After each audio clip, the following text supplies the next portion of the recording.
Well, a very good morning from the Utilita Bowl here on the south coast, just outside Southampton, where we are minutes away from getting underway. The opening day of this County Championship Division 1 fixture between Hampshire and Sussex. I haven't said that very often in the last few years. A championship match, a south coast derby between Hampshire and Sussex. The news of the toss, Hampshire have won it and they are going to bat at first. The reason I say that I haven't said that very often, because it's 10 years since Hampshire and Sussex met in the County Championship. So all the way back to 2015, when one match was played at Hove and one match was played here at the Utilita Bowl. Hampshire unchanged. Sussex have made 3 changes, so a little bit more to talk about from a Sussex point of view than a Hampshire point of view, but Hampshire unchanged from the side that beat Warwickshire last week. It's 5th versus 6th. Your commentary team today, a little later, you'll hear from Nikki Chowdhury. You'll also hear from Amelia Clark. But getting you underway is myself, Kevin James, and our very best friend from BBC Sussex. I say that every time. Doesn't matter who's here. Adrian Harms, how are you? Lovely to see you. You're my best friend. Thank you. It's always good to. And funny enough, you talk about that game. I brought down my handbook from 2016 that refers to 2015.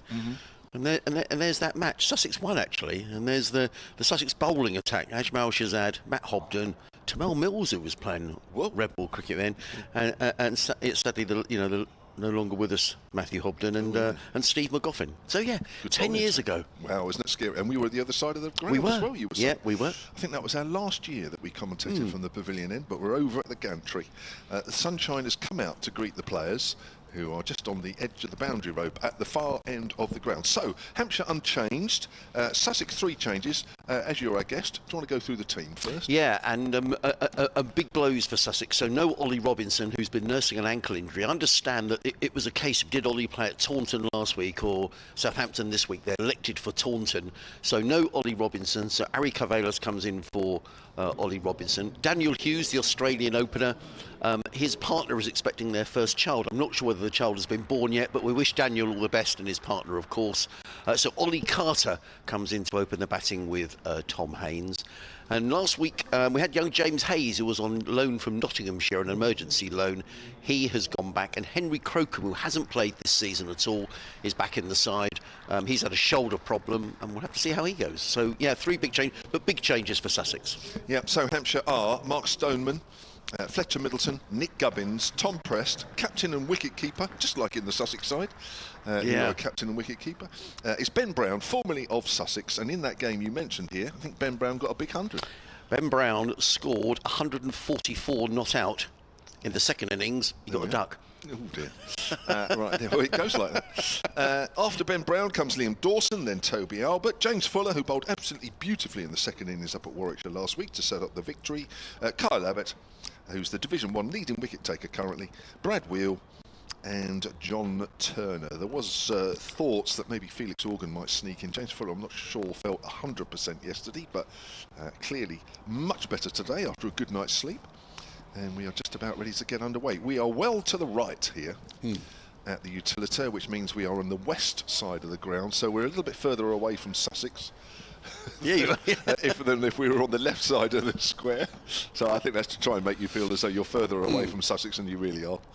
And it looks a bit green.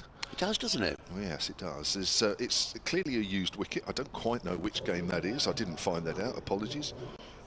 But quite clearly bare at the ends, or a little barer anyway, and from about a couple of feet further than the crease, are quite green actually.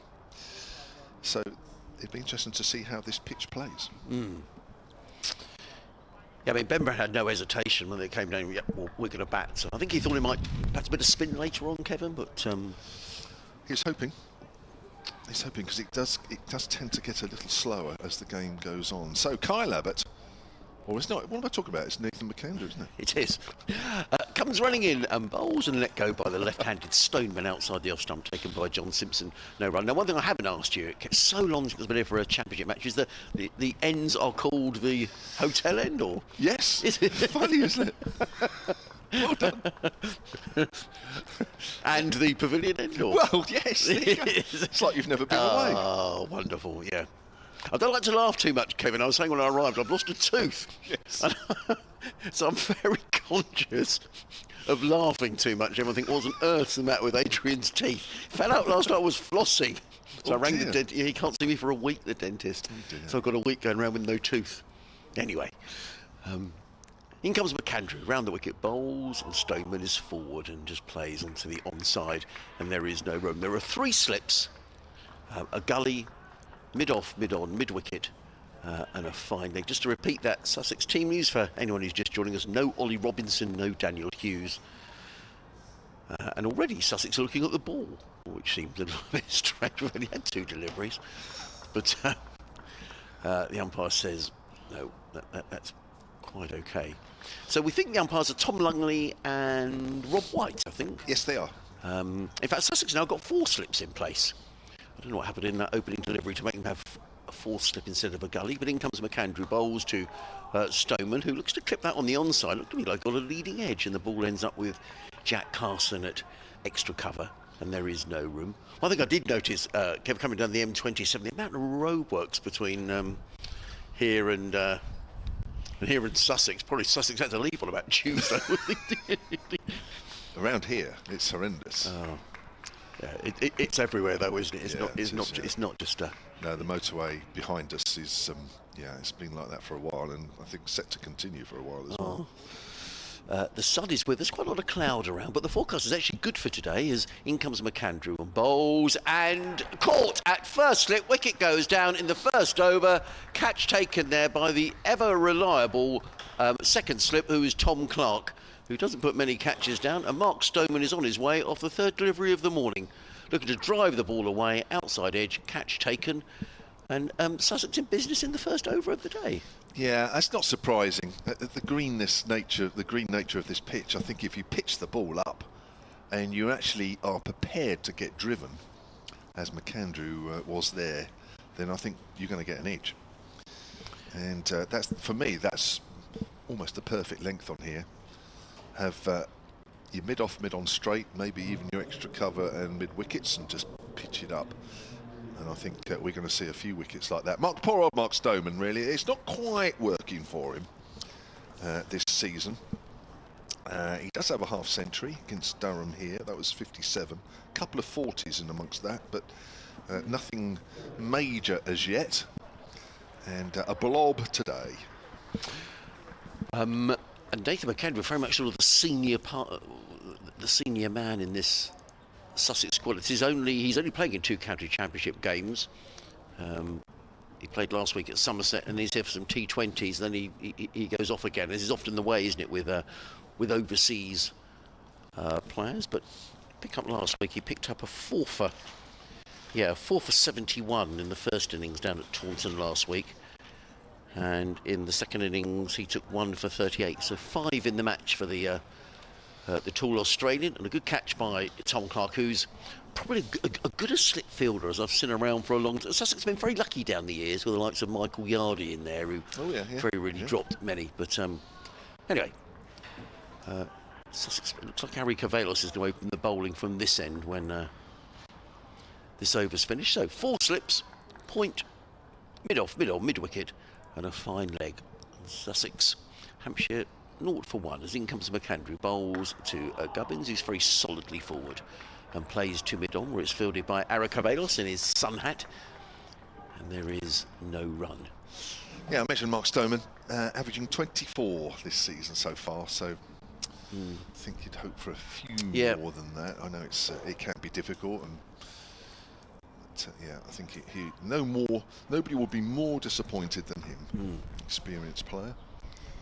McAndrew wheels around at the pavilion end, at the far end. We're high up on the gantry in the hotel, looking down on the 4 slips go down, and McAndrew is on his way round the wicket, bowls, and Gubbins lets that go through to keeper John Simpson. There is no run, so a wicket maiden to get things underway for Nathan McAndrew at the end of the opening over. Hampshire 0 for 1. The man now, Mark Stoneman, caught by Tom Clark at second slip off the bowling of Nathan McAndrew. Good win at Edgbaston, though, It Kevin, was. because we played their first match of the season, and it was so flat. So perhaps there was a bit more in the pitch. Well, what side of the wicket did you play, first of all? From where you look out from the pavilion? We were on the left-hand side. Oh, interesting. Yeah. Because that actually is the side that tends to do a little Is it? more. Right. The week before, against Surrey, sounds like it was a very similar pitch to you guys, where I think Warwickshire got 600 and Yes, that's right. Surrey got 500 or something ridiculous. But that was more to the right. This one to the left. They also said that they'd left a bit more grass on, so that Perhaps helped. that's what it was. But there was always a little bit in the pitch, and I know the guys absolutely loved it. This is Carveless, isn't it? Yes. The right arm seamer outside the off stump. Oh, 2 bounces through to keeper. Crudge, you've got good eyes. Well, that's not something that's been said to me for quite a while, if I'm honest. Yeah. But yes, that's interesting, isn't it? New ball, greenish pitch, and yet that's still bounced twice.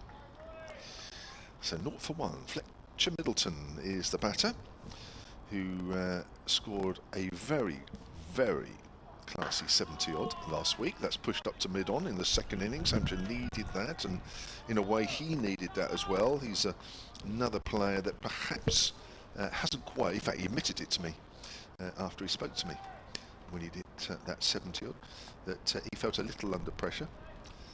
He's averaging 27 so far this season. Already got some emails coming in. There are ways that you can contact us. Adrian, I know, has his own, so we'll go through Adrian's first. Carveless bowls, runs away from us. Middleton off the back foot. Nice shot into the gap through the covers. It won't go all the way, but they will pick up 2. Nice way to get off the mark for Fletcher Middleton. Yeah, we are Sussex Cricket at bbc.co.uk. There we go. Solent Cricket at gmail.com if you want to come through on a Hampshire point of view. So we've already had a couple. Chris Hutchins, solentcricket at gmail.com. He says, morning Kevin, Adrian. That wasn't the first wicket of the day, even though it was in the first over. Apparently Durham's Alex Lees was, as Carveless bowls. Length ball to Middleton. It's unusual. Yeah, he was bowled by Somerset's Matt Henry off the first ball of the match. Wow. At the Riverside. Ooh, exciting up there. There we go. So, early wickets already. He's I thought he bowled really well for Somerset last week. I mean, they were saying they thought he was a bit undercooked because he's had a shoulder injury, but he's a class performer, isn't he? Oh. Yes, his arrival at Somerset delayed through injury. Yeah, yeah. Yes, probably just as well for some teams. Carveless bowls. Forward is Middleton. Another email here from Stephen Clark, who's a regular over at the far side at the Shanewarne stand. solentcricket@gmail.com. He's even got everybody's name here. Morning to Kev, Adrian, Amelia and Nikki. Look at that, he's on the ball. The Shanewarne Wrinkleys are here in strength today, he says. You'll be pleased to know that I have no material or laptop to compile any spreadsheets. Now, I admitted that last week he sent me an email at Warwickshire with some very good stats, but most of them were contained in a spreadsheet. Here comes Carveless. That's worked away on the leg side this time by Middleton. Should be 2 more as the ball makes its way out towards the square leg boundary. Hampshire move on to 4 for 1. And actually, by omitting the spreadsheet, was actually probably 7/8 of the email. And to be honest, I couldn't be bothered to go through the spreadsheet. It's because that's the way I am. And he then wrote another email afterwards saying, well, actually, if you read the spreadsheet out, you would have known that my argument was true. No, he was very good about it. And I did actually email back to apologise, and I hadn't done it. So that's why he's saying he's pleased there's no spreadsheets. I was going to say, looking forward to a good start from Hampshire. Unfortunately, I cursed Stoneman in the process. The pitch looks to be about the greenest that we have had this year. I agree with that. Let's hope that it helps us. Have a great game, and thank you for your fine commentary and entertainment. That's nice. Well, it's going to be Nathan McAndrew. Hampshire 4 for 1, third over of the morning. Sunshine at the minute, a bit of cloud around, but lots of blue sky as well. As in comes McAndrew, bowls, and Gubbins clips this nicely away through square leg, picks up a couple of runs fielded by, who's that running around? Henry Crocombe gets in the throw. First appearance of the season for Henry. Went away with the England Lions before Christmas. Okay. But since has had a shoulder problem, and there was a lot of talk that he might need surgery, but he had one of these exploratory pinhole things, or had a look inside, and apparently there's nothing major. So Henry's back in the side, his first appearance of the season. The good news for Sussex this week that Tom Haynes has got himself in the lines for the games against India A coming up in a couple of weeks' time. So well done, Tom. In comes McAndrew, bowls, and good leave by Gubbins through to John Simpson. That was interesting, Kev, because Simpson took that one almost sort of chest high. 6 for 1 Hampshire. Very good morning, wherever you're listening. BBC Radio Sussex, BBC Radio Solent. I get very confused, which isn't difficult, really. I believe so. Are you? Yeah, I think we are definitely BBC Radio Sussex. Yeah. As McAndrew is back to his mark. Still got those 4 slips in place. Allsop, former Hampshire man at first. Tom Clark at second. James Cole's third. And Tom Haynes is in at 4th slippers. In comes McAndrew bowls, and forward comes Gubbins. Plays to mid-wicket, and there is no run. How long's Nick Gubbins been here for now, Kevin? He joined. I think it was on loan in 2021, right, and started properly in 22. He's saying that off the top of his head. No, he will have official confirmation very shortly. That's probably a mean question. Eh? No, that's fine. No, that's fine. I should know that. Really. I just remember being down at Hove I think it was pre-COVID, and he made a big 100 down at Hove whilst playing for Middlesex. Yeah, 2021 on loan, 2022 full. McAndrew in bowls. Gubbins again with good leave outside the off stump, taken by John Simpson, and there is no run. Yeah. Also on the live picture feed on the Hampshire Cricket website, which is also being beamed to the Sussex Cricket website, and also your smart speaker, or most smart speakers. Just say, ask BBC Sounds to play Hampshire against Sussex. Oh, right. No, sorry, Hampshire versus Sussex. Right. I think it's changed as well, has it? You don't say day 1 now. No, you don't have to do anymore. Right. They've modified that. Yeah.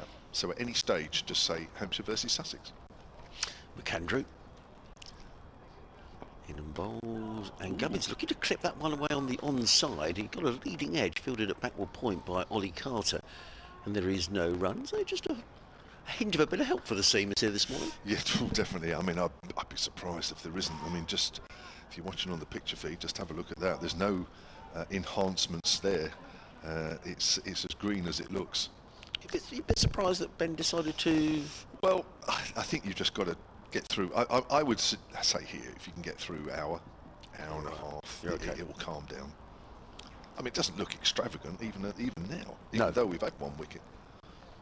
McAndrew striding in around the wicket, bowls. Oh, and he beats Gubbins. That's a good delivery by Nathan McAndrew, and Gubbins stretching forward is beaten past the outside edge. So back-to-back maidens. Oh no, that wasn't a maiden. There was a single, wasn't there? My apologies. 6 for 1 Hampshire. Nathan McAndrew 2 overs, 1 for 2. Gubbins is on 2. Middleton is on 4. So it's not the first time McAndrew's played for you, is it his 3rd season? It is his 3rd season, yeah. And he's over for a very short period now. It's just these 2 championship games, because Jaden Seals was here for the first 5, but then he missed a game. That's why I had to get the loan in. He's gone off to play for the West Indies now. Carvelis. Am I saying that right? Length ball to... Yeah, Carvelis. Carvelis. Yes. Thank you very much. As in Barbados. Yes. Carvelos. Oh, very good. Yes, here we go. Well, it's just easier for me to remember. Just think Barbados. Have you played cricket out there? Oh, once or twice. Yeah. In Bridgetown? Yeah, I've played on the main ground. Oh, amazing. Yeah, fantastic. Watched a couple of games there as well.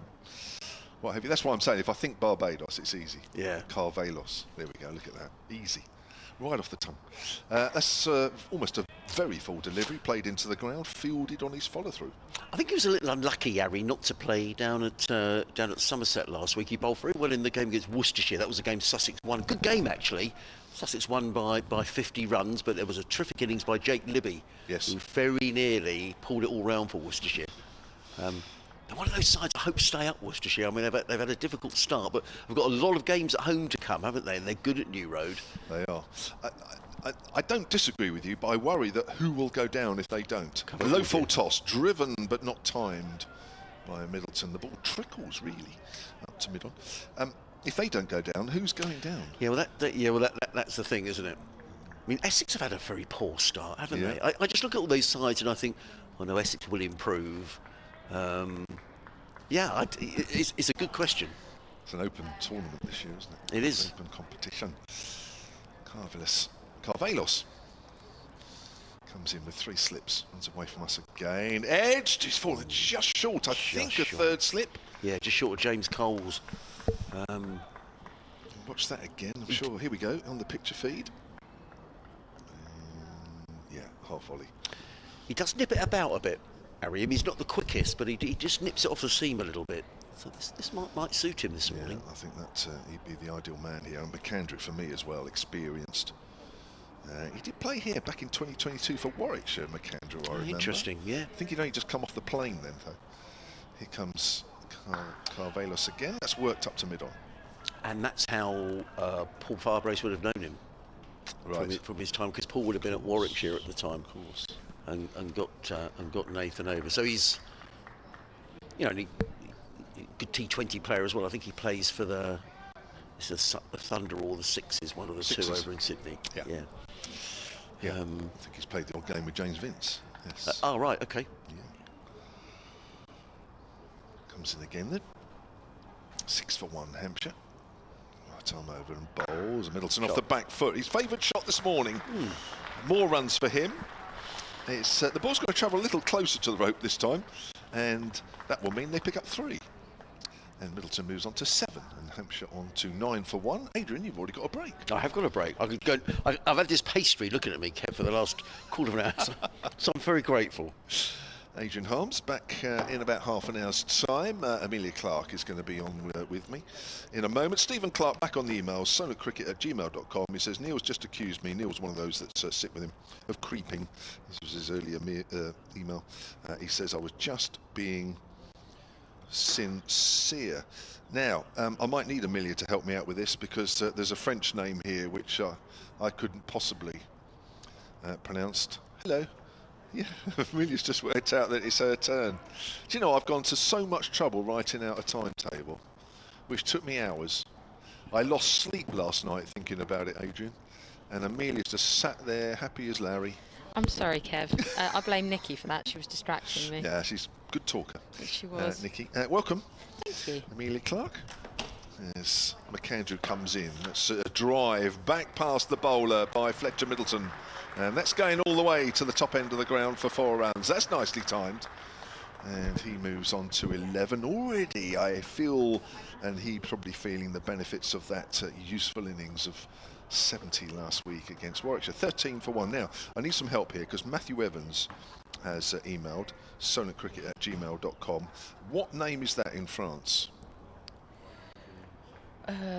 Compiègne? Yeah. Yeah. Well, that's where he's watching from. I'm not even going to attempt that. I'm going to Google it and try and get the pronunciation. Great. Looks warmer at the bowl than here, he says. Unseasonably chilly in northern France. Wrapped on the pad. That looks close. Not out, says the umpire. Trying to play that away on the leg side there, Fletcher Middleton. Just watching this again, as McAndrew comes in and bowls, and it's just going down. Leg side. Yeah, it's going down, you're right. Right, so Amelia's yes, so that place is Compine. The G is silent. Right, Compine. Yes. Compine. Apparently, according to Google. Okay. And Chris Hutchins is back, who emailed earlier about the wicket in the first over here. That of Mark Stoneman wasn't the first wicket of the day. He said Alex Lees was out first ball of the game for Durham against Somerset. Middleton's working that away square on the leg side. Should get 2 more. Hampshire move on to 15 for 1, and Middleton on to 13. He says an update to the earlier email. Appears it's a day for the bowlers so far. Alex Lees, as he mentioned, was out first ball. Rob Yates out 7th ball of the match for Warwickshire. Well, he didn't get too many against Hampshire last week, so he's having a bit of a tough time. 7th ball of the game there for Warwickshire, and Mark Stoneman out 4th ball of the game here. Very observant. Sun's disappeared, which is a little disappointing. The worst of the weather, Amelia, I think you were saying earlier? Yeah, well, it depends on who you talk to or where you look. But as McAndrew comes in, drives is Middleton out to wide mid-off. Yeah, it does look like it could either be Saturday or Monday. Today has now said it's just cloudy, which is earlier, but it looks like we might have some rain maybe this evening. Okay. Saturday, yeah, tomorrow does look like there could be some rain. Sunday looks quite clear, and then Monday does also look like a bit of rain. But on the BBC app, it does look a little bit more hopeful, let's say. Okay. Other apps available? We're allowed to say the BBC, surely. Yeah. Well, there are many other BBC apps as well, of course. Absolutely true. McAndrew bowls, that's whipped away up towards mid-on. Middleton's taken a couple of paces down the wicket, thinking it might just have sneaked through the fielder, but unfortunately for him, it didn't. Yeah, I must say this is really interesting for me because it's the first time I've seen it completely shifted to the right-hand side. Every time we've been here, it's sort of been kind of roughly dead centred in front of ourselves in the pavilion, but it's right over towards the Shane Warne stand, so it's quite an interesting viewpoint today. It is, and accordingly, most of the crowd. Yes. Are to our right as well. A few to our left, a little bit further away from the action. Here's McAndrew, right arm over from the pavilion end. Bowls. Middleton's forward. He's going to take a quick single out into the covers. That's good running. Finn Hudson-Prentice coming across from point. Couldn't quite get there in time. End of the over. Middleton looks good out there. I don't want to jinx it too much, but he does look a little more confident after that innings last week. 16 for 1. Yeah, you were saying earlier about that they've left a little bit of grass on. You can really see that. I mean, normally it's quite sort of brown and quite dry it looks, but there's actually quite a lot of grass still on the wicket. Yep. So there we hope the bowlers, and when Hampshire get into field, they'll be hoping to get the balls to do a little bit of something. Hampshire on 16 for 1.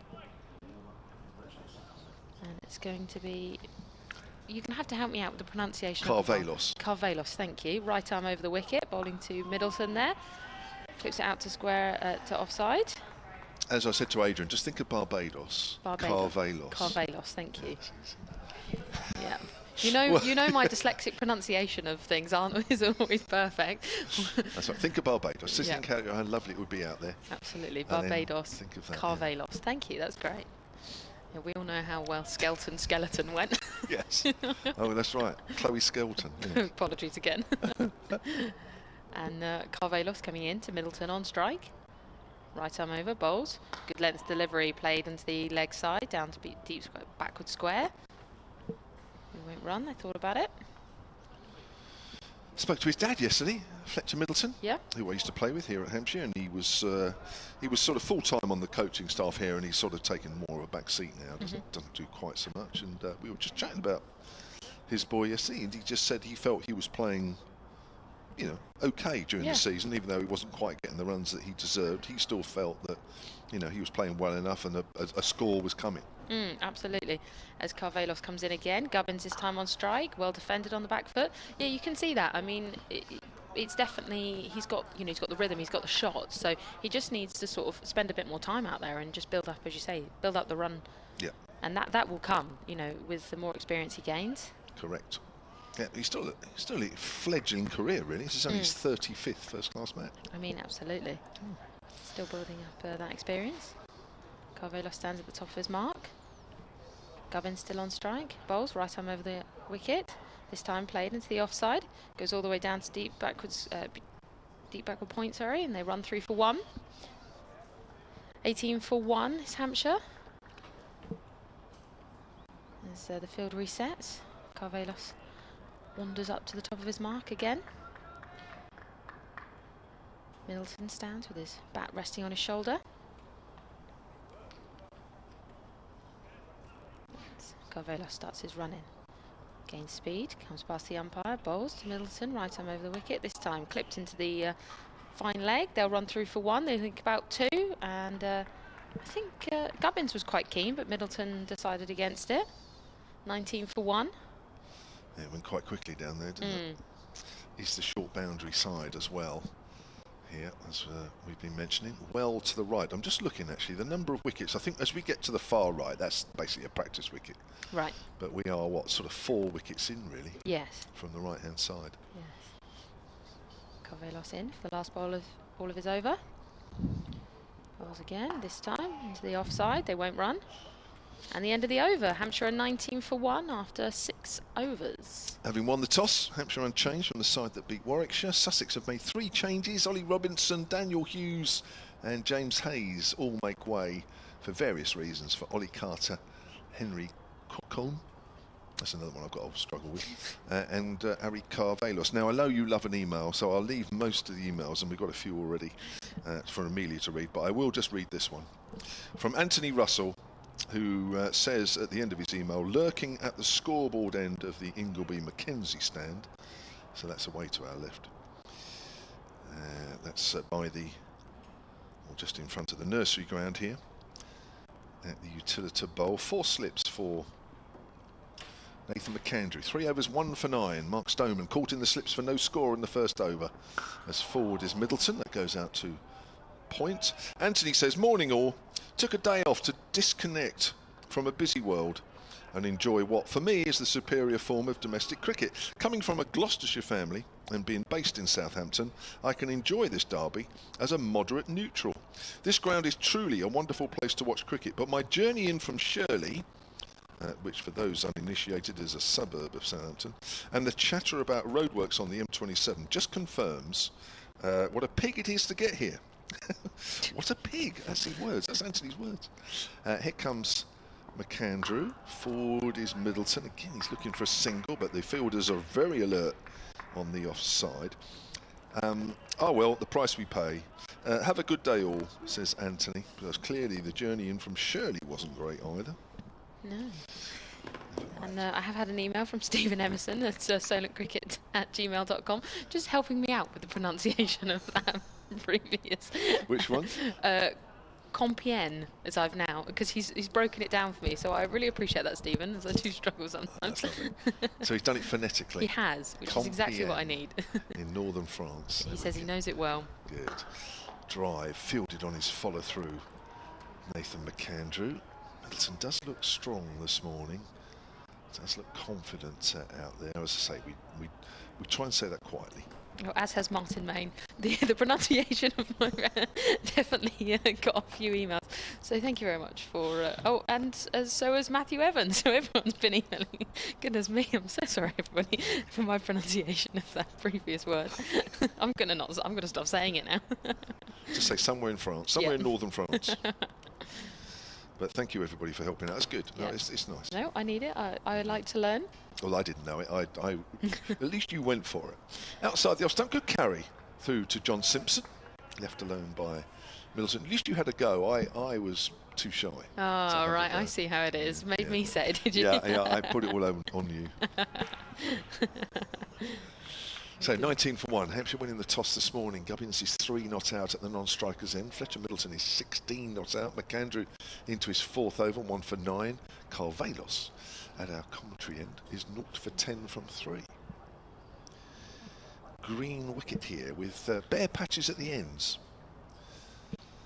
As McAndrew comes in again from the pavilion end and bowls. Middleton drives powerfully into the ground. Picked up on the full at wide mid-off. Although it's quite cloudy today, and a couple of those clouds are a little grey, there is a few patches of sunlight breaking through. Got a little bit more sun coming through now. Warm everyone up, as it's a little chilly today. It is, isn't it? Yeah, it says it's 16, but I don't believe it. You looked at your watch then? Has it got all those details on your wrist? See, I was expecting you to say it's nearly 11:30, but you actually went. I've got all sorts going on here. You have, haven't you? Yeah. I just looked at the face of that. Yeah. I can't say watch because it isn't actually, is it really? That's outside the off stump and left alone. They call it a brand name watch. Right. But I shan't say it, as all brand names are available. But yes, I think it's more of a smartwatch. It does everything. Oh, right. It does a bit of everything. But so it's very cool. Yeah. Is it one of those where you get phone calls on it? I can take phone calls on it. I can send texts on it. I can listen to music through my headphones on it. Right. I can do all sorts. I can sort of do loads. I can see the weather. Can you read emails off it? I can read. So the emails that come in, you could actually read them off your wrist? Yeah. Wow. Yeah. There you go. Okay.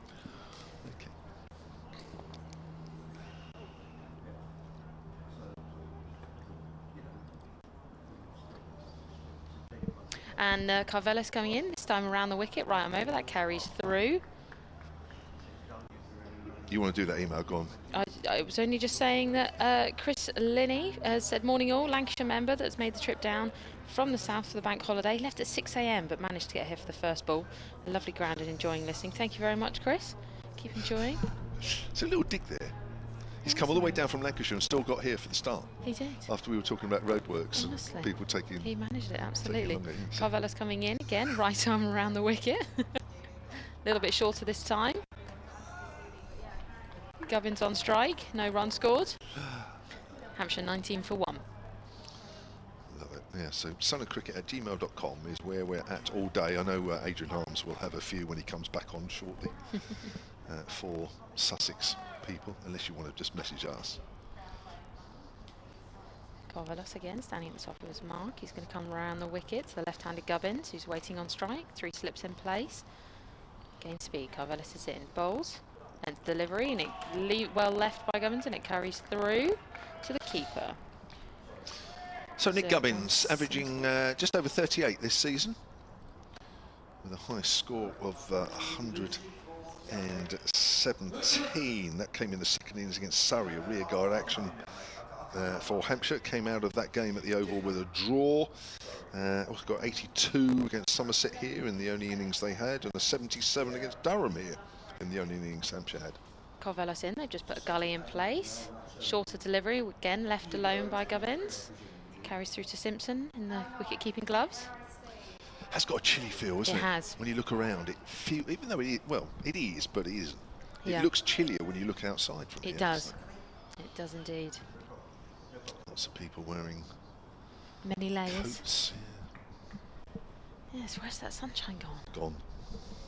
Gone. Carvelos again. Stand waiting. Bowls. Gubbins still on strike.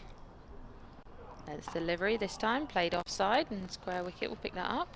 No run scored again. That's a maiden over from Carvelos. It's 19 for 1 for Hampshire after 8 overs. Gubbins is on 3, Middleton is on 16. Oh, I'm ahead of the ball. I've You still are. got one more. I know. You're psychic. I am. I think it's going to be a maiden. I think it is. It better be, because I've said it now. Yeah. Do you know what it is? I think I'm so used to seeing, like, watching a live stream where it's one ball behind. Yes. Like, I'm just used to sort of preempting it. Carvelos comes in again. Bowls, Gubbins on strike. This time he works to the offside, but square of the wicket will stay. It is a maiden over. You were right. It is 19 for 1. Amelia Clark is going to stay on, and next to her, for the first time this morning, it's going to be Nikki Chowdhury. Yes, Hampshire on 19 for 1. Carvelos, that was his maiden over.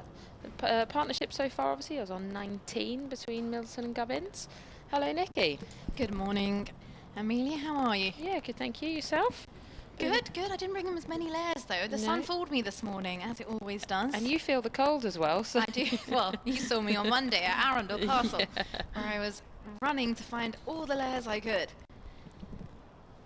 As Middleton is already stood in his stance, ready to face McAndrew, running in from the pavilion end now, and Middleton forward, defends into the offside. It's gone straight to extra cover. Yeah, it's a bit cloudy here today. I don't think there's any rain forecasted. Oh, there is. Little bit, Oh. possible, sort of. You know, it's typical, right? It's the bank holiday weekend. Oh, yeah. And then the rain decides, oh, should we make an appearance? Yeah.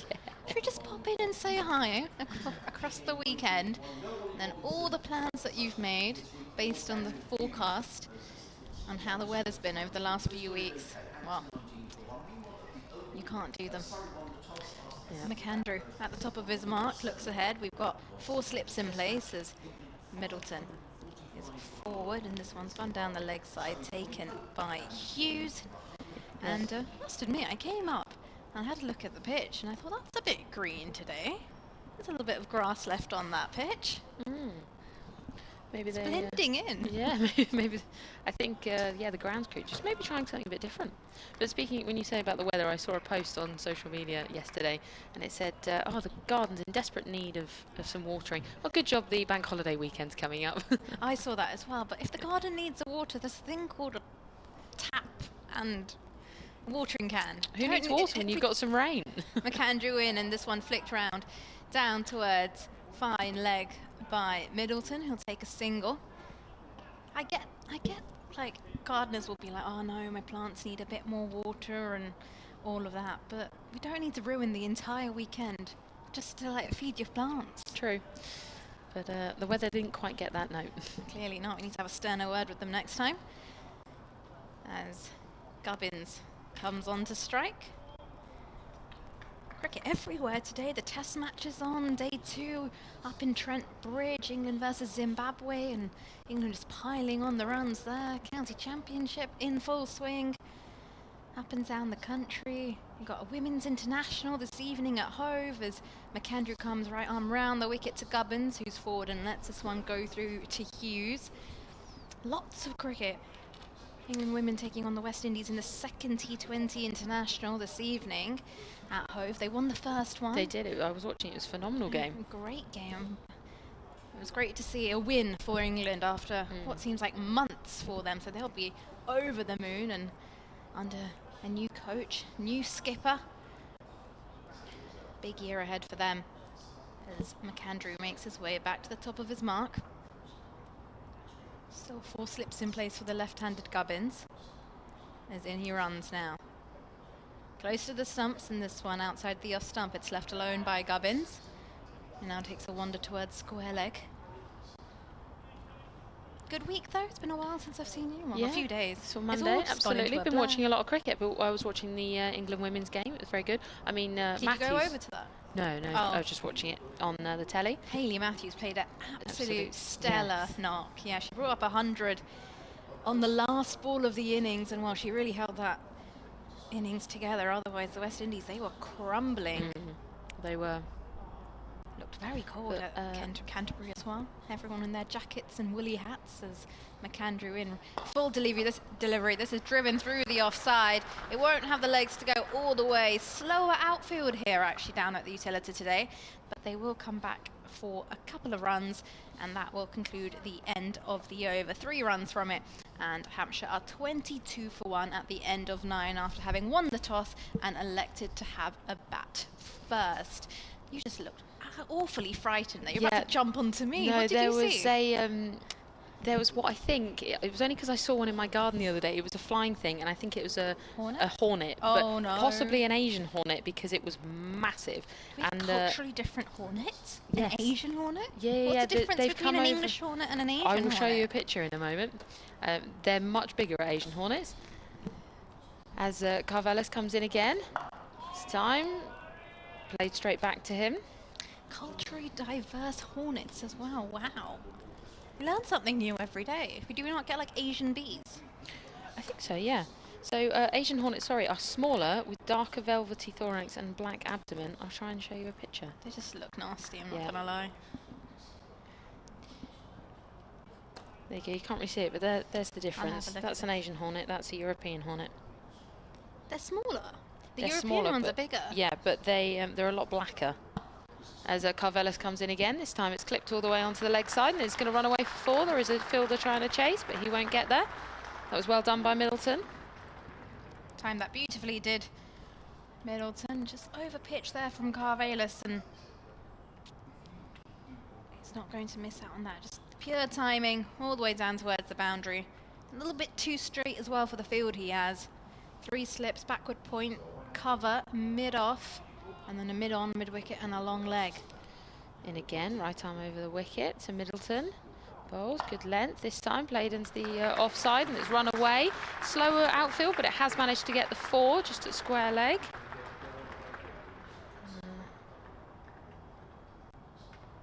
Yeah, that's run away, well timed again by Middleton.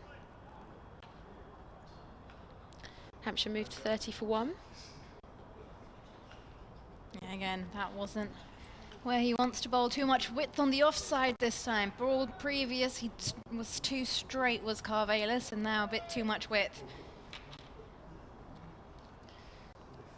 Carvelis stands at the top of his mark, begins his run up.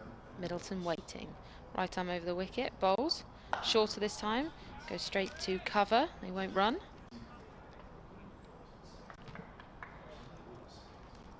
Begins to walk all the way back to the top. Yes, the England women at the T20 did well. Some of the Hampshire girls, Lauren Bell and Lindsay Smith, did did very well. I think Bell took 2 wickets in second over, I believe, when I was watching it. It was, yeah, really good example from those two, but the whole team did really well. Yeah, Lauren Bell took a fabulous catch as well. She did, yeah. Carvelos in once more, right arm over the wicket. Middleton still waiting. This time it beats the 3rd slip. Deep backward point will come round to collect as they run through for 2. That was well done by the boys, and that's 32 for 1.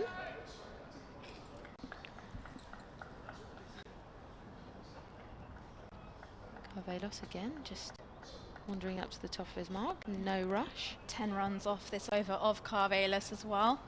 Just takes the ball from Tom Haynes, who's at mid-off. Begins his run up again, right under the wicket, past the umpire. Middleton still waiting. Played straight back to him all the way down. Mid-on will collect, no run. 32 for 1 after 10 overs. Now Hampshire. Middleton is on 27 and Gubbins is on 5. Yeah, the umpires looked wrapped up in their coats as well, as do the Sussex players, all in their long sleeve jumpers today. The weather's playing a game with us. It's nice to see the spectators are still here. They're braving slightly cooler conditions. Yes. Although I can just say, at least it's not as cold as it looked at Trent Bridge yesterday. I was watching day 1 of the test match, and, well, safe to say, the spectators were probably thinking they were in for a summer sport, but it felt like winter. It looked like winter. Yeah, it did look definitely a bit chilly. 4 slips in place. Adds McAndrew round the wicket to Gubbins, who's forward and lets this one pass outside the off stump. Watches it through to Hughes with the gloves. He's having a look, actually. What is the score in the test match? Oh, England are 548 for 5. Oh goodness, they've lost 2 this morning. They lost 2 wickets. Yep, Ollie Pope went on 171, so he wasn't able to get that double 100, which would have been great for him and obviously great for the side as a precursor to the India series. And also lost the wicket of Ben Stokes. He just got 9. Must feel like he's missed out there, as McAndrew in now to Gubbins, straight to delivery, defended into the leg side, and McAndrew will run through to field off his own bowling here. So it's Harry Brook and Jamie Smith out there in the middle. Yeah, I don't think England will be too worried about that score. It's still a mighty, mighty score. The first 3 opening batsmen reaching well over 100. Centuries for the top order, 3 of them. McAndrew making his way back to the top of his mark. As he looks ahead, down towards Gubbins, who's in his stance and crouches down and is forward and drives through the offside, finds the gap between cover and point, but won't have the legs go all the way over that white rope. Will come back for a couple of runs though. That just came out the bottom end of the bat, didn't quite get back through the middle. 34 for 1 here, Hampshire. Gubbins on 7, Middleton on 27. And of course, lost 1 wicket this morning. That was of Stoneman, who was caught in the slips of the bowling of McAndrew.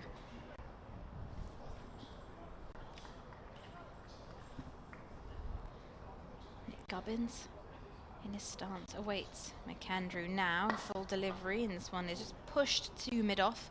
There's no run. Again, not off the middle of the bat. Just sounds a little tinny from where that came. It does, yeah. Off the bat.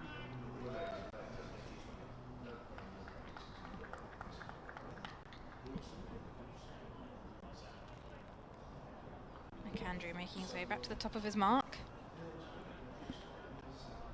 There's here some buzz amongst the Sussex players.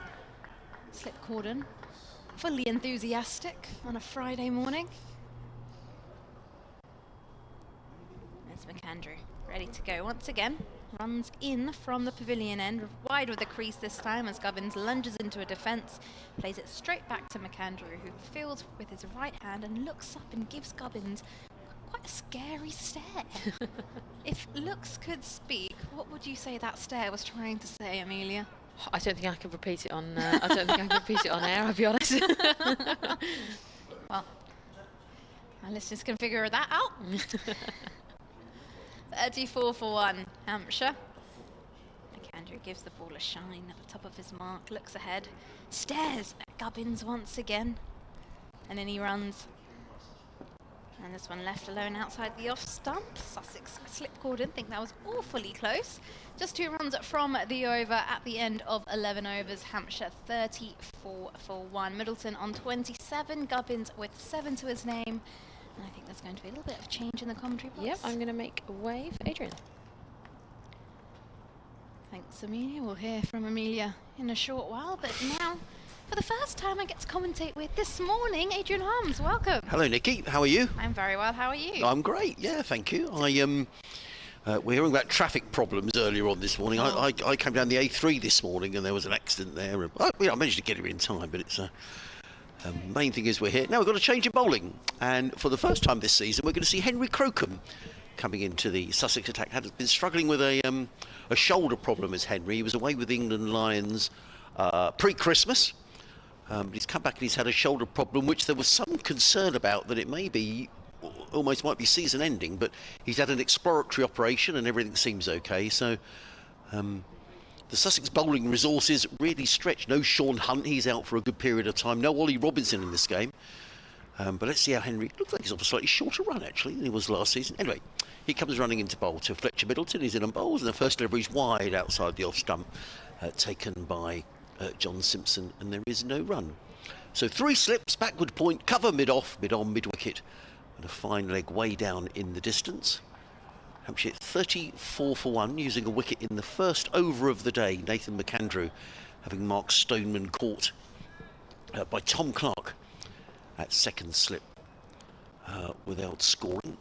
Since then, a good recovery by Hampshire as in comes Crocombe on bowls. Again, that's wide and swinging away from the right-handed Middleton through to keeper Simpson, and there is no run.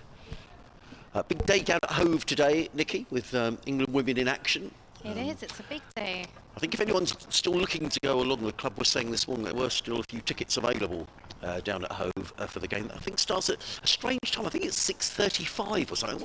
Why don't games also start at 6 o'clock or 6:30? But I think it's 6:35.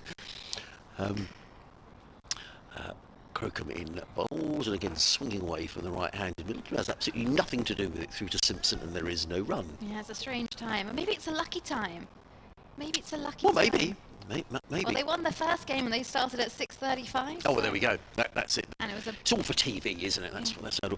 But the great thing, I mean, I think although it's a little cloudy, there's some blue sky around, the forecast is good for today. So if you're going along to Hove this evening, have a terrific evening. In comes Crocombe.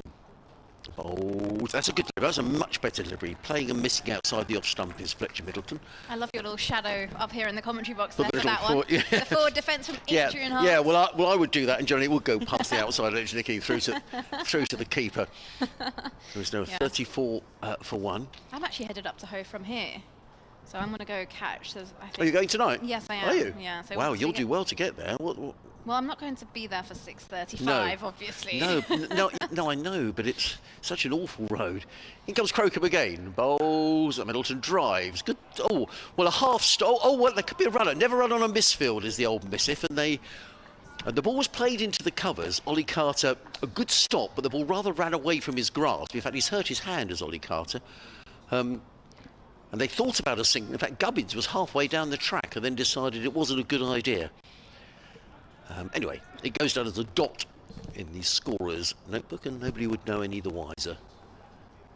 Crocombe in again, bowled, driven away, and that's going to be 4 runs. Thickish outside edge, not quite where he intended it to go, but he's going to get a 4, nonetheless, down to third man. Just Fletcher Middleton, he goes to 31, and Hampshire, having lost a wicket in the opening over of the morning, have recovered nicely. They're 38 for 1, Middleton on 31, Gubbins is on 7, and if I sound a bit weird, it's because I've lost a tooth.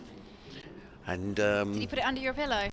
That would have been a good idea, wouldn't it? Yeah, I don't know what you get for a tooth under the pillow these days. Probably a fiver or something, I expect. Inflation's not in our favour these No. days. So if I sound slightly... I'm probably conscious of it when I shouldn't be, really. But anyway. And if you hadn't mentioned it, I wouldn't have known. Right. So. Isn't it? Yeah, it's strange, isn't it? I think we're going to get a change. Are we going to get a double change? Yeah. Yes, we are. It's going to be Finn Hudson-Prentice who's coming into the attack. Yep, Hudson-Prentice in. whenever he comes into the attack, something always happens. We've Yep. been on a few games together where he's come into the attack and he's gone back to back with a few LBWs, and it's really turned the game around. And well, here he is now as he just rolls his arm over to Tom Haynes, who's fielding at mid-off.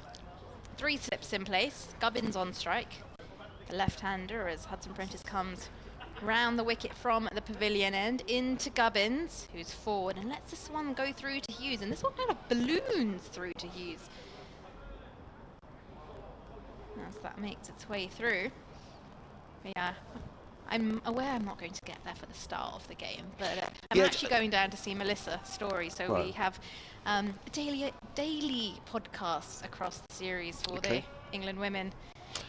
I guess it all depends on the M20. I guess you go sort of the A27 and through Arundel and... I don't know, I'm just going to go with my sat nav. Well, good luck. on a bank holiday Friday. Hudson Prentice in this one alone outside the off stump and go through to Hughes once again. Yeah, I thought I'll just deal with the traffic once it comes to it. There's no point preempting it. And well, Sussex women will be very excited next week because the T20 gets underway and they've got a double header at Lord's.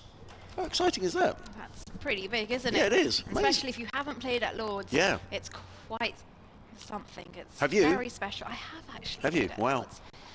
As Hudson Prentice is in now, and again outside the off stump, Gubbins lets this one go through as he stretches forward. I have, and I was ever so cautious. That my main thing was that I don't want to fall down the steps with my pads on and my spikes, because the steps in the long room to go up to the changing room aren't very wide, so they're quite narrow and steep. So if you've got pads on, you kind of waddle like a penguin unless you jump steps, and I'm just very clumsy. So I just thought, whatever you do, don't fall over. But just explain what that was like when you walked through the gate. Oh, I'll come to it after this delivery. Hudson Prentice in, and this one back of a length off the back foot, pushed into the offside, between point and cover. They'll come back for a couple of runs here. Move on to 40 for one. I don't mean the main gate. I mean, as you come down the steps in the pavilion out through the little white gate. What was that like to walk out at Lord's? There's someone who's they have a gatekeeper, right? Who's all dressed up very smartly, and they'll go over and open the gate for you to make your way out. And then amazing. they also open the gate when you get out as well. So Yeah, which is perhaps not as good. No, that doesn't feel as great, but no, it's quite special. I mean, the closest I've ever got is walking out with my pass and, to the middle. How amazing. You think, I'm at Lord's. Hudson Prentice in now to Gubbins. Lets this one go through. Slightly closer to his off stump this time. But, no, absolutely. And it's so special. And then you get to sit on the balcony where so many great players have sat. And also, Adrian, a Lord's lunch. If you are a player, just make sure you don't win the toss and field, because if you're like a middle order batter, you can dig in. It's like a 4-course menu. Wow. You get freshly baked bread rolls to start with, soup, and then you get starter and a main course and dessert. As Hudson Prentice is in, and again outside the off stump, this one is let go, and that will conclude the first over from Finn Hudson Prentice this morning. Just 2 runs from it, and 13 overs have gone. Hampshire 40 for 1. What was I going to say? But really exciting for the Sussex women to be playing up at Lord's. I was actually wondering, you talk about the balconies there. I don't quite know what the arrangements are for changing, because there's obviously separate dressing rooms somewhere. So I don't know if you get a chance to sit on the balcony. Quite what happens on a double header, to be honest. So sometimes I know during the 100 when it's double headers, they use one of the members' rooms next to the long room as a second dressing room. So I'm not sure if they're going to look at doing something similar.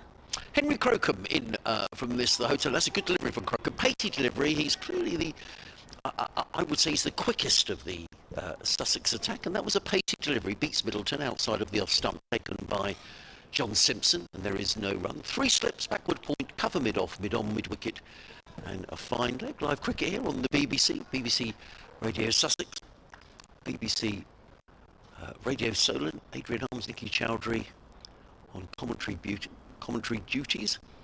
In bright sunshine at the moment, as in comes Crocombe and bowls, and again a play and a miss, and that's another pacey delivery from Crocombe, and Simpson taking that one round about shoulder high. Good pace from Henry Crocombe. He's in his second over and showing no ill effects at the moment of that shoulder injury that he suffered earlier on in the season. So, well, actually over the winter months. And just back to his mark. Tom Haynes doing the duties at mid-off. And Crocombe on his way again. Bowling to Middleton, who lets that one go outside of the off stump through to Simpson, and there is no run. You were telling me that we're talking about there about Tom Haynes, who's been selected for the England Lions game, or two games coming up, one in Canterbury and one at Northampton against India A. Yeah, that's... And I think you're going to be certainly at the first game, aren't you, Nikki? Yeah, I'm going to be at the first game. That's on the 30th of May, across the weekend. 4 days against India A, which looks like a very strong side. Crocombe in bowls. That's not a great delivery. That's wide outside the off stump, and Middleton has absolutely nothing to do with it. Ball goes through to keeper Simpson, and there is no run. So yeah, I've been asked to cover that game, which will be fun. Yeah, exciting. So, well, fingers crossed for Tom. I mean, I guess yesterday with England scoring so many runs, you know, the likes of Crawley particularly, who was the man under pressure, but he scored a big 100 now. You think it's probably difficult for him not to play now against the series that starts against India. Crocombe in bowls, well pitched up and driven away by Middleton out towards the long off boundary. Good sprawling stop down in front of us by Tom Haynes. A bit of fielding. He saves one run. Middleton goes to 34 and Hampshire to 43 for 1. you know what I did hear about that England Lions game though, Adrian, is apparently there is a chance that Ben Stokes might be going down to Canterbury if he feels like he hasn't had enough cricket after this test match against the West Indies. I heard that was being discussed over the last couple of days. So Chris Wokes is playing in that England Lions side. I've had an email in. Hi Adrian, Kevin and Nikki. That's about unfazed. Look, missed out him.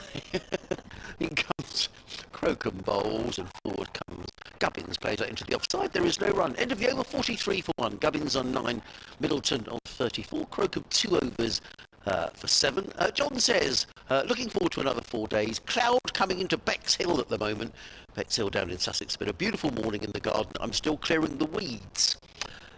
He must have a very weedy garden, John. He does a lot of work out in his garden. Pitch is looking green. Sound of pictures coming through loud and clear. Thank you for that. Come on, Sussex, back to winning ways, please, says John. John, thanks for getting in touch. Lovely to hear from you. We've had a good start, Sussex. Wicket for Nathan McAndrew in the opening over of the day. Caught by Tom Clark at second slip of the bowling of McAndrew. That was Mark Stoneman for a duck. But since then, I think these two have batted very well. And Hampshire progressed to 43 for 1. Hudson-Prentice to Middleton now. He's on 34 as Finn Hudson-Prentice makes his way from the pavilion end, and this one outside the off stump stays low as it goes through to John Simpson with the gloves. Now, you did a game for Sussex women earlier on. Was it last week you did a game down at Hove? Was there a game last week? Yes, there was. Against, was that Glamorgan? I forget who that was against. There's been so much cricket recently. I'm going to have to check my calendar to remember where I was. I can only tell you after that, Adrian. Hudson-Prentice in now, and this one just jacks back a little bit. There's a shout, but that's a bit high from where we are. Email in from Ian Arbour, Sussex Cricket at bbc.co.uk. He says, good morning, Adrian. Nothing to do with this match, but was wondering if Ali Orr is still at Hampshire. Funny enough, I was talking to Kevin James earlier on about Ali Orr. Yes, he is still here, but can't force his way into the side just at the moment. He's had a dreadful run of injuries, not just since he came to Hampshire where he broke his arm, but also the last season at Sussex. But yes, he is still at Hampshire, Ian. Hudson-Prentice in, 3 slips in place, and Middleton looks to turn this into the leg side, hits him on the back, and the finger goes up, and there is a breakthrough here, another one for Sussex, and Hampshire lose their second wicket. Fletcher Middleton will have to go 34 of 50 deliveries, and Adrian, what did I say? Finn Hudson-Prentice comes into the attack, and something always happens. Well, he's made something happen right here. Yeah, absolutely. I spoke to James Kirtley about Finn Hudson-Prentice. Finn's had a good season with the ball. He got career best figures against Worcestershire in the last game. If you were at that game, and he took 5 for 40, which were career best figures. And Finn was saying how hard he'd worked on his bowling, particularly with James Kirtley, just amending a few things. It'd be interesting to talk to Kev about that a bit later, actually. Just little changes that he'd made. And I spoke to James last week, and he was saying, yeah, it's just point of release, just different things around his bowling action. And he's come on as I think his bowling has. I also said to Finn, I think he's bowling with a bit more pace as well this season. Difficult to see from here because we're so far away, but it just looked as if perhaps Middleton was perhaps slightly playing across the line nonetheless. Yeah, he was looking to play that into the leg side, and just a breakthrough Sussex needed, really, because I think these two are batted really nicely. Having lost a wicket in the opening over, you can sort of find you 3 or 4 down very quickly, but I think these two are batted very nicely. But just the breakthrough that John Simpson would have been hoping for. just on that question of yours, Adrian, Sussex women did play a game last week. It was against Kent. Ah, right, okay. Yeah, it was Metro Bank one-day cup fixture, and Sussex won that by 42 runs. Is that now, I get confused, is that T20 or is that 50 over? One-day cup is 50 over. It is 50 over, yeah, okay. County Cup is a T20, and obviously the T20 Vitality Blast. Yeah. So there's 2 T20 competitions and one 50 over competition. Wow. And how does that leave Sussex in the standings? I'll tell you in just a moment, as Tom Prest makes his way out there into the middle to join up with Nick Gubbins. We'll have a look at the standing in just a bit. Other emails come in from Bob Pook. Hello, Bob, down in lovely sunny Hastings. I don't know whether Kev would have ever played at Hastings. Yeah, it did. It did go shopping centre. Yeah. Bob says it's a good start to the season for Finn Hudson-Prentice. That wicket takes his first-class tally to 100. Oh. Thank you for that. I should have known that. Thank you, Bob. Hudson-Prentice in now, and this time Prest is forward, defends, straight back to Hudson-Prentice, fields off his own bowling. So in terms of that table, well, Middlesex women are top of the table, Yorkshire at second, Glamorgan at third, and bearing in mind Yorkshire are a side that are fully professional, they'll be going into Tier 1 next year, Yep. and Glamorgan the year after. Sussex are placed at 6 on the table. I think that's pretty decent. Played 4, won 2, lost 2. Yeah. Middlesex have had quite the season. They've won all 4 games, 19 points to them as in comes Hudson-Prentice now, and this one just opens Prest up a little bit. He'll get a thickish outer edge that runs down towards the third man area, and they'll come back for a couple of runs. So Tom Prest opens his account, and Hampshire move on to 45 for 2. Yeah, thank you, Bob, for letting me know about Finn. That's the sort of stat I should have picked up. I wonder whether Finn knew. I bet he did. That he was on 99. Well, in terms of Tier 1, though, Kev will be happy with this. Hampshire women are top of the table. Played 8, won 6, lost 1, 27 points. Wow, there you go.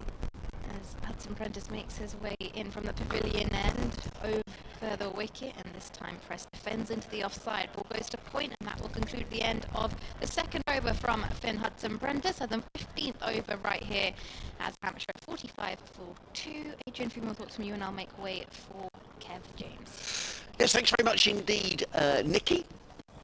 So Finn Hudson-Prentice, 2 overs, 1 for 4. Hampshire 45 for 2. For those of you just joining us for the first time this morning, a very good morning. Welcome to a now sunny Utilita Bowl, where Hampshire won the toss. Remember, winning the toss. Nice to see Ben in the morning. I hadn't seen him for a little while, and of course, formerly Sussex skipper as well. He always has a faded cap, does Ben. When he was at Sussex, he must have had his cap for donkey's years. Did he? I noticed his cap today was quite faded. In comes Crocombe round the wicket, almost a full toss, and Gubbins is a bit surprised by that. Plays it along the floor to mid-on, and there is no run. Well, it shouldn't be as faded, should it? It hasn't been No, it as hasn't. long as Sussex. It was definitely faded, though. Was it? Yeah, it was. Maybe he just does something at home to make it look worn. Yeah, I don't know.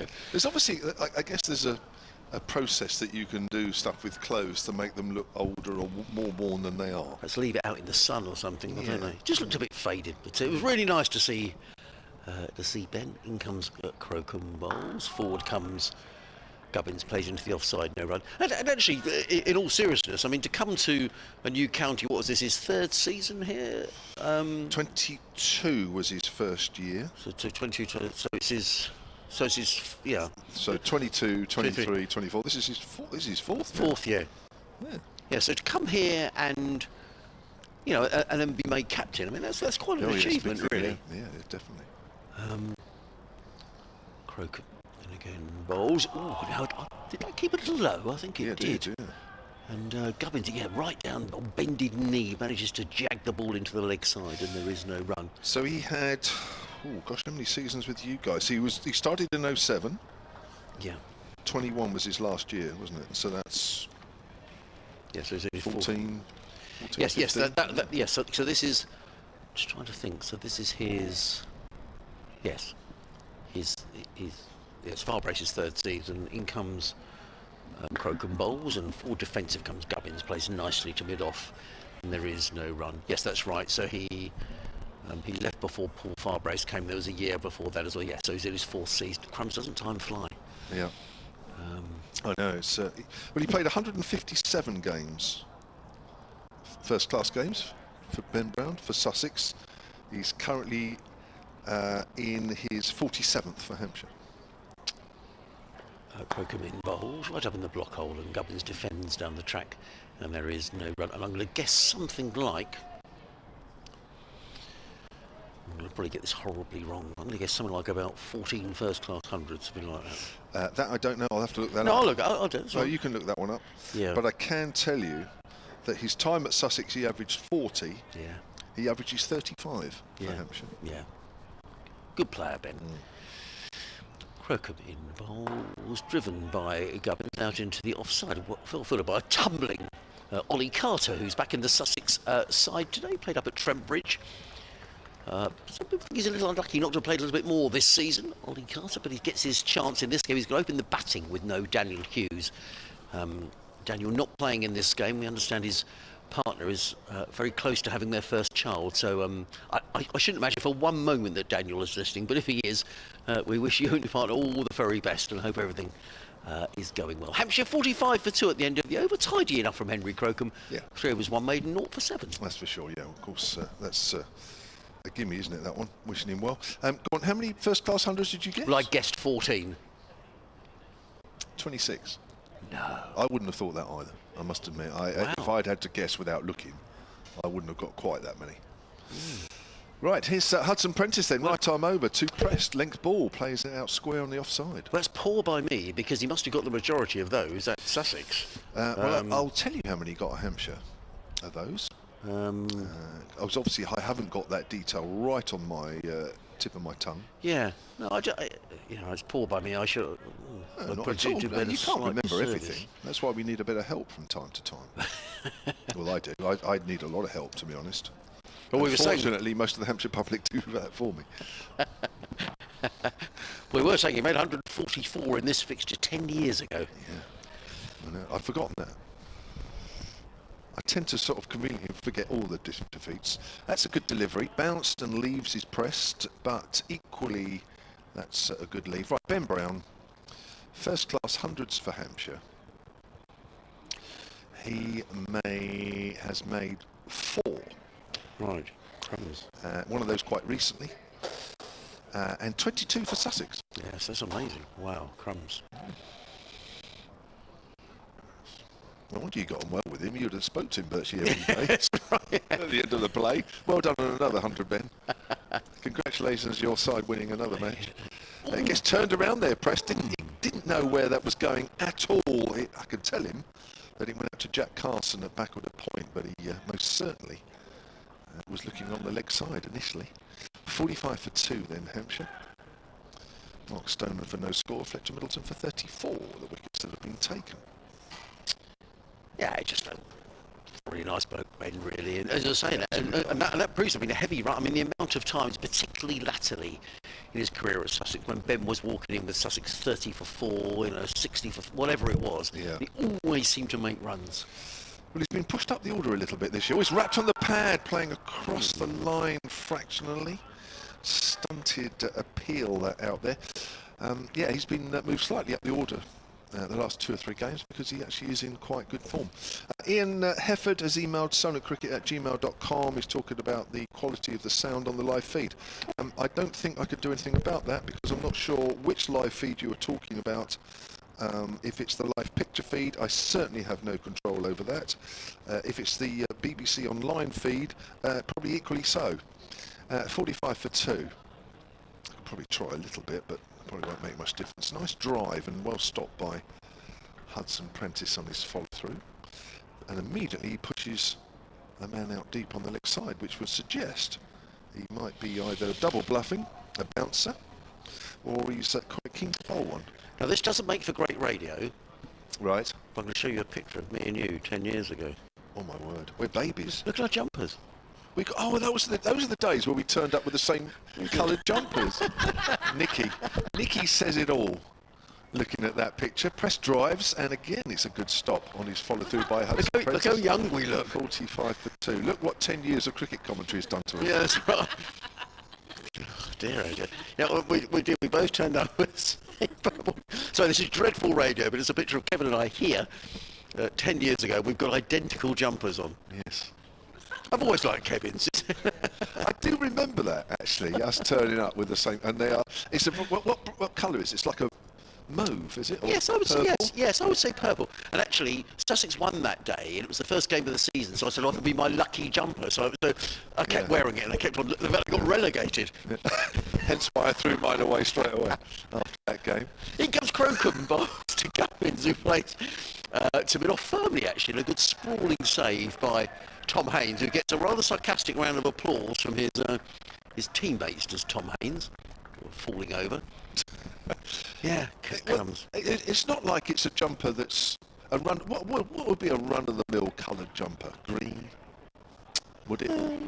Beige or brown or black? Yeah, but it wasn't even one of those run-of-the-mill coloured jumpers. In comes Crocombe bowls. That's a good delivery. Played and a miss by Gubbins, taken by Simpson, no run. I wonder who took the photograph. It's not a selfie, is it? No. Who took that? I don't know. Look at you. Look, you look about 15.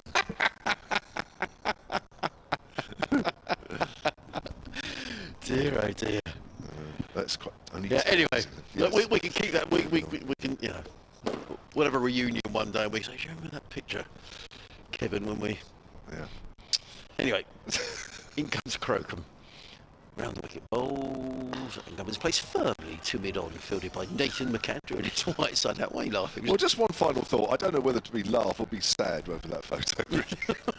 I'm sort of equal measure. Now, you're going to love this email, because this has come to me, but it's for you. Okay. Oh dear. David Boyle, solarcricket@gmail.com. He says, excellent commentary, along with the usual non-cricket topics. Thank you, David. He says, is Adrian able to tell us why Ben Brown left Sussex to join Hampshire? Oh dear. In comes Crocombe bowls, drilled down the ground by Gubbins. That's a lovely shot. That's probably the shot of the morning, actually. It's beautifully timed by Nick Gubbins, straight down the ground, and picks up a boundary. He goes into double figures. He goes to 13, and Hampshire to 49 for 2. Well, I think there were lots of reasons behind that, and lots that I probably wouldn't want to go into, and I probably don't know the whole story behind a lot of it, really. But I think it's true to say that, how can I put this? I think there have been some differences of opinion, and Ben just decided it was best to move on. I mean, Sussex have been very lucky; they've now got a very good wicket-keeper batsman in terms of John Simpson, but not as prolific, not as many hundreds as Ben. I think John's up to about 14 now, which is probably why I was getting confused with my wicket-keepers. In comes Crocombe and bowls, and Gubbins plays across the line on this occasion, plays to mid-on, and there is no run. So yeah, I think in the end it was felt from both parties. There's always two sides to every story, isn't there? That it was best for Ben to move on. But what I would say was, you know, you've got someone who's averaging 40, keeping wicket and batting 6. That is a big miss. Cool. Before John came, and obviously the balance has been redressed now. Well, I think, to be fair, John Simpson's not been a bad replacement for you guys. Fabulous replacement. And you know, he's scored so many runs this season already. In comes Crocombe bowls, and forward comes Gubbins, plays to point, and there is no run. End of the over, 49 for 2. Gubbins the 13 pressed on 2, and it was one of the things that when Paul Farbrace came in, he immediately identified. He said, there's no experience in this side. The likes of Ben had gone, and they needed some experience. So to get John Simpson was a major coup. Wasn't it, Johnson? And, you know, he's just been brilliant since he's been. So, you know, now John is here. They haven't missed Ben as much, but initially there was a big hole in the Sussex side. But just delighted. He was a very, very popular figure down at home, Sussex boy. And a lot of people were very sad when he left the club. That's why I say it's just great to see him spring here at Hampshire. Yeah. Have I got to go? Well, you haven't got to, but... Yeah, I'll see if I can find some more embarrassing photos of Kevin. Yeah. If that's the case, you can stay on. Amelia Clark will take over from Adrian Harms as we watch Hudson Prentice start the 19th over of the morning. As pressed, lovely drive, bit of width, and he's just hit through the line. He's found the gap, and that's gone for 4 runs. 50 runs up for Hampshire at the start of the 19th over as the breeze just gets a little cooler into this gantry. Hello, Amelia. Hello, I'm back. You are. Steve Clark has emailed solidcricket@gmail.com. He says, am I allowed to say that a baby Adrian and a baby Kevin, well, I'm not sure I look quite like a baby in that photo, but a bit younger maybe, Do you know, in I didn't coloured think you jumpers. looked that different. Did you not? No. Well, that's very kind of you. That's right. He says in coloured jumpers actually does make for great online radio. Thank you. Straighter this time, a press works that up to mid-on, and there is no run. Score remains on 53 for 2. Yes, Sussex are doing well, striking just when they need, really. Yes, a couple of wickets in the first over, and then an hour later. They've not let Hampshire get comfortable really at all. No, they haven't. There is a bit there. I'm probably thinking, and I'm quite happy to be proved wrong, that perhaps the pitch isn't playing quite like the green colour that it appears. I think it's there's a bit there, no doubt about it. But I think I've seen pitches of that colour do a bit more than this. As Hudson Prentice comes in, worked away by Tom Prest on the leg side, moves on to 7.54 for 2. Probably not a great amount of pace out there. No, it doesn't look as if it's moving that quickly really through the wicket. It is moving a little bit slower, but maybe it's turning a little bit and just making giving the Hampshire boys something to think about, not making it quite as easy as they'd like. Yeah, it might come a bit later, that one. Certainly bare ends, which you can see on the live pictures. See the bowlers follow through there from Gubbins just outside his off stump. That might be coming into play a little later. Swishes to round the wicket, does Hudson Prentice. 1 for 9 in his 4th over. Comes in and bowls. Gubbins works that away down to fine. Fine leg.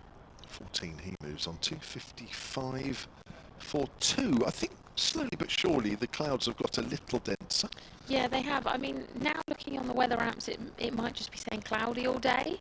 They are dropping in terms of rain today, so that's a positive. But those clouds over there aren't looking a touch dangerous, I'll be honest. They are looking a little heavier. Yes, a little bit darker. Yeah, but we're okay. I don't think there's any danger of the lights coming on yet. Not quite, no.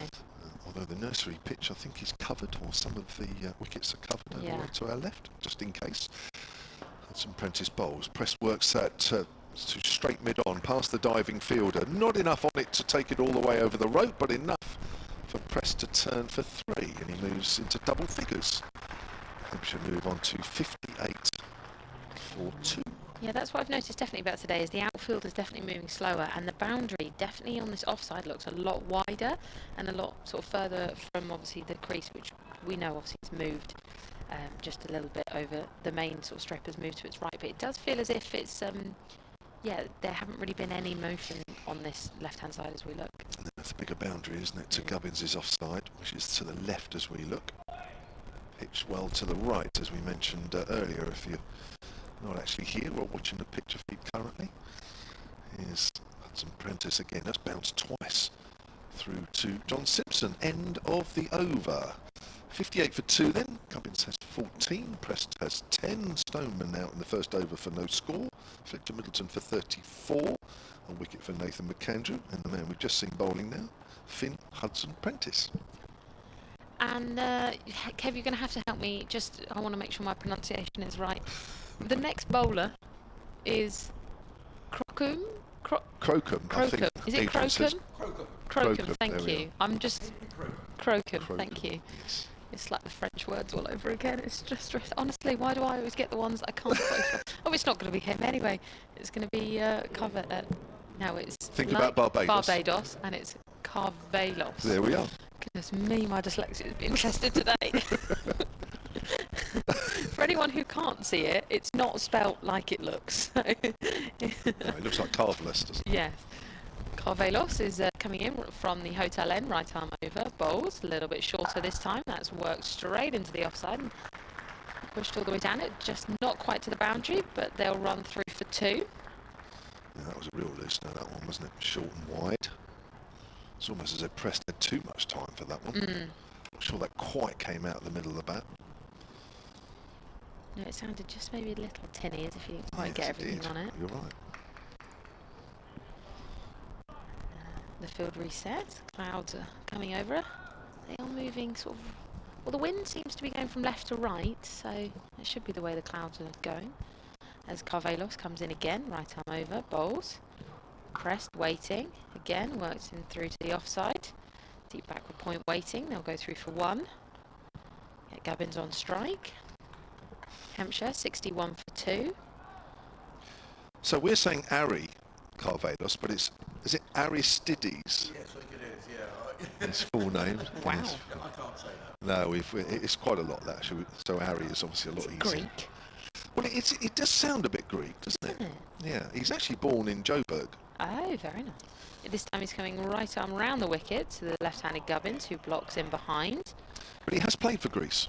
You're right. I know my Greek names, You do, see? yeah, you spotted that. Yeah. Yeah, that's why I couldn't read it, because I always struggle. That's probably one of the easier Greek names or South African names to read. I've had some that have been particularly difficult. As Nikki Chowdhury comes in, she's gone and fetched even more layers from the car. Didn't know that was possible. She did that last week at She Arundel. did. Carvelos again, Gubbins on strike, coming round the wicket. Bowls, full length delivery. This is up and over the head of third slip, and it is going to run away for 3. Yeah, probably had his heart in his mouth there for a moment, did Gubbins, but it did go clear over third slip. Moves Hampshire 65 for 2. Yes, he played some T20 cricket for Greece back in 2022. There you go. Wow. Played only 1 match though. He's only ever played 1 match for Greece. That doesn't matter. No. Wow, what a storied sort of different, many cultures influenced. I like that. Wonder what he thinks of playing in England. He'd probably rather be playing in Greece. A lot warmer. Carvelos in again, right arm around the wicket, bowls, full length delivery. Gubbins does well to block that, just to cover. He played 1 match against Italy, T20 game, Wow. in 2022.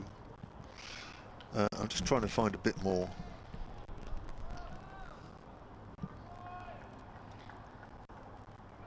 Hampshire 65 for 2, Gubbins on 18, Pressed on 13. As Carvelos stands at the top of his mark, comes in again, gains speed, past the umpire, bowls, length delivery this time, works square the wicket, no run for Gubbins. Right, so. End of the over, Hampshire 65 for 2. What have you found, Kevin? Right, he played in July 2022 a T20 World Cup sub-regional Euro qualifier Group A match. Right, that's Well, a by long the time title. you've said all that, you've missed the first over. And it was played, and I've never heard of this before. It was played at the Chikurila cricket ground in Vanta. I don't know why I've gone down this route, because I'm No. actually regretting it. He's not missing any action. Honestly, if you were introducing that game, you'd have missed half of it. I have no idea where Vanta is. V-A-N-T-A-A. Do you want to look that one up? I'm on it. Have a look at it. Here's Hudson Prentice from the pavilion end. Press drives pleasantly down the ground You'll love this. in this nonchalant way that he plays, but times it nice. Guess where it is? It's go in on. Finland. Is it really? So Greece and Italy played in Finland.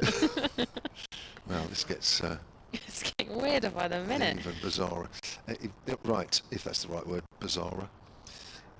Italy won by 9 wickets. in that game. And I thought actually he would be playing for Italy. Gareth Berg, formerly of Hampshire and Middlesex, played for Italy. 4 overs, 10 for 1. Carvalhos made 10 before he was bowled, and I'm not even going to say that name either. And he opened the bowling 3 overs, none for 10. There we go. Right, Finn Hunt's apprentice. With the keeper standing up now, John Simpson, as Prest pushes that up to mid-off. And there is no run. So it's one and only game for Greece, played in Finland. Well, I was just trying to find out if that sort of, obviously one of his parents must be Greek, because he was originally born in South Africa. So where was the link? So I'm just having a look. I can't find anything at the moment, but yeah, it's quite an interesting one. Yeah, it must be his mum or dad. Must be. Yeah, that's what usually is the case. Ah, because his father's family background. I've just found it. Ah, there we are. There you go. Hudson Prentice again. Taken by Simpson, as Prest leaves that one alone. Yeah, oh, hang on. I wonder if his brother was playing in that game, because there was another Carvalhos in that game. Alexandros. Sounds it. They must be. They must be related. He says, not knowing. I'm googling. Good, thank you. 69 for 2. As in comes Hudson Prentice again. Bowls. Prest just tries to work that on the onside. A little bit early on that shot. The ball makes its way up to mid-off. Yes, he is. He also plays cricket. I spelt it wrong and originally got up a GP, so I was a bit confused. I was like, that's not him. So they are brothers? Yes, he's yeah. He played in the T20 as well. Yes. There we go. We're giving Adrian Harms plenty of stuff for the next time Sussex play, and Carvalhos is in the side. You probably knew that already, Adrian. Hudson Prentice in again from the pavilion end. Forward, I think he's almost leaving that one, Prest. I'm not sure he was quite sure what to do there. It was a tentative forward plod there from the youngster. 69 for 2 in the 21st over. Amelia's shivering. Yeah, it's a little chilly. My hand's cold. Yeah, it is. The wind keeps picking up coming in from our right-hand side here. Well, it might get even chillier tomorrow with the weather forecast. Yes. I'm not here tomorrow, so good luck. Thanks. Well, sort of a day off tomorrow. Godson's wedding tomorrow. Yeah, I hope it's nice yeah, there. Sure it will. Down in the Chichester way. That's worked away on the onside. Prest might pick up 2, though. No, that's a good shout there from Gubbins. Took charge of that situation, because what initially looked like 2 probably would have been a very, very risky 2. So 1 they take. 70 for 2 Hampshire at the end of that over. Hudson Prentice 5 overs, 1 for 18. So elsewhere in the cricket, obviously England, Zimbabwe playing their test. England were 565 for 6. Zimbabwe into bat. They are 43 for 1. Ireland and the West Indies are playing. West Indies are 114 for 2. And then elsewhere in the county champs in the Division 1, we've got Durham versus Somerset. Durham 73 for 2. We've got Surrey versus Essex. Essex 88 for 2. Worcester, is that Warwickshire? God, I'm having a right day of it today. Warwickshire are 52 for 2 as Carvalhos comes in again, and that's just carried through to the keeper. And Yorkshire, Nottinghamshire 49 for 1. Yorkshire? They are yet to bat. Oh, right, sorry. Well, Nottinghamshire, are you? Right. So initial wickets, but not loads now, is there? Not A lots bit for like them. here. Very much so, yeah. Up and down the country, all the cricket seems to be sort of following the same rhythm. Carvalhos at the top of his mark. He's going to come right arm over the wicket to Prest. He's waiting on strike. Bowls, length delivery. That's well defended in behind. Blocked down to cover. Looks like it might just shaped away a little bit, that one, from Carvalhos. Hampshire 70 for 2. Is it me or is that pitch feed just a little blurry today? Yeah, it might be. I It suppose does it if it's depends on much our more zoomed screen, in, yeah. Whether it's our screen that's a little... Yeah, because that looks normal, the it does. score and everything. Carvalhos, and again, pressed on strike, so right arm over the wicket. Bowls, good length, play down to mid-on, there to collect, they won't run. I'll let you read that email. Oh no, it scares me when you say I think we're all right name-wise. It's only because I'm sort of coming off towards the end of the service. That's all right. Yes, so Ollie Arnold emailed solentcricket@gmail.com. I think that would have been the same tournament in which Ali Gajic, thank you Ollie for giving me the as Carvelos comes in, right arm over the wicket. Bowl shorter this time and it's carried through to slip. And that's pressed gone. Oh goodness me, Carvelos strikes again. We'll just watch the replay there. It's John Simpson who moved across. Oh, Tom Clark, thank you, it slipped. Sorry, Adrian was pointing at something in my book and I couldn't quite work out. But yeah, Adrian, it was Tom Clark who caught Tom Prest at slip. Yeah, first wicket for Carvelos. Just bounced a little bit on Prest. He wasn't quite in the right position to play the shot. In the end, the bat's coming down at an angle. And that's a good catch. Another good catch in the slips. Yeah, another good catch from Tom Clark. I think that's the second of the day. Yeah, he was the one that got Stoneman, wasn't he? Yes. Yeah, well placed there at slip. He's got very quick hands. So Prest will have to depart on 18. He faced 25 deliveries. Hampshire on 70 for 3. Yeah, he's not in behind that. He's just playing inside the line. The bat's coming through at a 45-degree angle. I think he'll be disappointed with the position that he got himself in. Shall I move when there's a wicket? Because Nikki's right up behind me. Yeah, she's eager. I don't let my mum get that close to me. Incoming batter now is Ben Brown. I'll try and keep some level of decorum as these two fall around giggling. So anyway, on that note, it's going to be Amelia Clark and Nikki Chowdhury. Yeah, Ben Brown coming in to join Gubbins in the middle. Ben Brown, captain of Hampshire. He's Hampshire on 70 for 3. You right there, Nikki? I don't know what to say to that. I'm completely stumped after those comments from Came Kev. out of nowhere. Absolutely. What are your thoughts so far, Nikki? Yeah, it's been good, I think, from Sussex. Early breakthrough, and then Hampshire's had that moment to rebuild, and then again, Finn Hudson-Prentice getting the second breakthrough, and now I think definitely in Sussex's favour right here. And, well, Hampshire will really have to dig deep and get their head down and churn things out. Yeah, not bad.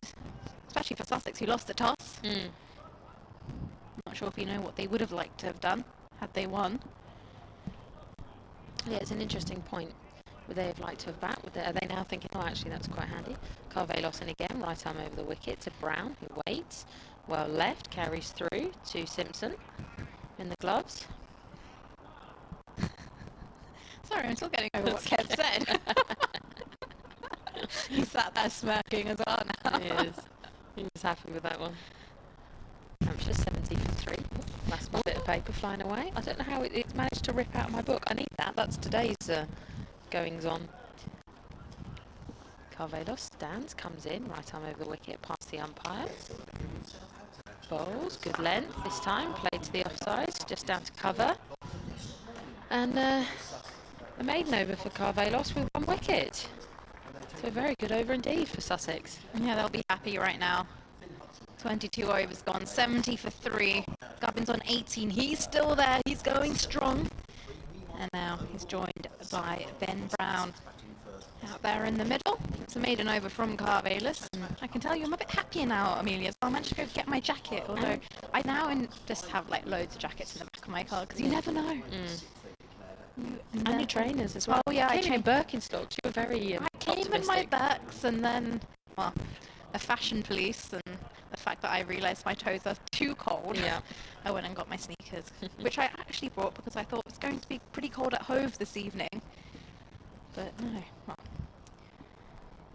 I'm going to have a new bowler from the pavilion end, Jack Carson. I'm going to see some spin. A bit earlier, but it's going to be Carson from the pavilion end into the left-hander Gubbins. Looking at that, we've got a slip and a short leg in place. as Carson, with his sunglasses on. We see lots of players bowl with their sunglasses these days. Round the wicket, and this one down the leg side. Goes down as a dot, and Gubbins then just has a shadow after that ball and looks, oh, maybe I should have swept that one, and shadows a sweep. Carson into Gubbins, who taps his bat now and is forward. This one strikes him on the pad. There's a shout and the finger goes up. And it's another wicket to go down here for Hampshire. Gubbins can't quite believe it. And unfortunately, there wasn't too much hesitation from the umpire there. Carson comes in round the wicket to the left-hander, who's forward, strikes him on the pads. And well, Sussex are clearly on top here in the first session down at the Utilita Bowl. 4 wickets down now, Hampshire, 70 on the board. Yes, and Ben Brown just stands just past the wicket, sort of hand on hip, leaning against his bat as if to go. We've got quite the task ahead of us. I think he's doing a few stretches as he waits for the incoming batsman. Yeah, Carson comes in and he made something happen very quickly for Sussex, only on the second ball there. Yeah, very quick. Sussex will be over the moon with this. They will indeed. Yes, a lot of people in today, it seems, which is nice, even on quite a chilly day. Mainly, obviously, because the wicket is so far to the right, mainly on the right-hand side and sort of below us. But even a lot up in the pavilion, on the top balcony there, and over in the Shane Warne stand, quite a lot of people dotted about. Lovely to see. Come and enjoy some interesting cricket, I'm gonna say. Yeah, it is interesting cricket. It's exciting. It's the El Costico, I saw someone say on X. The El Costico. Neighbouring counties by the seaside. Who's going to come up on top? Well, Hampshire versus Sussex, day 1 down here at the Utilita Bowl.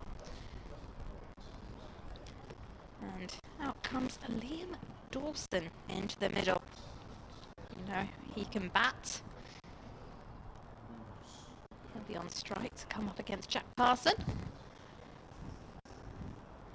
Now, if Sussex can pull off another wicket here before lunch, they'll be crying with laughter. With joy. With joy. Just so happy. Yeah. As Carson, at the top of his mark, is ready to go with his sunglasses on, although it's very cloudy here now. So, like, what sun can you see, Jack? Yeah, there's not even a level of glare in the sky. It's, you know, sort of very dull. In comes Carson now. Dawson with the back foot defends, and there's a shout of some sort. We'll have to watch this back on the replay because I'm not quite sure what he's shouting. Dawson moved right to, very fast to his right as well to take that one. Is it just? Yeah, he goes back and across and really goes across. It was nowhere near. It was turning a touch, but because he took a step to his right, he was miles out of line. This one full of delivery, driven through the offside by Dawson, and he will get 4 runs for that. Overpitched from Jack Carson, and Dawson can just lean into it and open his account. Hampshire move on to 74 for 4. Yes, although, you know, not the best start from Hampshire, they will be thinking, well, we've got 2 of our most experienced players in the middle, 2 very capable batsmen, and, you know, they know that they can both go on to big scores and take Hampshire on. Slip and short leg in place for Dawson as well. As in comes Carson now. Dawson uses his feet down the track, lofts over the head of mid-on, and that will be another boundary. Oh no, he's got everything on that one. That's gone over the rope without a bounce.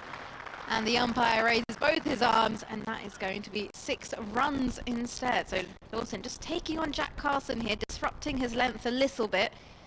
Not allowing him to settle in early on, because Jack Carson can eat up on those. If you just let yourself settle, you can just eat away the same area, and it becomes a bit difficult. But disrupting his line and length a little bit from the get-go, just like Dawson's done here. He's on 10. Yeah, only faced 3 deliveries. Carson in now, and Dawson this time forward and gets a thickish outer edge. It runs down towards the 3rd man boundary, and it will be 4 more runs as the fielder in pursuit, unfortunately, didn't get to stop that one. And what started off as a great over for Jack Carson has ended rather expensive. 14 from that one. in his first over. 23 overs gone, Hampshire 84 for 4, and Liam Dawson's just come in and smashed 14 from 4 balls there. Absolutely. Elsewhere, though, in the county championship, Durham versus Somerset. Durham are 85 for 2. Surrey taking on Essex at the Oval. Essex 92 for 3. Worcestershire versus Warwickshire. Warwickshire are 57 for 2. And Yorkshire taking on Nottinghamshire. Nottinghamshire are 57 for 1. In Div 2, Derbyshire versus Kent. Derbyshire 99 for 1. Glamorgan versus Middlesex. Glamorgan 3 wickets down with 59 on the board. Carvelos in, right arm over the wicket. This time blocked down to the leg side. Deep in wicket there. They'll run through for 1. Interesting there. That shot actually from Dawson wasn't exactly a pull, but he just really just takes his left foot off the ground and controls that down towards square leg. Leicestershire versus Lancashire. Lancashire are 67 for no loss, and Northamptonshire versus Gloucestershire. Northants are 52 for 3. Carvelos again, top of his mark. Dawson not quite happy with something. He walks down the track, just does a little bit of gardening. He's just seen something he's not quite happy with. Taps his bat on the ground a few times as Carvelos comes in past the umpire. Bowls right arm over the wicket. Well blocked in behind. Down to cover. No run. And of course, up at Trent Bridge, where England are playing Zimbabwe in this one-off test match, a 4-day game. England declared on 565 for 6, with 3 Centurions in the top order. And Zimbabwe are currently 54 for 1. There's plenty of cricket going on up and down the country. All the scores are available on the BBC Sport homepage under cricket and fixtures. Carvelos in this time, clipped away onto the offside. Down to backward point. No run scored. Hampshire still on 85 for 4. The clouds seem to be moving in again. I'm going to check the weather now because I'm getting rather worried. I think it mainly just said it changed to cloudy, but there was a slight level of precipitation. It's another tricky one. Carvelos comes in again, right arm over the wicket to Dawson. Well left by Dawson, raises his bat well above his head just to make sure he's out of the way of that. Should be all right actually. So Southampton, should get some sunshine around 5 o'clock. I don't know about that. It looks a bit overcast until then, and then tomorrow's fine. A bit of rain at 6 o'clock in the morning, but it doesn't look like it's going to interfere with the day's play. Sunday looks nice and sunny. Monday there's a bit of rain around. Carvelos in again. Oh, shorter delivery. Dawson does well to block that. Down to extra cover. Just starting to hope that all that good weather we've already had wasn't just our summer, because I did read. Don't jinx it. I read somewhere that apparently the amount of sunshine we've already had in spring this year is more than we had in summer of 2024. I which read that is as well. Yeah. crazy. Yeah, we did have a lot of rain last year. Carvelos in again. Past the umpire. Bowls much fuller length this time. Down to mid-off. End of the over, just 1 off of that. Hampshire moved to 85 for 4. Brown on 1, Dawson on 14. Last wicket was Gubbins, falling to Carson. Gubbins went on 18 runs. And Carson will look to bring back his second over now. He got the breakthrough, but then Liam Dawson came round and thought, right, let's have some fun. It's going to be Ben Brown on strike, though. He's only faced 3 deliveries as well, so both these batters fairly new to the crease. Let's go through the field once I can see everyone. After Carson bowls this one. Right arm over the wicket, and Brown is forward, defends to mid-wicket. So, slip, short third, deep cover, mid-off, mid-on, mid-wicket, deep square leg, who's in front, and a 45 and a short leg as well. As in comes Carson now, and off the back foot, Brown looks to turn this into the leg side. We'll go towards deep square leg for a single.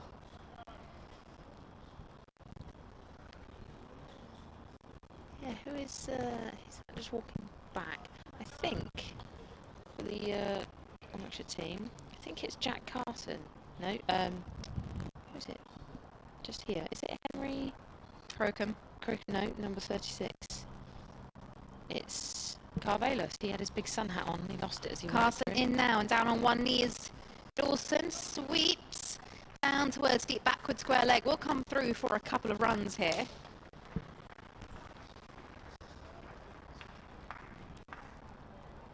And good job down in the deep to get round and cover that. Stop the 4. As Dawson takes his guard, looks up. And Jack Carson's at the top of his mark, skips in from the pavilion end, back of a length now, and Dawson forward in the defence. From the bottom half of his bat, the ball dribbles back into the mid-wicket region. Yeah, it looks like down at cover we've got McAndrew, who earlier was laying on the floor doing some twists. Then he was stretching his hamstrings. Now he's doing some jogging. I don't know if he's stretching to come in or just keeping warm. Bit of both. Carson in again. Dawson forward, lunges into defence, lays it back down the line of the wicket. And Carson picks it up and gives it a shine on his right thigh. And now with his t-shirt, rubs his hand across the soil on the crease, gets it dry, and is ready to go again. Slightly flighted delivery, and Dawson checks this to mid-off, who tumbles to his left to stop the ball going past. And that's just the 3 runs off the second over from Jack Carson. After 25 overs, Hampshire are 88 for 4. Then I'm going to make way for Adrian Hughes. Dawson on 16, Ben Brown with 2 to his name. And just 14 minutes left till we get through to lunch. Did you place your lunch order, Adrian? I did, yes. I did it on Kevin James' recommendation. Oh, let me guess, he went for the ham, eggs and chips. Well, he did mention that, but you know, he also said the fish cakes are very good. Oh, the fish cakes are quite nice. Yeah. I think probably at this stage, Sussex will probably be the happier of the two, I think. I think to take 4 wickets in the morning, with Hampshire electing to bat first. But that being said, you never quite know until both sides are batted. But I think Sussex will be reasonably pleased with their morning's work. This partnership worth 18, and Liam Dawson's come in and started to play a very aggressive mode. He's on 16. Nathan McAndrew coming back into the attack, this time from the hotel end. It's a bit chilly here this morning. It's a bit more cloud cover around. Goodness, now. it's not just me. well, it's not cold. It's just, you know. You wouldn't just go out in shorts and a t-shirt. No, not today. No. McAndrew running in away from us, comes in and bowls to Ben Brown, who's forward and plays the offside no run. Just in that previous over, Ben Brown pulled a little pull shot to mid-wicket. I was watching with Kevin and I said, that's a typical Ben Brown shot. The amount of times down the years I've seen Ben play that shot, he gets up on almost sort of one leg and pulls the ball around onto the leg side. Lots of control on that as well, though. He didn't hit it too hard, just played it around for the single. Should be very keen, needless to say, not to lose another wicket here just before lunch. 3 slips in place. A point cover mid-off. Mid-on. There's a deep mid-wicket and a fine leg. Way down the far end of the ground as we commentate from high up the hotel end of the ground. And McAndrew is on his way again. Over the wicket bowls. And Brown with a play and a miss outside the off stump. And Brown down on one knee. Beaten by McAndrew. The ball thumps into the gloves of John Simpson. He was looking for a statement drive there, He was. Ben Brown, and that just beat the bat. Yeah, he was. Although, Adrian, I made a note of this and I thought I must mention it. So we just spoke about the Sussex women's game versus Kent match at Hove the other day. Yeah. And that was the first time I went to Hove, and I'm not sure if you know. Did you know Hove has tea and coffee fairies? That Go you on. mention that you'd like a tea and coffee, it suddenly just appears. Does it? Yeah. Well, not when I do it, it doesn't. You must have influence. That never happens for me. Who was bringing that in? In comes McAndrew. Bowls and Brown defends the ball. Well, middle and off, plays to mid-on. There is no run. Yeah, and we had top-ups as well, and it was just like, Really? Georgie and I were just taken aback. We've got fairies at Hove that bring you tea and coffee. Right, I need to make a note of that. As to who organised that. Because obviously when it's just the two of you on air, it's a bit difficult to get up and go and make yourself a cup of tea and join We, you we, know. well, we tend to say, right, just get the end of over and say, right, just won't be a moment, and nip off and make whoever it is, Kevin or whoever, a cup of tea. Oh no, we didn't get the chance Well, to there do we that, are. and Preferential treatment. I think you should have some words. McAndrew runs in again and bowls, and Brown, this time shoulders arms. There's that one pass by outside the off stump taken by John Simpson, and there is no run. Brown on 2, Dawson on at 16, for those of you just joining us this morning for the first time, or this afternoon I should say now. Hampshire winning the toss this morning on a pitch. It looks green, giving a little bit of assistance to the seamers. But Hampshire deciding to bat first, losing Mark Stoneman in the opening over of the day. Interesting pitch out here. The middle half just kind of blends in. Yes, it does. Quite green. Yes, the ends are brown in colour. In comes McAndrew bowls, and Brown is forward, clips this into the onside. He's generally for a quick between the wickets is Ben Brown. He picks up a single to mid-wicket. He goes to 3. Hampshire to 89 for 4. Wicket shared around for Sussex this morning. McAndrew, Hudson Prentice, Carson and Carvelos have picked up the wickets. And McAndrew's footmarks are making themselves pretty prominent right now. It'll be pretty handy if Jack Carson has to bowl round the wicket to Gubbin. Oh, to a left-hander, sorry. He's already back in the pavilion. McAndrew with this very straight approach. In and bowls, and forward comes Dawson with the model forward defensive, plays it into the offside fielder there by Ollie Carter, who's in the side for Sussex this week. No Daniel Hughes, no Ollie Robinson from the side that lost down at Taunton last week. James Hayes has gone back to Nottinghamshire after his emergency loan, so Ollie Carter comes into the side. Eric Avelos and Henry Crocombe, who makes his first appearance of the season. Well, we've got 7 or 8 minutes to go, in fact 9 minutes to go until lunch. I'd imagine they go by the digital clock on the scoreboard. Can't miss the clock there. It's 12:51, so 9 minutes to go, so I reckon we'll have possibly 3 overs. We're going to get Jack Carson, who's going to bowl the next one from the pavilion end.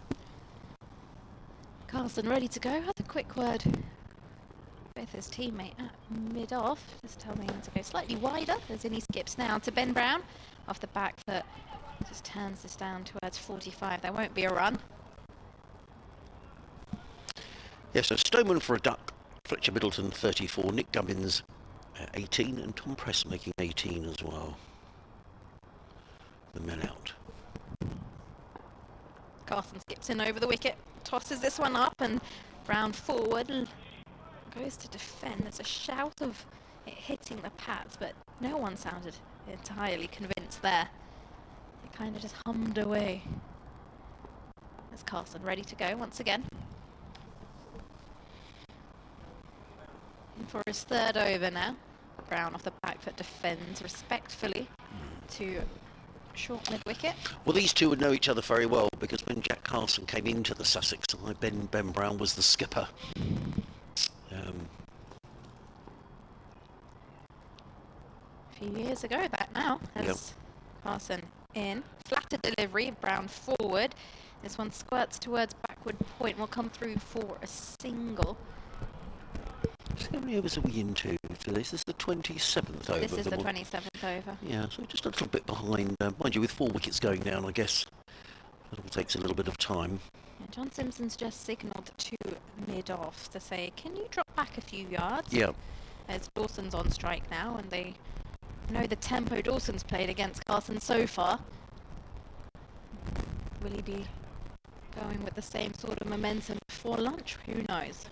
But Carson's going around the wicket to the right-hander, who plays that with a full face of the bat, back down the line of the wicket. Carson doesn't get by to stop it, so they'll come through for a single, fielded at mid-off at the end.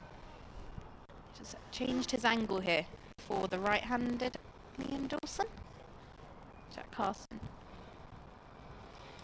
round the wicket, tosses this one up. Dawson forward and defends back to Carson, and that will conclude the end of the over. 1 run from it, 27 overs gone. Hampshire and 90 for 4.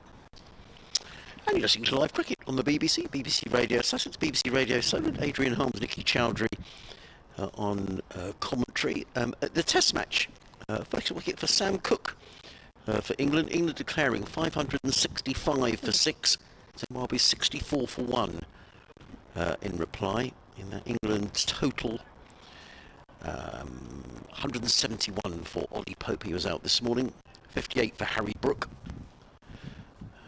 So Zimbabwe 64 for 1 in reply. Ben Curran, the man I think is the brother of Sam. In comes McAndrew Bowles, and forward comes Brown. Placed a mid on, no run. Yeah, the brothers. Sam and Tom Curran. Yep, and both the Curran brothers were up at Trent Bridge yesterday. Oh, they excellent. were sat in the stands supporting their brother Ben. Who spent some time at Northamptonshire, didn't he, Ben Curran? Yes. I'm not sure whether he's still there or not. Elsewhere in the county championship, Durham 93 for 3 at the Riverside against Somerset. The Oval, Essex are in trouble against Surrey, 99 for 4. Ooh. In fact, Sam Curran is playing in that game. In comes McAndrew Bowles. Brown lets that one go outside the off stump, no run. Yeah, he was actually on the TMS tea break, Sam Curran, yesterday, and he was saying that he was just popping up to Trent Bridge to support Ben, and then he has to head back down to the Oval to get back in time for the game against Essex. Yes. Doesn't seem to play a lot of championship cricket, does he, Sam Curran? He would have been away in the IPL, I guess. Yeah, and Tom was away in the PSL, and then both the brothers came back, home. and the All tournament the got problems. suspended for a week, but that's all resumed again now. McAndrew in again. Bright sunshine bowls to Ben Brown, who's solidly forward with bat and pad close together, plays down the track, and there is no run. At New Road, Warwickshire in the, well, I guess it is a derby, isn't it, between Worcestershire and Warwickshire. Warwickshire 64 for 2. Worcestershire had a good win last week against Essex at New Road. And at Headingley,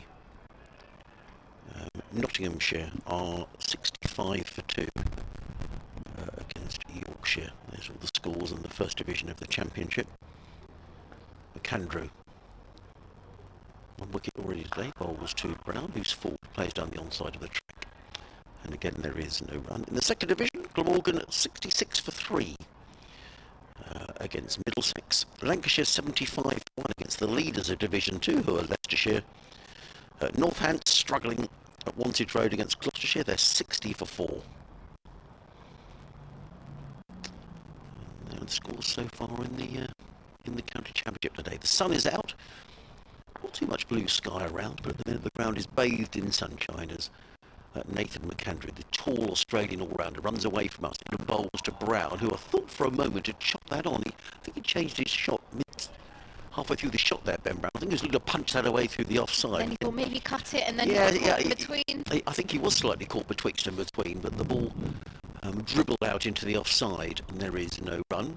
Still, there's 3 slips in place. I suspect we will get one more over before, we'll definitely get one more over before lunch, which will mean Sussex will have bowled 29 in the morning session.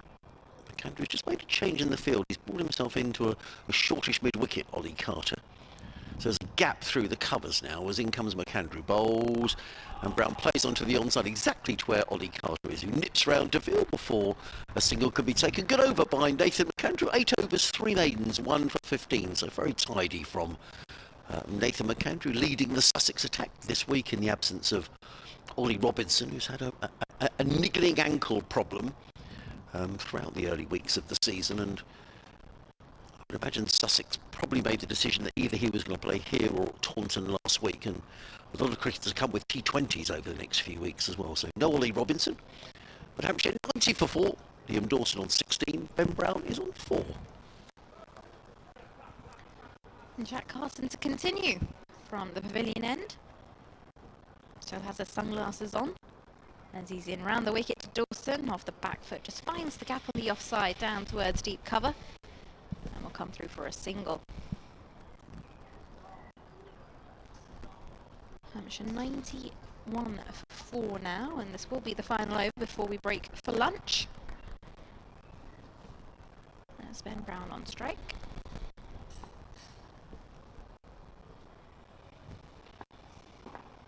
Taps his bat and awaits Carson, who's in over the wicket to him, and again played through to the offside for a single down at deep cover. Nice big gap there on the offside. Just to rotate the strike between these two. Sussex will be going to lunch, awfully happy with themselves. Round the wicket comes Carson to Dawson, who's forward and defends. The ball trickles into the offside, and Simpson will run through to pick it up.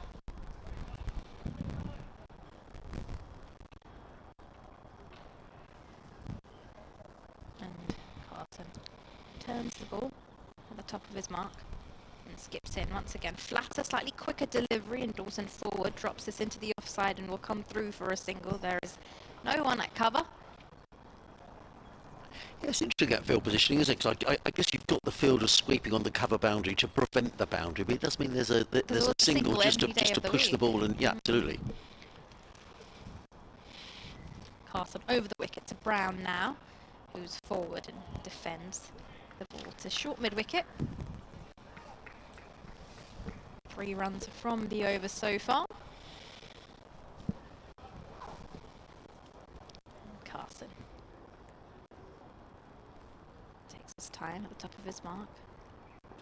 He's ready to go again.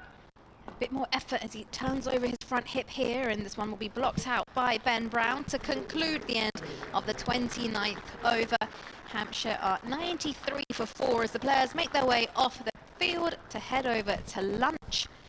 29 overs bowled, and Hampshire 4 wickets down, having lost the early wicket of Stoneman, Middleton, Prest and Gubbins here at the Utilita Bowl. And of course, those wickets have been shared around by the Sussex bowlers. McAndrew with 1 apiece for him, Carvalis, Finn Hudson-Prentice and Jack Carson, as the players make their way off the field for lunch. All in all, a good morning for Sussex. Yes, I think it has been a good morning for Sussex. I think they'll be quite pleased having Middlesex, Hampshire having won the toss and elected to bat first. But it is a greenish pitch, and Kevin was saying it could be a bit of help in here for the seamers early on, and that has certainly been the case. Good morning for Finn Hudson-Prentice. That's his 100th first-class wicket. So congratulations to Finn Hudson-Prentice. So the players have disappeared for lunch. We're going to have some lunch too. And get your fish cakes. I'm going to get my fish cakes. And Nikki, Amelia, Kevin and I will be back in about 35 minutes' time.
be a very good score from Hampshire. We'll have to wait and see. But it's going to be Nathan McAndrew who's going to get things underway. We've had a nice email in from Tim Broadbent on Sussex Cricket at bbc.co.uk, who's out in Kazakhstan, which is a long way from here. He's been in touch a couple of times this season as Tim. In comes McAndrew bowls, and covering up is Liam Dawson plays out into the offside, and there is no run. He says, Kazakhstan calling again. I'm pleased to say that you and your team have a new fan. The only trouble is that now I have to try and explain the intricacies of the noble game to my long-suffering French wife, who has become bemused not only by the game but also the regular talk of cake, weather, gardening and sundry going on during your always entertaining commentary. Well, thank you. Explaining field placings, especially where silly is involved, proved a challenge along with LBW decisions. Don't worry about that, we don't understand those either. in comes McAndrew in bright sunshine and bowls, and Dawson covers up, plays into the offside, no run. And the notion of a drawn game, even though the scores aren't level, but I'll press on. Your coverage is now standard relaxing fare of an evening. We're 4 hours ahead over in Kazakhstan after a hard day's work. It's head of French at a school out here. Says Tim. Lovely, Tim. Lovely to hear from you. Basically, any fielding position with silly in the name means you're in a silly position. You're far too close to the batter. Is that where it came from? Well, I don't know. But I can't think of a position that's silly that's a million miles away from the batter. No, that's very true. It comes McAndrew, number 43 on the back of his shirt. 3 slips go down, he bowls, and Dawson plays onto the onside, and there is no run. I have to say, when you talk about the draw as well, I go home at the end of a game and say to my wife, she said, well, who won? And I said, well, it's been a draw. What, after 4 days? Well, yes, you know, and it was quite exciting. It is quite a difficult concept to explain, isn't it? Gosh, yeah. I mean, basically, one team's got to take 20 wickets for even to have a chance of winning. Yes. Yeah. So if you haven't taken 20 wickets, the chances are that either you've lost or there's a draw. In comes McAndrew. Bowls let go outside the off stump, taken by Simpson, and there is no run. So ahead of a French school in Kazakhstan, where I'd imagine, Tim, you've been in touch before. It gets very cold and very warm in that particular part of the world. So freezing cold winters, but got hot summers. It's been a hot summer here so far, Tim, but it's a little cooler today. Very pleasant, actually. We're a bank holiday weekend. Forecast of some rain around, certainly on Monday, but I think tomorrow's forecast seems to be improving. What the lads were saying at lunch over in the press area. In comes McAndrew bowls, Dawson covers up, plays onto the onside, and there is no run. And they're always right in the press area. Which means it's going to team down tomorrow. Nice and tidy Nathan McAndrew today. He's in his 9th over. Figures of 1 for 15. Picked up a wicket in his first over, in fact the third ball of the match, when he had Mark Stoneman caught by Tom Clark at second slip, leading the attack in the absence of Ollie Robinson, who's got a niggly ankle problem and misses this game. McAndrew pauses and runs away from us from the hotel end, in and bowls to Dawson, who plays into the offside. In fact, Liam Dawson and Ben Brown look quite similar in terms of stature and their batting techniques. The former Sussex skipper, end of a maiden over from Nathan McAndrew to get things underway. 9 overs, 4 maidens, 1 for 15. Chris Burns has been in touch. Hello, Chris. He says, lovely to hear the commentary from Utilita Bowl and a great start for Sussex, despite depleted bowling resources.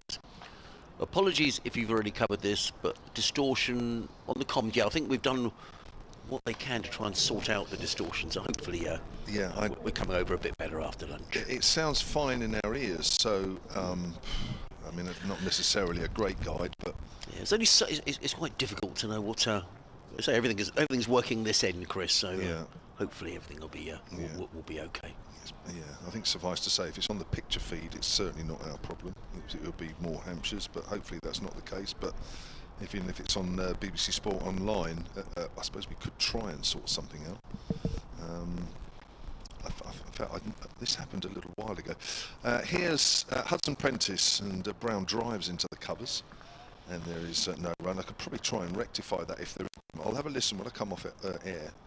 I'll have a listen over online and see if I can work something out. But put up with this until then. If I can't work anything out, well then, we'll have to make do. Yeah, we'll make do and mend. Yeah, we will do. So 3 slips for Hudson Prentice. into his 6th over, 1 for 18. Picked up Fletcher. Middleton LBW for 34. Comes in and bowls, just comes back a fraction at Brown. Works that up to mid-on. I just wonder, Kevin, you'd have, in your bowling days, I just wonder, you'd have had days where maybe the spearhead of the attack isn't playing, like Sussex haven't got Ollie Robinson here, and I just wonder if that means everyone thinks to themselves, well, I've got to bowl a bit better this week. 100%, absolutely 100%. It makes you step up. I think I agree with you. I think Sussex have done a pretty good job here. I was trying to work out really how this pitch is playing, and I did ask one of the coaching staff actually at lunchtime. Hudson Prentice, that's flicked away. Big gap on the leg side, so Brown picks up a single, moves on to 6, 94 for 4, and he just said, look, there's a little bit in it there. When you look at the pitch and you see how green it is, I think, most people think, oh God, this is going to go sideways. It isn't doing that, but it is doing just enough at times that the batters have to be a little bit careful. But generally, I think he said, it's offering a little bit, but no more than that, and it's pretty standard fare these days. Somebody doing something behind the bowler's arm. Hudson Prentice had his arm up for some reason, not quite sure. He comes in now to Dawson, who's almost walking into that as before he's even played. And that is worked up to mid-on. Score remains on 94 for 4. So a little bit in it. Certainly hasn't been lots. I don't think we've seen that at all, have we, so far this morning? But no. If the bowlers pitch it up and get it in the right areas, you will be rewarded, and hence why the wickets have been shared around. And also one for Jack Carson. I was just studying the LBW actually over the lunch break. That's straightened, didn't it? That's straightened to Nick Gubbins. Did it? I missed the replay. Right. Yeah. What's the replay? That's driven by Dawson. It's got even straighter this time, but well fielded. Yeah, just as he prodded forward, just as the ball pitched, it just grabbed the wicket a bit and just held its line. Maybe a slightly boring subject for Hampshire listeners, and I apologise for that, Kevin. But for someone who sort of watches from afar and haven't seen Hampshire very much apart from your T20, I'm just amazed that Liam Dawson hasn't played more international cricket. I mean, is he just a bit unlucky, or he's certainly good enough, isn't he? Yeah, well, he's back in the T20 side. Yes. For this upcoming series. After I think the last one he played T20 was September 22. Right. So quite a while back. As some Prentice coming inside edge onto the pad as it goes out square on the leg side. Dawson moves on to 19, 95 for 4. I think he sort of let it be known, and how much. Yeah, he sort of put the. He gave the impression, and more than that, that he'd had enough of travelling with England squads and not doing it. Not playing, yeah. And he'd done that for a while. And I think, he was at an age where he was playing really well, but actually not playing large chunks of a calendar year because he was just travelling with England carrying drinks. And I think he just got a bit fed up with that. Yeah. So let that be known, really. And I think England took that on board and said, well, OK, fair enough. I've tried other spinners, one or two have fallen by the wayside quite quickly, but he's had 2 good seasons and he's now back in the T20 squad. Nathan McAndrew in bowls to Liam Dawson with a model for defensive shot, plays out into the covers, and there is no run. Yeah, I mean, I don't know. Like, he's just one of these players you think, well, he ought to be in the England Test side, but he certainly ought to be in the conversation. You'd have thought. Yeah, I think most of us sort of think, especially down here, obviously, that he's been worth a place now for at least a couple of years. But well, and certainly the way England play. Yeah. McAndrew, he's running in now. I think someone was moving behind the bowler's arm. Yeah, no one should be moving because there's a big white sheet down below, so I don't know if someone just wandered across. But Liam Dawson, Nathan McAndrew was halfway into his approach to the stumps, and Liam Dawson just pulled away. Still 3 slips in place. Backward point, cover mid-off, mid-on, mid-wicket, and a fine leg. And McAndrew right arm over the wicket, bowls, and just checks his shot. I think he was looking to cut that one through backward point. In the end, just played it into the offside, and there's a bit of a glare at the pitch as if to say, I didn't expect that to do that. And there is There is no run. I'm just looking at his numbers for this season. You know, he hasn't, if I'm honest, he hasn't quite got going yet, but he's steady. Averages a fraction under 30 with the bat. He's already had a 5-wicket haul, but his 12 wickets have come at a cost of 39 this season, which is above his career average. McAndrew in, bowls to Dawson. To the offside by Dawson, no run. So his 39 average with the bat this season is above his career average of 34. His bowling average career is 31. So his bowling at the moment is slightly higher than that. Yeah. I was a little surprised when the England Lions side was announced this week, or the squad, I should say. I mean, Tom Haynes is in, and I thought he wouldn't be just by the volume of runs scored. I did expect Jack Carson to be in. I was a little surprised. I mean, I'm not just saying, you know, with the Sussex, oh, I thought Jack would be, but I genuinely thought Jack Carson had a good chance of getting selected. McAndrew comes running, something's just dropped out of his pocket. I think that's a towel that Nathan McAndrew has in the back of his trousers, and he was literally about to deliver the ball, and it fell out of his, I think he tucks it in the back of his trousers. Have a little look, see what he does with it. There he goes. Well, he tucks it in, but it fell out. So we've had 2 abortive starts in this over. Anyway, he's back to his mark. Perhaps we'll get on with it this time. He's away from us. Middleton bowls. Dawson drives handsomely through the offside. Ollie Carter gets a hand to the ball in the covers, but Dawson comes back for a couple of runs. He goes to 21 and Hampshire to 97 for 4. So Jack Carson this year, just looking at his stats, I mean, I guess... Yeah, I guess you perhaps would say he hasn't quite taken enough wickets, but Jack certainly thinks that. I think as well. I mean, he's made 100 this season. What's he averaging with the bat? Probably, I would imagine, over 30. Let's have a quick look. There, he's averaging 40. Yeah,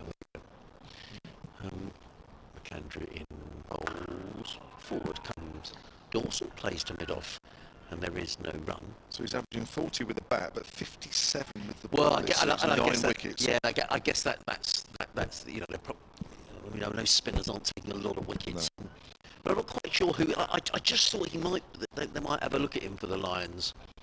Well, he's another one. I mean, he's averaging more than his career with the bat, but actually quite a lot more than the ball. Yeah.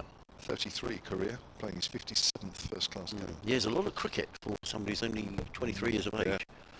McAndrew in bowls, and Dawson again defends down the offside of the track. Again, nice and tidy from Nathan McAndrew, who's now bowled 10 overs. 4 maidens, taken 1 for 17. Hampshire 97 for 4. Liam Dawson on 21. Ben Brown is on 6. Yeah, just make sure he is. He's actually 24 now, is Jack.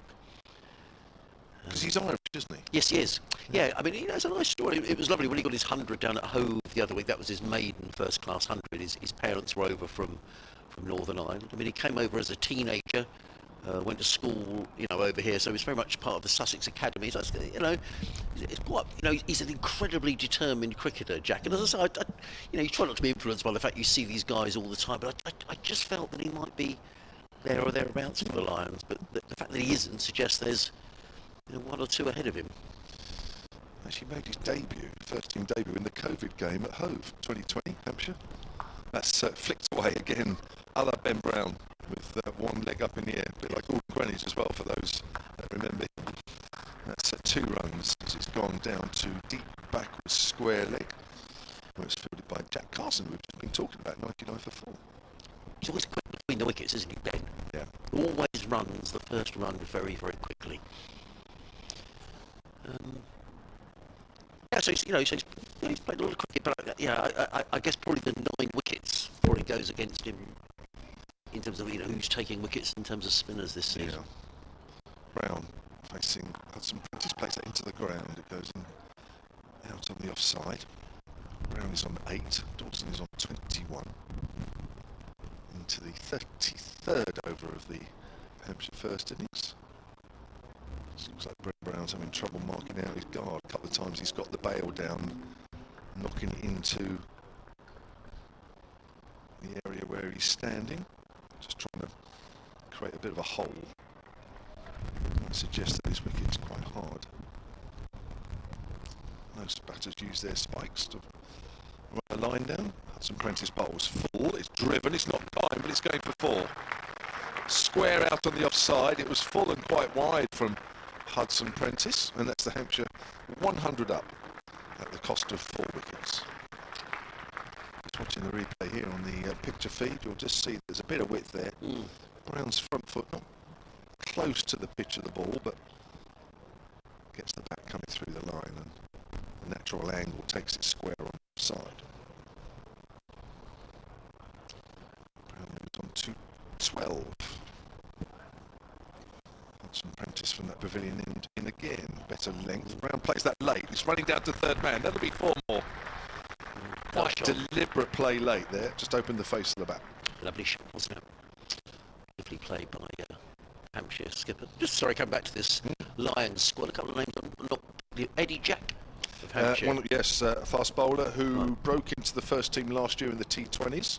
Has been around the England under-19 scene now for a few seasons, and yeah, he's not far away from playing in the Championship. Yeah. And the spinners, Farhan Ahmed, who's at Nottinghamshire, his brother Rian, of course. I don't know if you saw Farhan when you played Notts. Oh, that's bounced at Ben Brown. Oh my word, that has bounced, and it looks like Hudson Prentice has just injured himself when he let the ball go, but he just hobbled a little bit. But that's the first ball that we've seen that has misbehaved height-wise. Yes. So Ben Brown and Liam Dawson both sort of having a look at that spot on the pitch. Yeah. Probably accentuated by the fact that they're not the tallest either of them, but well, it looks like Brown's just been wrapped on the finger a little bit with that one.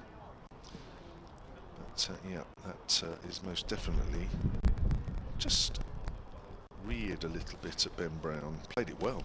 Yes, he did. But, yeah. See, Farhan Ahmed, the off-spinner. Yeah. Not spoiled a few overs against us in the heavy defeat that we suffered a couple of weeks ago. It's flicked away again by Brown down towards deep backwards square leg where Nathan McAndrew is fielding. 108 for 4. Yeah, he actually took 4 wickets because Nottinghamshire beat Sussex pretty convincingly up at Trent Bridge by 9 wickets. He took 4 for 54 in the second innings. Yeah, so Farhan Ahmed's in there. Who are the spinners? Well, his brother, Rian Ahmed. So yeah, might struggle to get in. There's already 2. I think they're the only 2 spinners. Josh Hall, Eddie Jack, Ben McKinney. I don't know if Dan Molesley bowls a little bit of off spin, doesn't he? He does actually, yes. Yeah. Yeah, so maybe. So he's tough to get into that one. The other one who was away with England Lions in the winter was James Coles, who bats, fires and bowls a bit of, well, doesn't just bowl a bit of left arm spin, bowls left arm spin. I wonder, I think probably James hasn't scored quite enough runs this season. That was my feeling there.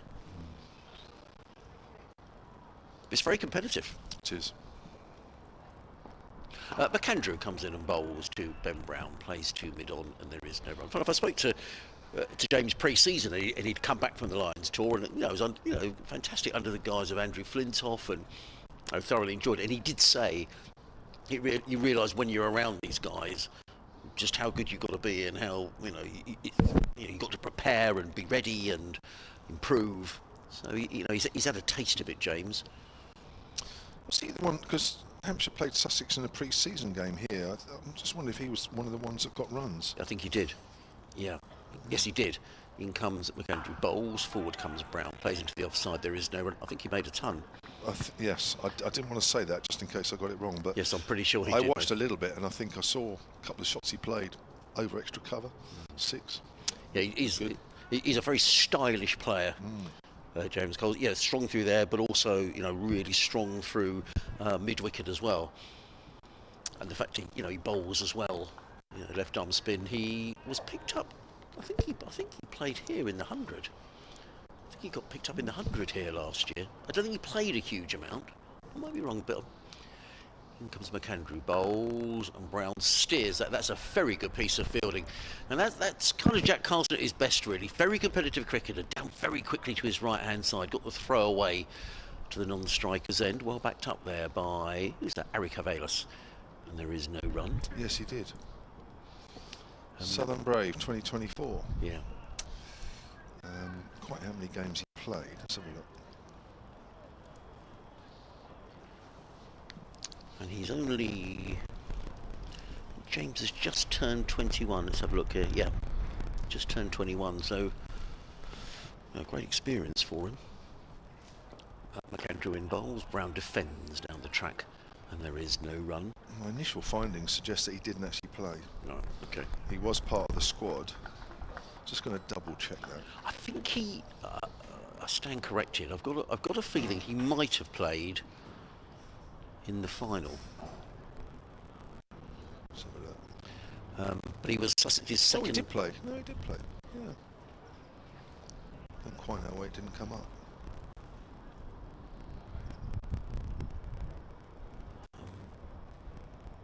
He was the second youngest player ever to play for Sussex. Made his debut at 16. In comes McAndrew. Bowls short, pulled away by Ben Brown. He's going to get a single down to a deep backward square. Brown goes to 18. And Hampshire to 109 for 4.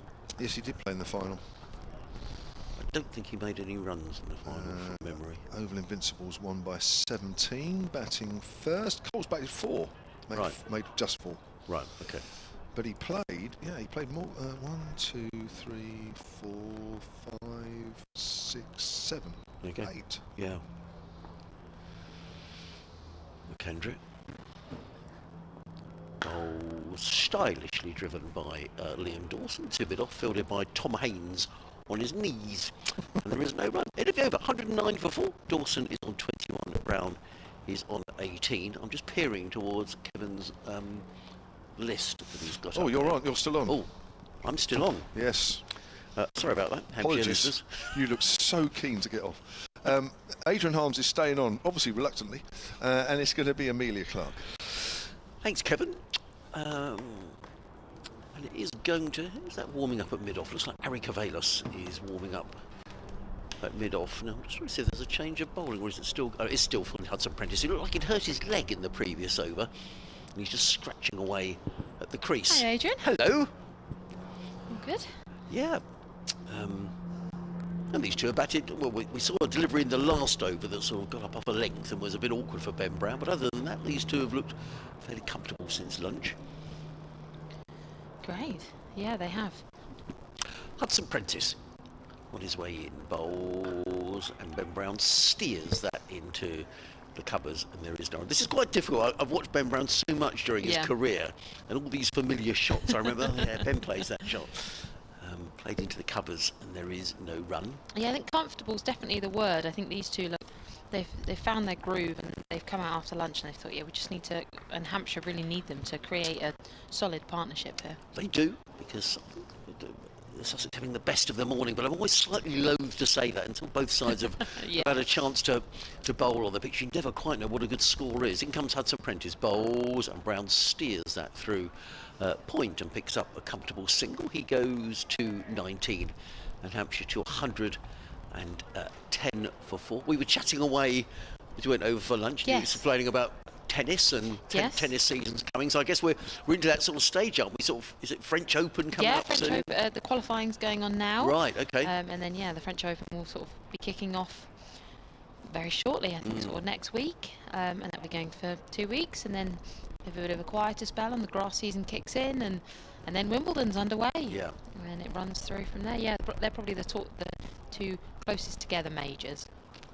Comes Hudson Prentice, bowls, forward comes Liam Dawson, plays to mid-off, and there is no run. Yeah, there's also a lot of good cricket going on as well this year as well. Yeah, there is. Got the Vitality Blast coming up. That starts shortly. Yep. So Sussex start on Thursday. They've got a visit to Lords, and that's a double header for both those women's and men. So I was saying to Nikki a bit earlier on, fantastic that Sussex women, many of whom won't have played at Lords, I'm pretty sure about that. So to play at headquarters is fantastic. Absolutely, yeah. And it's nice as well because it's a bit like the 100. It draws those big crowds in because for value for money you're going to get 2 games. Yeah, absolutely. And there's a double header at Hove, but after that in comes Hudson Prentice, bowls, forward comes Dawson, plays to mid-off, or plays into the covers rather, there is no run. Yeah, the first game at Hove is a week on Sunday against Gloucestershire, and that's a double header as well. Nice. Yeah. Kevin and I were saying that most of them are double headers now, which is good. Yeah. I really like that. And I think the the weather forecast, I know it's not great over this weekend, but I think going into next week or the end of next week, it's really good again. So, Good. Oh, nice. so fingers Yeah. crossed. Yeah. It's always a shame when the blast gets interrupted by poor weather or starts in poor Yeah. weather. So if you can get off to a good start with good weather, it gets the whole competition on a roll. In comes Hudson Prentice bowls. What a streaky inside edge from Liam Dawson. Didn't intend that to go there at all. Yeah, he didn't quite feel like he knew where that was heading. No, he was looking to play it into the covers. He got a big inside edge, and the ball ends up with Nathan McAndrew down at fine leg. So one more to Dawson, with a streaky one. He goes to 22, 111 for 4. So I was just slightly panicking then. That's I was okay. looking at my watch thinking, is there an update? No, there isn't. I So was that's it. thinking the same, so I knew what you were thinking. 3 slips in place. Tom Haynes is just trotting back to a deep backward point. Ollie Carter in saving the one at mid-off and Carvelis at mid-off. In comes Hudson Prentice bowls and Brown steers that exactly where Tom Haynes was fielding. They'll know where Ben Brown likes to pick up his runs. He picks up a single, does Brown. He retains the strike. He goes to 20. Hampshire 112 for 4. Dawson on 22. Brown on 20. These two coming together. But Hampshire were in a spot of trouble on 70 for 4 when Nick Gubbins was out to Jack Carson. So these two have added 42. Yeah, very nice little partnership they created. It is. Elsewhere as well, we've got England playing Zimbabwe in the one-off test match.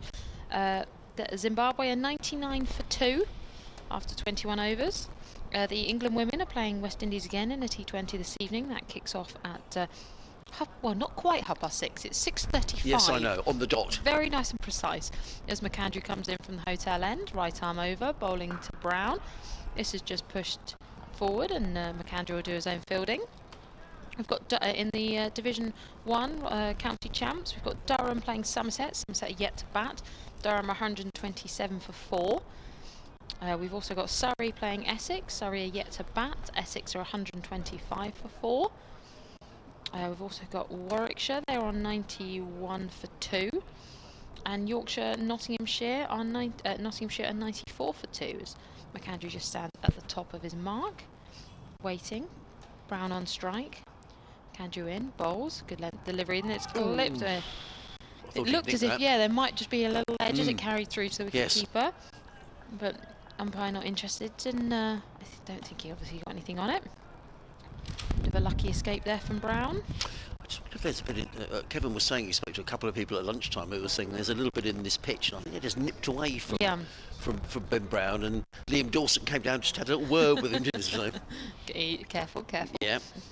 Yeah, I think it's nice to see that maybe the grounds crew are just trying something a bit different. They're not just, mowing it as strictly as they have been, letting some grass go on the wicket to let it do something. As McAndrew comes in again, bowls right arm over, this time very straight, worked leg side, deep backward square, comes round to collect. They run through for 1, 113 for 4. Dawson moves to 22.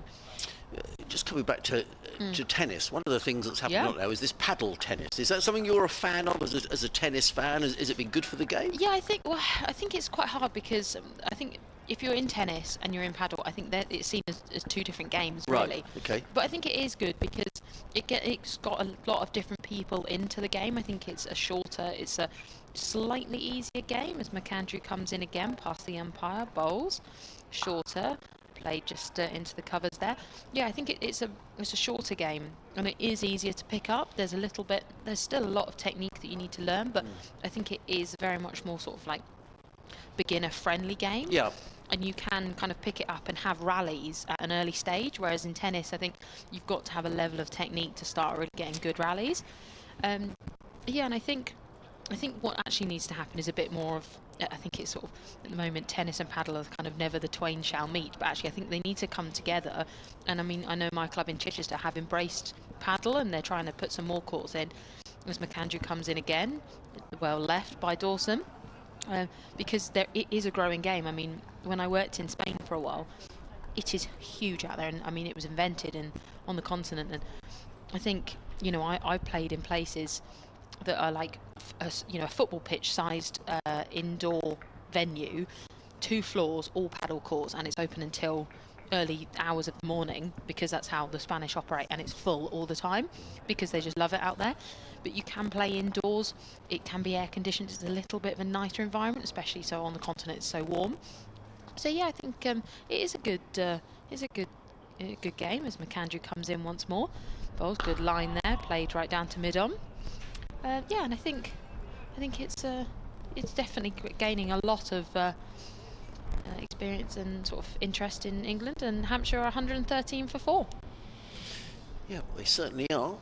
Liam Dawson 22, Ben Brown on 21. You're listening to live cricket on the BBC, BBC Radio Sussex, BBC Radio Solent. Myself, Adrian Harms, alongside Amelia Clark. For those of you who are just joining us for the first time today, Hampshire winning the toss this morning, deciding to bat first, losing Mark Stoneman in the first over of the day for a duck to Nathan McAndrew.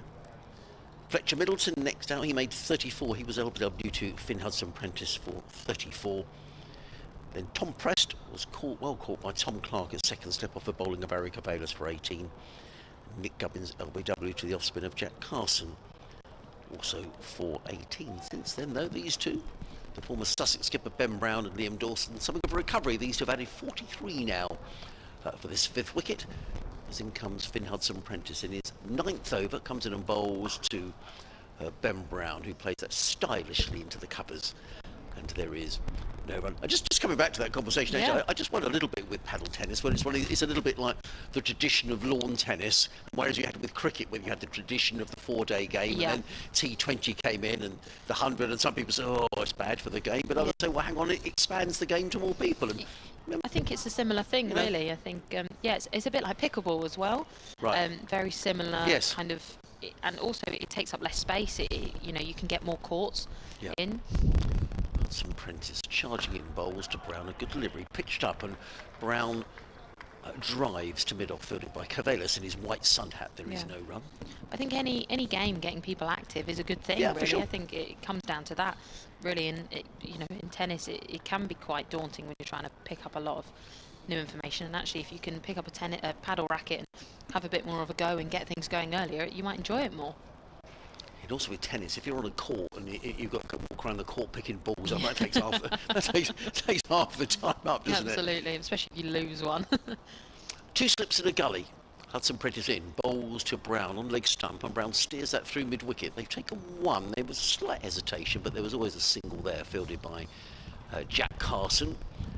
And there is no... Just Jack hurt his knee, I think. He just sort of skidded across the ground. No, he's okay. He's up and he's walking okay. He's still looking at his trouser leg, though. He is. He's as if it might just be, oh, I think I just landed on that, a bit funny. Now that's prompted a change in the field for Liam Dawson. There's just the one slip. Tom Clark he's not really in gully, he's probably in about 4th slip position. And James Coles has gone to a position at a very straight, silly mid-on. Hudson-Prentice in bowls, and that's short, and Dawson just turns, plays that down to fine leg, and there is no run. Now with that, Finn Hudson-Prentice held his hands up. I'm not sure if that was towards the dressing room or whether it was towards telling his fielders to move to another position, because the field has now changed for Ben Brown. There's the deep backward point. There are now 2 slips and a gully, so maybe that signal wasn't towards the dressing room, maybe it was just towards the fielders.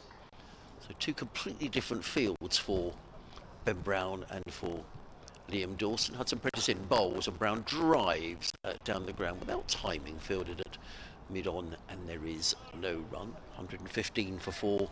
The score remains. Dawson on 23, Brown on 22. Finn Hudson-Prentice in his 9th over. Figures of 1 for 36.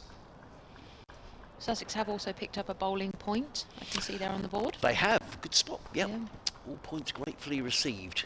Seems incredible, really, after this round of matches. We'll be halfway through the county championship, Yeah. which is bonkers, really.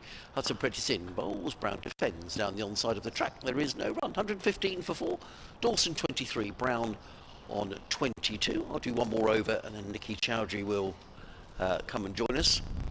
Yeah, I mean, it's incredible, really. We're not at the end of May yet, No.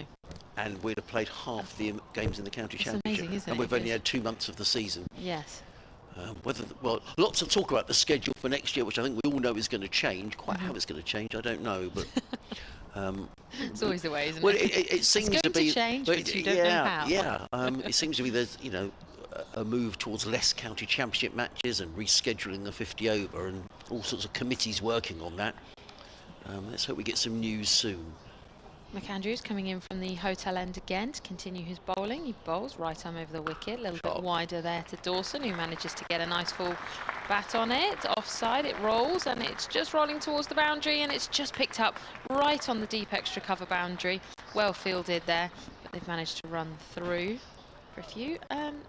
They got 3 then. Yeah, Adrian, who was that? That was Ollie Carter. Ollie Carter, who was very quite see his That's name. right. I always worry with cricketers. I mean, it's terrific to save a run. Yes. But it's at the risk of that sort of tumbling dive. Absolutely. And you do see these injuries where players dive, particularly fast bowlers. Yeah. And then they injure a shoulder and they're out for weeks. And You you gotta think, think, is it worth it? all for one run. Yeah. I do understand the importance of a run here and a run there, but it looked like a very controlled It dive did, and roll by yes. Ollie Carter. McAndrew in once more. Bowls to Brown. That's just clipped off towards point. Yes, I know what you mean. It's sort of like, as you say, every point, every run matters, but actually, Yes.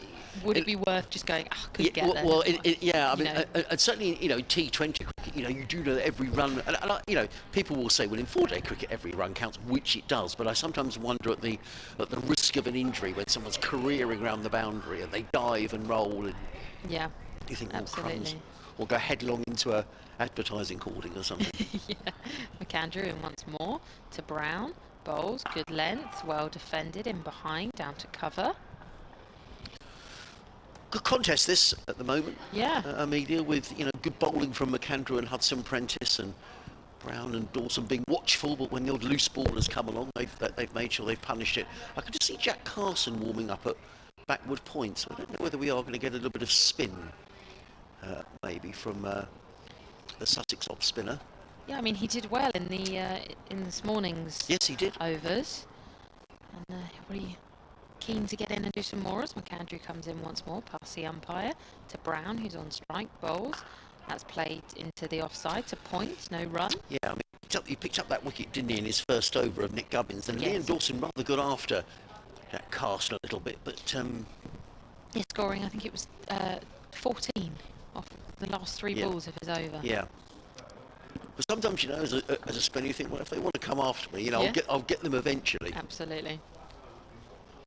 Impressed by Nathan McAndrew today, though, in his 13th over. He certainly kept things very tight, just mopping his brow down below us. Yes, he's 1 for 22 of 12 overs as he comes in once more.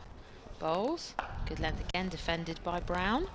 Yeah, I think that's the thing. He's just being so straight and tight and he is. concise that he's that kind of consistent bowler that Sussex need, just to maybe cause a little bit of frustration in the Hampshire bat, just to stop everything and just go, you know what, we're just not going to concede any runs here. I mean, I know they conceded on the first ball, but a lot less, and just sort of give them that time just to sort of regroup.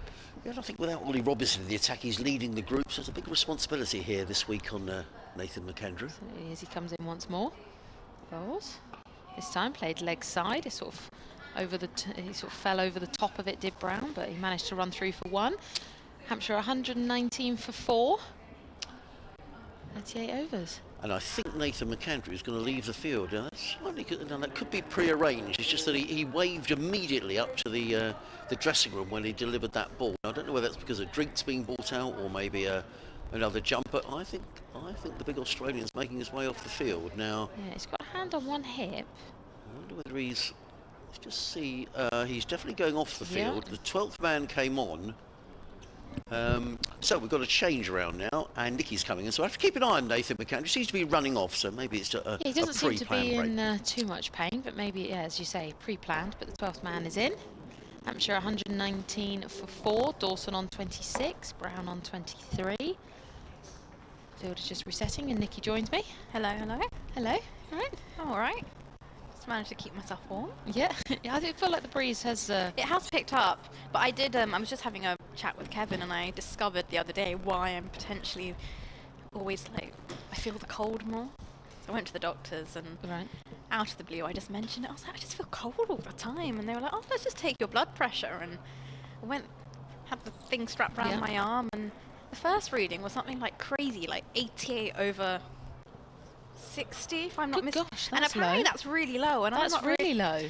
So they're like looking at me saying, "Are you okay?" Yeah. I'm like, "Yeah, I'm absolutely fine." Here's That's madness. Jack Coles from the pavilion end. Left arm spin, flatter delivery, shorter delivery, and it's pulled away. And it's going to go all the way for 4 runs here. Ben Brown is not going to pay any respect to that sort of delivery, and rightly so. That brings up a 50-run partnership as well between Ben Brown and Liam Dawson. And Hampshire 123 for 4. So, Yeah, that's a very low blood pressure. so I don't really know what the numbers mean, and I still don't, if I'm honest. But then they were like, let's do it again. That bumped up, top number bumped up to like 90-something. The third time lucky, 102. I was about to say, they need to be in the triple figures, ideally, really. So that's like, the doctor's looking at me like, are you sure you're all right? As Coles is in now, and this one off the back foot. Brown looks to work into the leg side. That just come back and hit him on the thigh pad. Dot ball. I mean, it's fine to have a low blood pressure, but, you know, it's better to have low than high blood pressure, but... But it's quite low. That's I all right. think My they looked mum- at me like, how are you functioning? Oh, it's As not that bad. Coles is in, and this one is defended off the front foot by Brown. But apparently that's quite low, and I don't know what the numbers mean.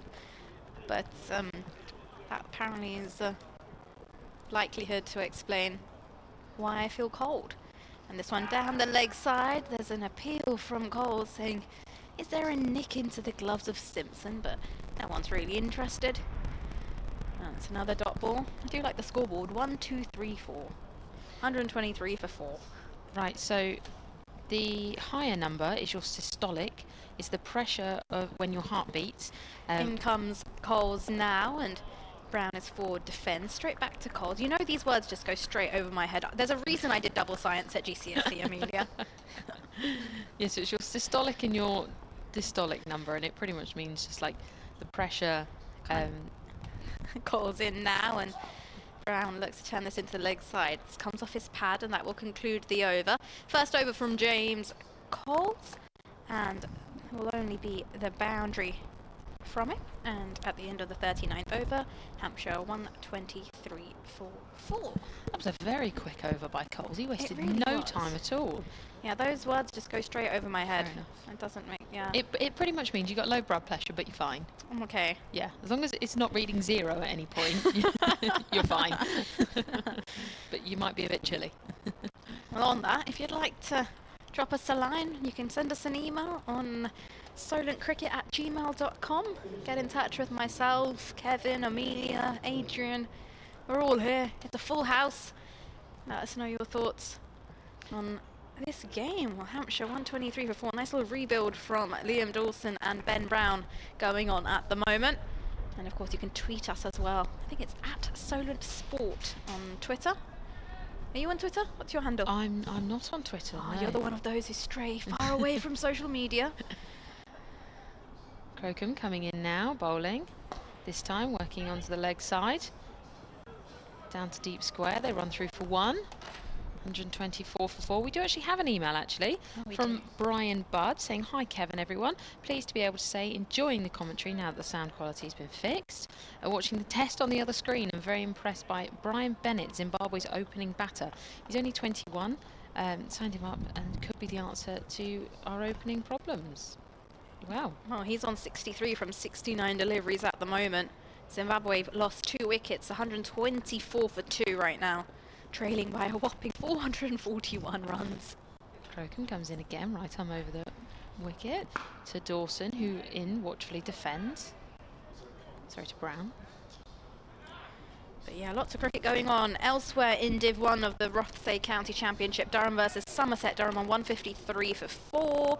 Surrey versus Essex. Essex have lost another wicket now, 137 for 5.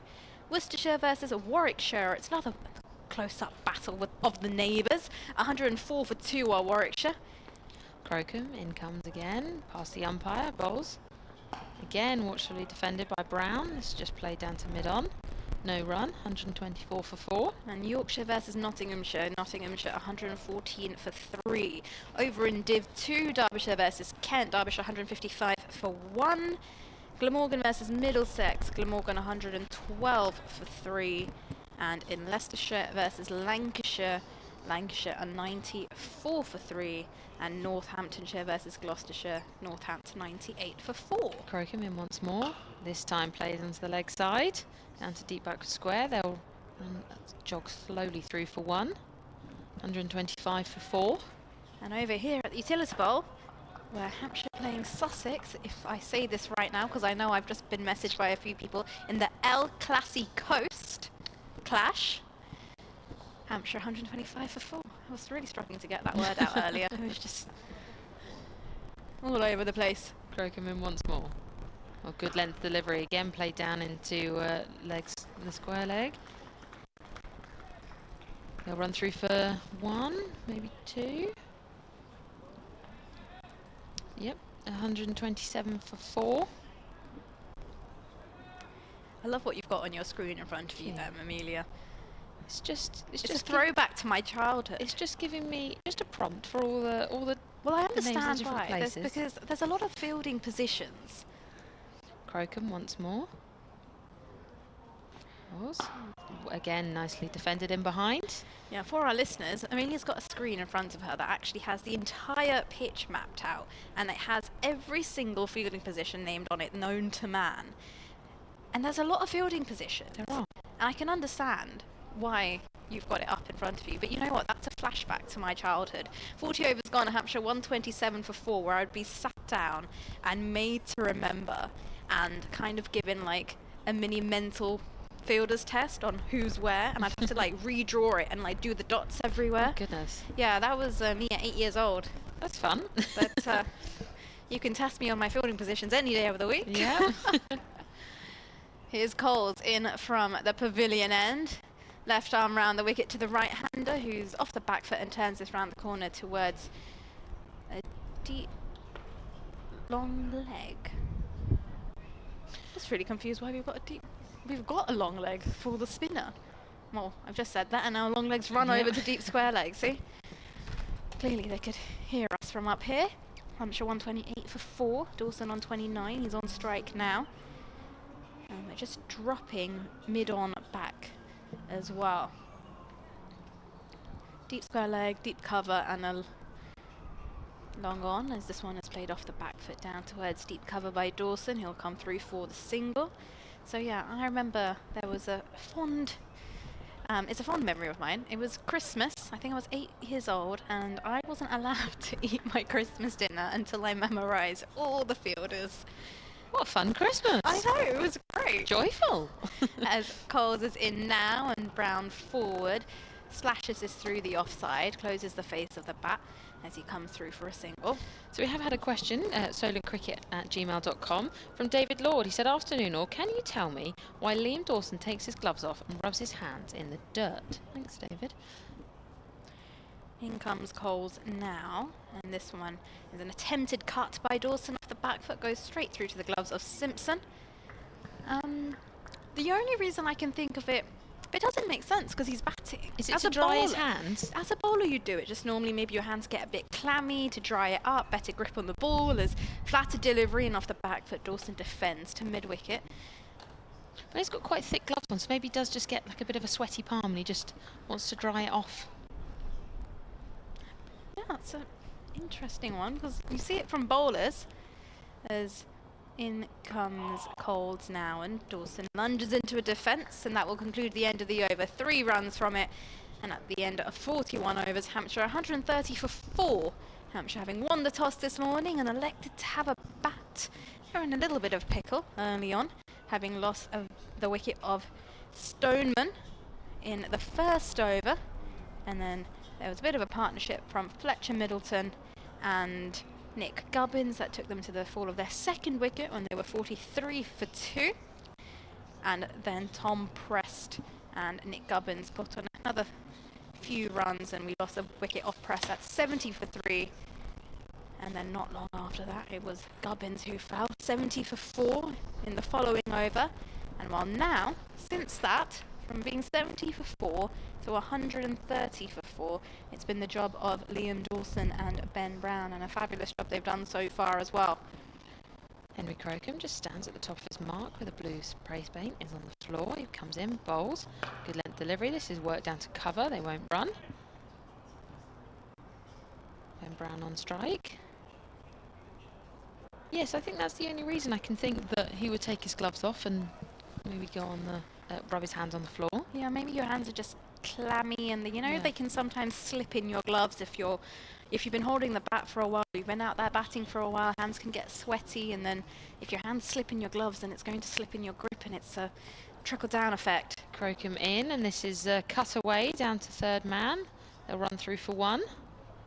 And the last thing you want is your gloves slipping off your back grip, because that's just going to create a whole ton of new problems as a batter. Hampshire moves to 131 for 4. Dawson is on 30 off 50 deliveries, and Ben Brown is on 31 off 66. As Crocombe comes in again, starts and gains speed. Bowls right arm over the wicket to Dawson, who plays this watchfully to cover. No run. Field just working the ball around again. Everyone giving the ball a shine. There's 2 slips in place. As Crocombe just wanders back up to the top of his crease. Ben Brown just taking his helmet off there for a minute. Maybe he's getting a bit warm out there as well. Was it you called him? You called that position the teapot the other day when they lean on their bat and put the hand on the hip. In comes Crocombe, and he's bowled the. Wow, that was a brilliant bowl. Absolutely took the off stump out the ground. On cartwheeling off stump has. Yeah, and Dawson is going to have to depart. He departs on 30. Everyone gathered round just to watch that replay as it comes in.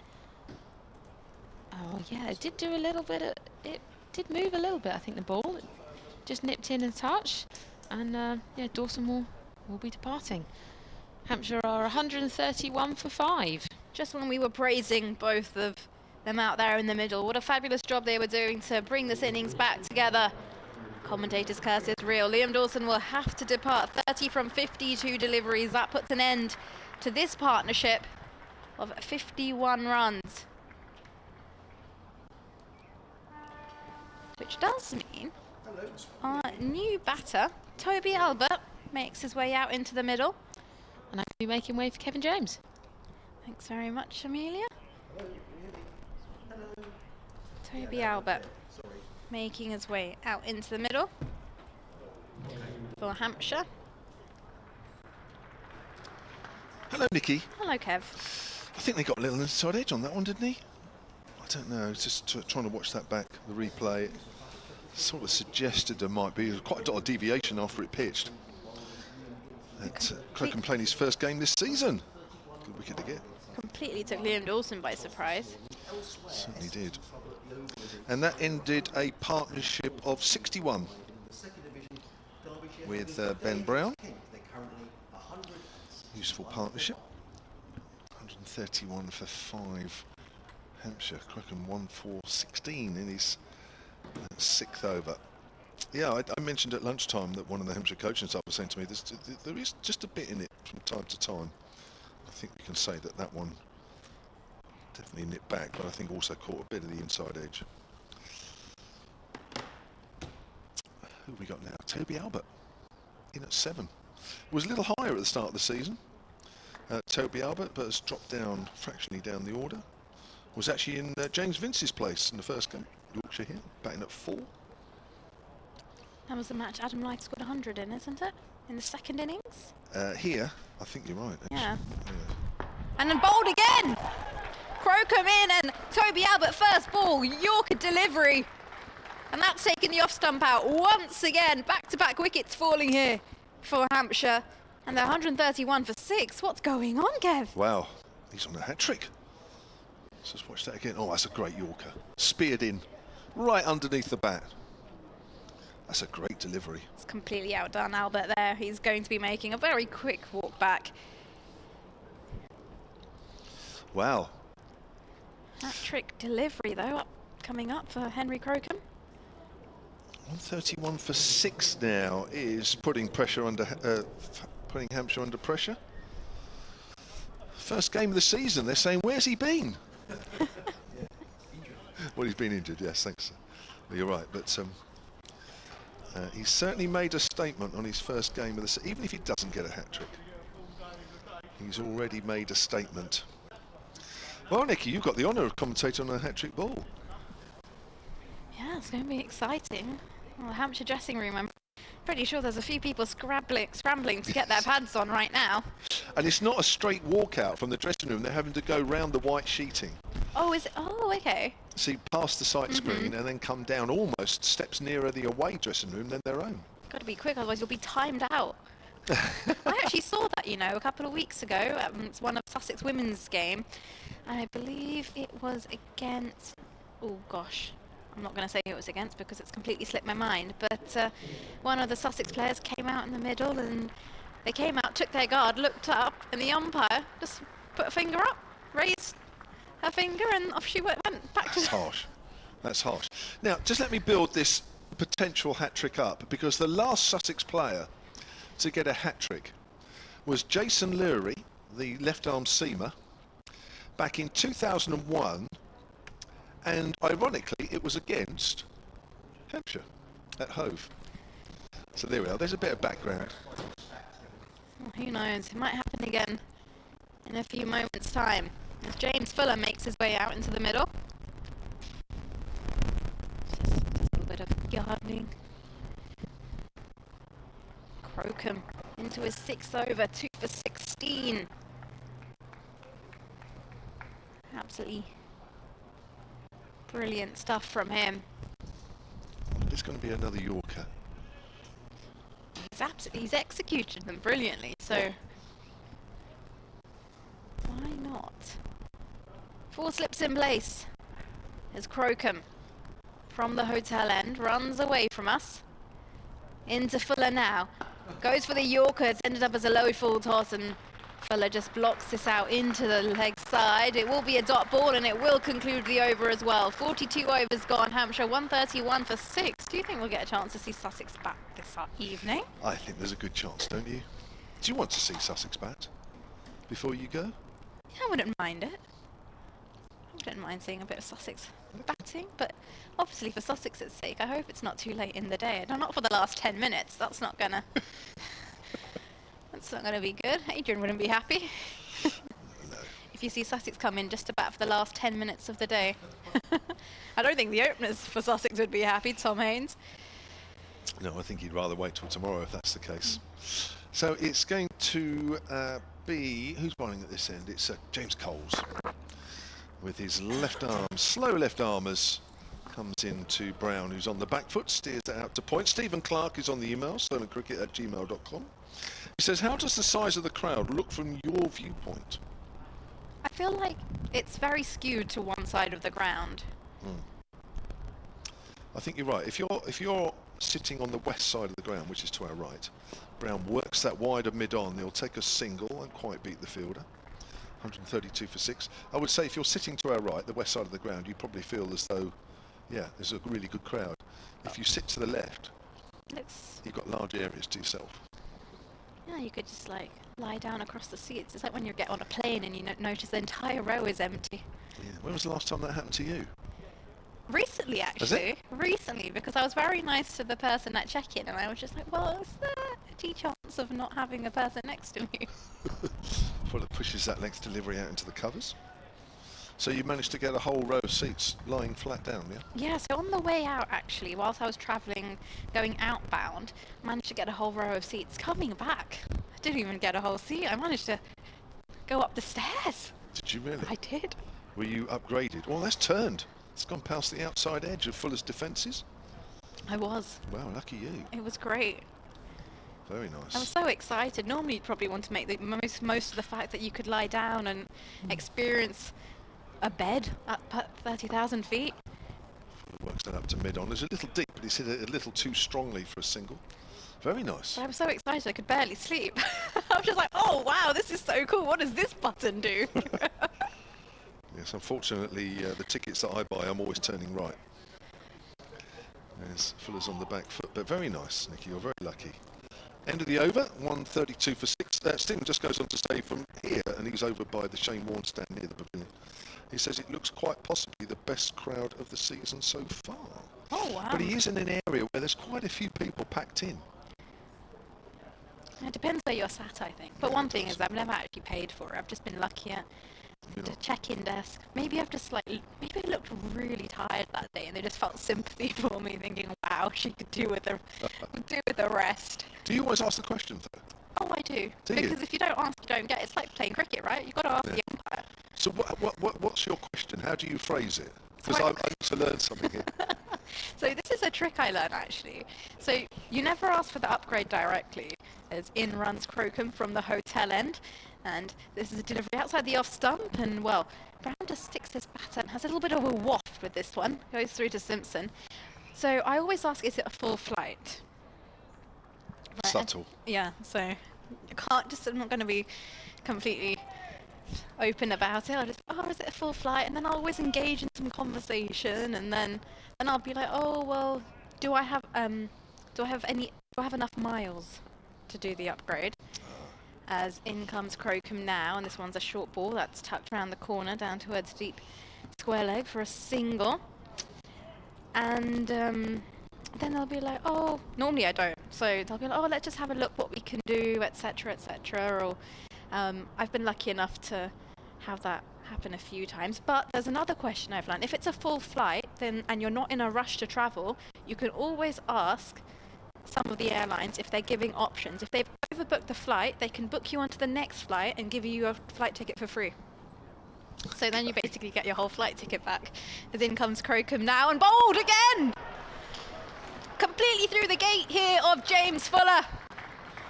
Henry Crocombe is on a roll here. And Hampshire, well, they lose another 7 wickets down, 133 on the board. And well, this is well and truly Sussex's day. Wow. So Hampshire have gone from 131 for 4 to 133 for 7. What a collapse. In 10 minutes. That's all happened. All happened in 10 minutes. But if I'm honest, Nikki, I'm more interested in hearing your the way you can get upgraded, because honestly, I'm learning something here. So what other is that the end, or there's a little bit more to this? Oh no, that's basically what I've done. I've just been lucky, and you see all these like posts on social media saying it depends on how you dress and everything. I can tell you that's absolutely utter. You don't need to be wearing a suit to hopefully bag some luck with turning left or right or going up the stairs, and I also think it depends who's the representative at the desk on the day, if they're feeling nice. And we had an experience once when we were travelling as a family to Calcutta, as Kyle Abbott makes his way out into the middle, and my dad was a slightly higher class on the airline's like loyalty scheme. So when we got to the boarding gate, they upgraded him, but they left me and my mum together. Okay. Anyway, within like 10 minutes of us taking off, we have a air steward come up to us and is like, well, would you guys mind coming up? Because we realise you're travelling as a family and there's some spare seats. 14-year-old me was like, wow, this is great. And like run through to the front of the plane. But Fabulous. yeah, so they've also been very nice with the airlines we've travelled with. So there we are. That's how to do it. I'm going to make some notes at the end of this, because clearly you have a strategy that works. Yeah, flying regularly with one airline does help because they realise you're loyal. Yes. Abbott takes his guard, is ready to go. 3 slips in place as in runs Crocombe now. And it's a big swing outside the off stump from Kyle Abbott, and that will go straight through to John Simpson with the gloves. Right, I've worked out that before that ball, Crocombe had 3 for 1 off 6 balls. Oh, wow. Yeah. That's pretty handy stuff. He makes his way back to the top of his mark from the hotel end. In he runs now. Fuller. Abbott forward, in defence, back towards mid-off. Well, Wickets have gone tumbling. I can't even keep track of who's out there in the middle. Kyle Abbott and Ben Brown. Brown on 33. Brian Budd, silentcricket@gmail.com, says, good to see a more interesting wicket prepared for this game. Pity the groundsperson didn't warn Ben Brown before the toss. I think he probably knew. I think he's just hoping. Crocombe in and Abbott defends straight back down the line of the wicket. Crocombe will field, and that will conclude the end of another over here from Henry Crocombe. That's his 7th over, 3 for 17, and after 44 overs, Hampshire 133 for 7. And it's time for a quick change in the commentary box. I will make way for Adrian Harms. Thank you. Who's also been making some notes about having a chance of upgrading on flights. Honestly, that was fascinating, Nikki. Thank you. Great commentary on all those wickets, and also very knowledgeable in between. I'm going to try one or two of those tricks, Adrian. I don't know about you. I never get upgraded. No, nor do I. Never, ever. But clearly we don't say the right thing. No, we don't. In my case, looking scruffy doesn't help. As that's turned away, start of a new over from James Coles, who's bowling to Ben Brown, the former Sussex player and captain, who's 33 not out, who's 1 away from equaling the top score in the Hampshire innings so far. They've been absolutely rocked by that spell of Crocombe, and one suspects he might not have finished yet. He's playing that quietly back to the bowler. Well, it's quite a return, really. As I say, he's had this persistent shoulder injury, Henry, and this is his first appearance of he does bowl at a decent lick. Yes, he does. Yeah, he looks like he's in good rhythm there. Brown drives but doesn't time. I mentioned that not only was it 3 wickets in 6 balls for 1 run, but Peter Jennings has also spotted something very interesting. silentcricket@gmail.com during that time, in which all 3 of those wickets were bowled. As Brown drives, opens the face but finds the cover fielder. Peter says that was 3 different stumps out of the ground in 6 balls. That's interesting. Leg, then middle, leg, then off, then middle. Must be a first for a Friday at Southampton. I think that's a pretty good chance. Coles, that's one go, and that's just pushed by Ben Brown quietly out on the offside. So, wow, we're just trying to get our breath back, really. Those 3 wickets in 10 minutes. He's bowled fast and straight, hasn't he? Yeah, he has, yeah. Just found something, hasn't he? Just a quicker ball. Ben Brown tries to cut and misses. End of the over. This is a really sticky patch. That's a maiden for Coles. Really sticky patch here for Hampshire, trying to re-establish something in this first innings. They were 70 for 2 at one stage when Tom Press went after an hour and a half. Yes. They lost 2 wickets at 70. 2 at 131, 1 at 133, the last one. Well, unsurprisingly, Henry Crocombe's going to carry on. Emails coming from Derek Lloyd, Sussex Cricket at bbc.co.uk. Says, good afternoon, all good start from Sussex today, but not quite as exciting as my trip to Uxbridge yesterday, where Zach Leon Cachet and Harrison Ward scored hundreds for Sussex in a 2020 score of 264. For 4, in comes Crocombe bowls, driven firmly down the ground by Abbott, and there is no run. That's a good score, isn't it, in T20, 264 for 4. He says the weather forecast is currently deterring me from a trip from Wiltshire, but hopefully it improves and I can come on Sunday. Yeah, I don't think the forecast tomorrow is as bad as everyone was saying, actually. Is it not? No, I think a bit of rain early on, but I think it's meant to clear, famous last words. Sunday's good. I don't think Monday's quite as clever. Crocombe in again, bowl. Oh, that's a nasty. Oh, what a catch! What a grab that is by James Coles at 3rd slip. That was fantastic. Diving away to his right-hand side. He took it shoulder high. A magnificent effort. Henry Crocombe picks up another. You have to say, I'm not quite sure where that ball got up from, but what a catch that is. Off of the glove, and Abbott is on his way. Wow, that was a nasty delivery as well, wasn't it? That really did get up, didn't it? But what a catch that was by Joe. They're very good in that slip cordon. They are. Sussex, you know, Clark and Coles and Alsop have all got good hands, but that was a magnificent catch. But that really did get up on. He couldn't do much about that, to be perfectly honest. I don't know if we're going to see a replay, but it really got big on him. I suspect it wrapped him on the glove or maybe high up on the bat, and the ball ballooned into the slip cordon. But that was a grab and a half by James Coles. It really was. Well, the wickets have... Well, this has come out of nowhere, really, because for a half hour after lunch, Hampshire were going along very nicely with Ben Brown and Liam Dawson. Well, 61 partnership for the 5th wicket, but since then it's looked anything but straightforward. And that's the 3rd 0 in a row. Albert, Fuller and Abbott. Crocombe, I don't know what his best first-class bowling figures are. 'Cause I'm going to look that up in a minute. His first-class best was down at Gloucester last year, from memory, in the match where Sussex got promoted last year. But I'll stand corrected on that. But that's quite the return. Where's my book of words? I might be able to beat you. His first-class best bowling is 6 for 104. No, it wasn't that game. No. But he took a fifer down at... It might have been 5 for nothing, but unfortunately 6 for 8 usurps it, doesn't it? It does. Wow. Oh, my word. Look at his figures now. 4 for 17. In his 8th over. Yeah, I didn't see the replay of that, but it just looked like he got very big on Yeah, that. I don't think there was an awful lot he could have done about that.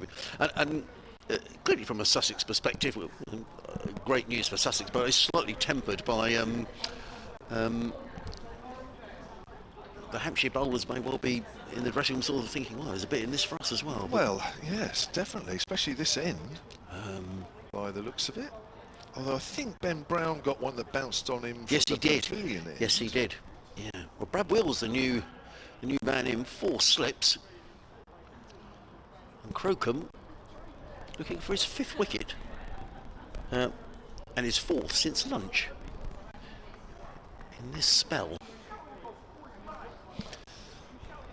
Very straight approach. He is the quickest of the Sussex bowlers, but he really has caused problems today. And bowls, on the pad, there's an appeal from 1 or 2 behind the stumps, not from Henry Crocombe. That was veering down the leg side. There is no run. He's just hit a little good spot here. You can just tell the way he's running up and bowling. That just actually just angled in to the right hand. I mean, the Yorker that got rid of Albert. It's absolutely super delivery, and the others, of course, have been on around a length. Crocombe in again, bowl right up in the block hole, and forward comes Wheel, plays down the offside of the track. Crocombe quickly down to field, and there is no run. Wow, so 2 wickets falling on 131. That was after that 61-run partnership between Brown and Dawson. They looked settled for most of the afternoon, didn't they? They did. Yeah, they were what, 130 for 4, 131 for 4. Yeah, Henry Crocombe has had something to say about that. 2 wickets on 131, 2 on 133. He's in again with straight approach, bowls outside of the off stump. Good leave by Will, but again could carry through to John Simpson, who took that round about midriff high. And there is no run. Simpson wants a change in the field. He's moving Ari Carvelos back from mid-wicket down to deep mid-wicket. Well, it's good to see, because you don't want to, there was a lot of talk about, Henry Crocombe, would he need some more major shoulder surgery? And you don't need that, do you, as a young, quick bowler? So whatever they've done, they've done a good job, and he's bowling quickly, and he's bowling straight and bowling well. Comes in and bowls again, bowls, but Wheel is right in behind that, plays it in front of him. There is no run. Brad Wheel obligingly picks up the ball, gives it to John Simpson. And another very good over, and a very good round of applause from wicket maiden from Henry Crocombe. He's got the very impressive figures of 8 overs, 2 maidens, and has taken 4 for 17. And he's this afternoon, he's taken 4 for 6. Yeah, wow. Hello. Ralph Brooker, solentcricket@gmail.com. Ralph's in France. As those of you that listen and watch Hampshire commentaries on a regular basis will know. He says, sorry, I've been switching between Trent Bridge due to the croaky line on the live stream. It does sound as though on the live picture feed we might not be coming out quite as crystal clear as we think we are. As I've said, though, unfortunately the live picture feed is out of our hands technically, so I've not heard anything from Hampshire, so whether they're aware of that or can't do anything, I don't know, so apologies on their behalf. Runfest in Nottingham, says Ralph. Wicket Fest here in the Utilita, that's right. Come back to that in a moment as James Coles continues with his slow left armers. There's a reverse sweep there from Ben Brown. I think the ball was a little too full to be playing that shot. He's got away with it though. Our batting is reaching crisis point, says Ralph, but still feel we're in this match. But Sussex are on fire here. Abbott has just fallen, that's right, he had. Goes for the slog sweep, misses that one. Ben Brown, slight change of the way he's looking to play there. Nick Jenkins says, yeah, you probably know, but the live stream has an annoying on-off bad crackle whereas the BBC radio commentary sounds perfect online. That's right. While I was off commentary, I did listen to the BBC feed. It sounded fine. So I'm afraid it's a Hampshire technical problem, as that's worked up to mid-on, and there is no run, of which that is totally out of my hands. Yeah. Not cricket to be played here, Kevin. We're in the 47th over, so we're not even halfway through the day yet. And as I say, I guess Sussex can only do what they can do here and take wickets, but I think perhaps the Hampshire seamers may be thinking, oh, there's a bit here for us today. Well, you've got to, haven't you? You've got to be thinking, well, OK, this is not great, and it isn't 134 for 8, but you'd be thinking, well, there is life. There is life there. No. Field gets a little attacking as well now. There are 3 around the bat, 2 on the leg side and 1 on the drive on the offside for Brad Wheel. As Coles is in, and Brad Wheel's forward. And there is no run. The over rate is fine from a Sussex point of view. I think it says +1. That's good news. Helps when, of course, you've got the spinner on. Yes. Into the 47th over here. There's Coles bowls, and that's pushed away by Wheel. Square on the offside. Nice shot to get off the mark. Hampshire move on to 135 for 8. Well, if the wicket stays like this, I don't think we'll be seeing too much of day 4. No, if the weather stays okay. No, I agree with you. The weather stays fine. Yeah. That might be if the wicket flattens out a bit, which it does, I have to say does tend to happen here, and gets a bit slower, and a bit of weather. I think we're certainly going into day 4, but at the moment you'd say unlikely.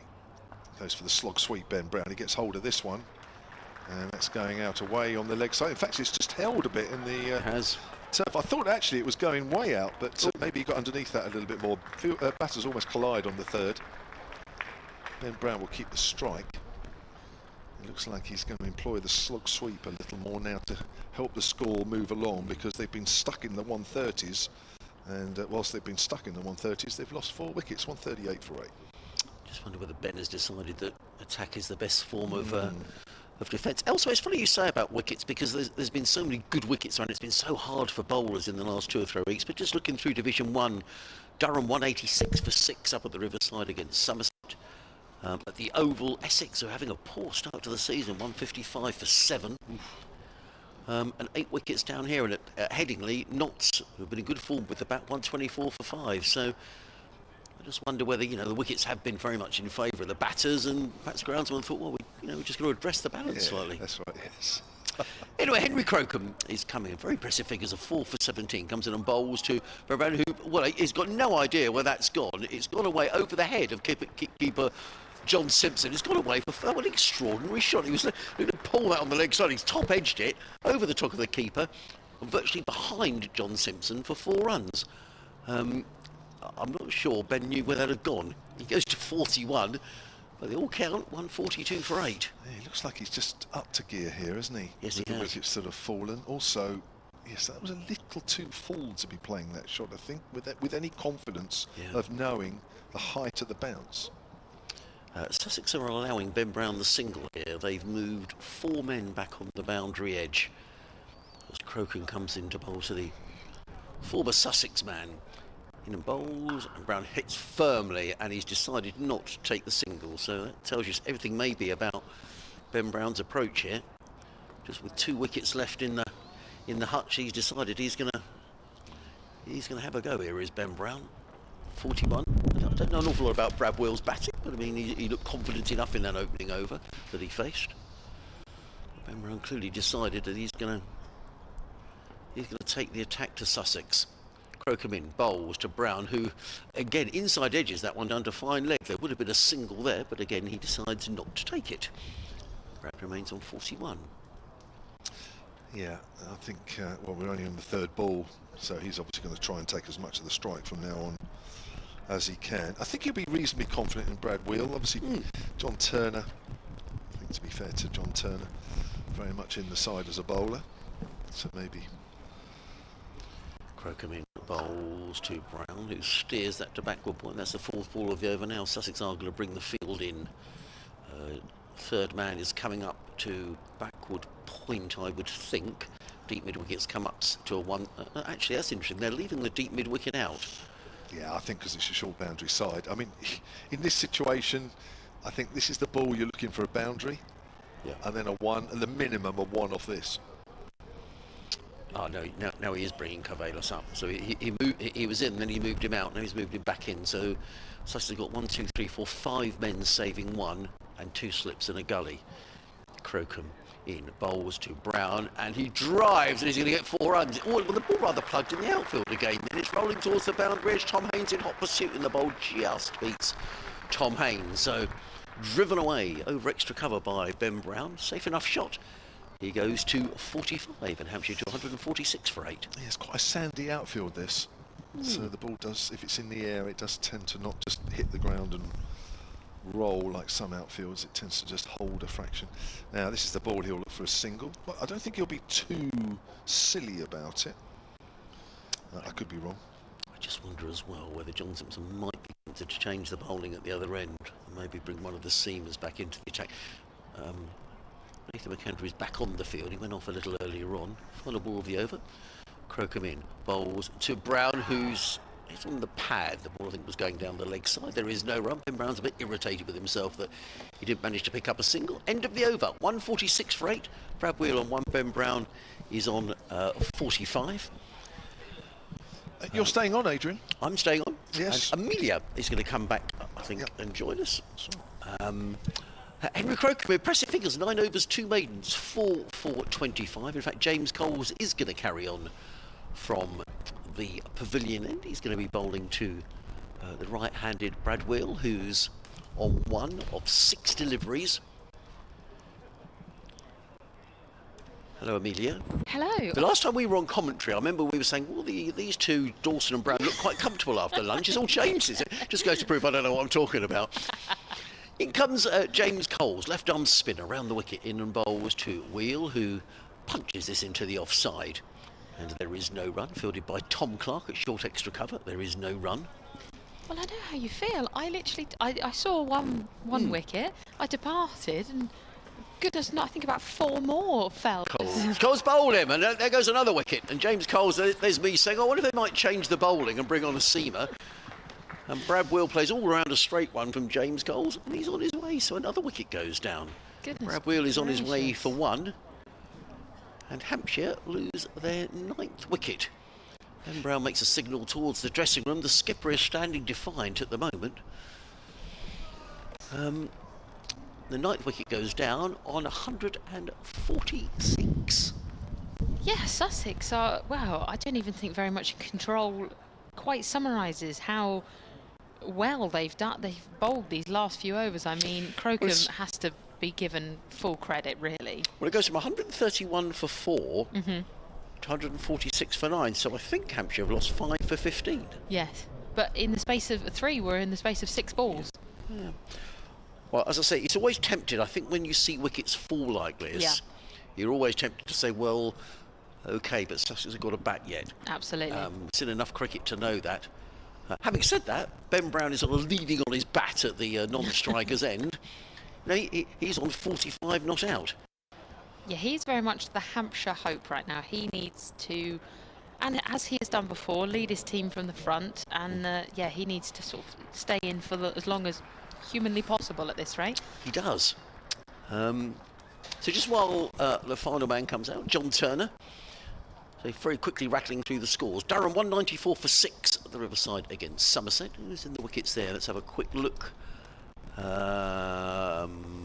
wickets for Matt Henry. We were saying a little earlier on what a good acquisition he is for Somerset this season. In the wickets last week against Sussex, and in the wickets again today. The Oval, Essex are having a poor season. 163 for 7.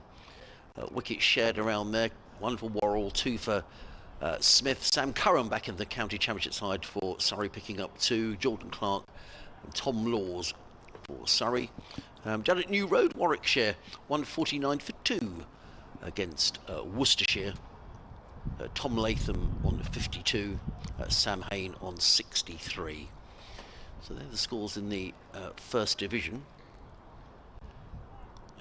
Final score, Notts 129 for 5 at Heading. Here comes James Coles. A Around the wicket bowls, and Turner plays defensively onto the offside. There is no run. Sussex with a cluster of fielders around the bat. There are 2 slips and a silly mid-off. 3 men saving 1 on the leg side, 3 men saving 1 on the offside. Cole's figures of 1 for 13 around the wicket bowls. That short, the ball balloons in the air. I thought that was it. End of innings, but it's not. Obviously came off the pad. The ball balloons to Ollie Carter, who's in there at silly mid-off. It did look for a split second as if the umpire was just about to raise its hand, and then I think maybe just replayed it in his head. We're watching the replay, and I think he made the right decision there. Cole's in again, and played again to Carter, who this time doesn't take the ball cleanly at mid-off. There is no run. Now a change in the field. They're going to try and entice John Turner to take a single. I can't believe for 1 minute that he will. Still got the ring of fielders around, but the infield has moved out a little to allow the single. Should he decide to take it? Cole's in, bowls flicked away by Turner, but he's not going to be tempted. And I'm sure Ben Brown at the non-strikers end is going to say, no, we do not want to take the single. But I think the intentions of Ben Brown are pretty clear. Wicket maiden from James Coles. Extraordinary spell of cricket this has been. You never know with county championship cricket. What's that you've got on your... Well, Nicky was pointing this out. This is just a reference point for myself. Oh, right, okay. Of all the fielding positions. Very good. Just because I sometimes... I'm still new to this commentating biz, so it's just nice to be able to look down and go, oh yeah, that's so-and-so, and yeah, especially as it's always... Well, perhaps we should send that to our to Tim, who was listening over in Kazakhstan earlier on, who was saying that his wife can't get to grips with the fielding positions. So anyway, over to you. As Crocombe comes in from the hotel end, bowls right arm over the wicket. Brown, well defended. Does his own fielding. Yeah, it's just sometimes, especially with like the right and the left and the offside and the leg sides, it's just a nice good I can just have a glance down and just have a quick reference. But yeah. Well, it's difficult to tell here, isn't it? Is this good bowling? Is it bad batting? Is it a wicket that's difficult to bat on? All will be revealed, I'm sure. As Crocombe comes in once more, Ben Brown waiting. He's played into the offside. Deep extra cover waiting. Yeah, I think you're right. I think we won't know until we see Sussex bat, and I think it won't necessarily become clear straight away, but I think quickly we will see just how well the field is playing, or whether Sussex can go out and bat really well. A couple of emails. One has come in from Judy Smith that I'll read after this delivery from Henry Crocombe. In once more, past the umpire. Brown waiting. Bowls, good length this time. Played out to deep backwards point. They won't run. Judy says, hi Adrian, this is how Henry bowled in our promotion-winning game at Bristol when he was clocked at 90 miles an hour. And as you say, a decent lick. Such a shame he got injured with England, and his season has only just started. Yeah, he got injured when he was away with the Lions pre-Christmas. But thank you, Judy, for getting in touch. Sussex Cricket at bbc.co.uk. Crocombe once more, top of his mark, where the blue is on the floor. Good bowls. Again, blocked by Brown. And Trevor Cox has been in touch, steward down at Sussex, with a message to Kevin, and he says, nice to hear you and your colleague Kevin on commentary. However, we couldn't see the catch from Coles. It was just out of the picture. Give my regards to Kevin, as often spoke to him on his visits to Hove. Kevin sticks his thumb up. Thank you, Trevor. Good to hear from you. What I can say was it was an amazing catch. Yes. The field's just creeped in. They've shortened it, and Crocombe bowls again. This time Ben Brown makes some space for himself down the offside.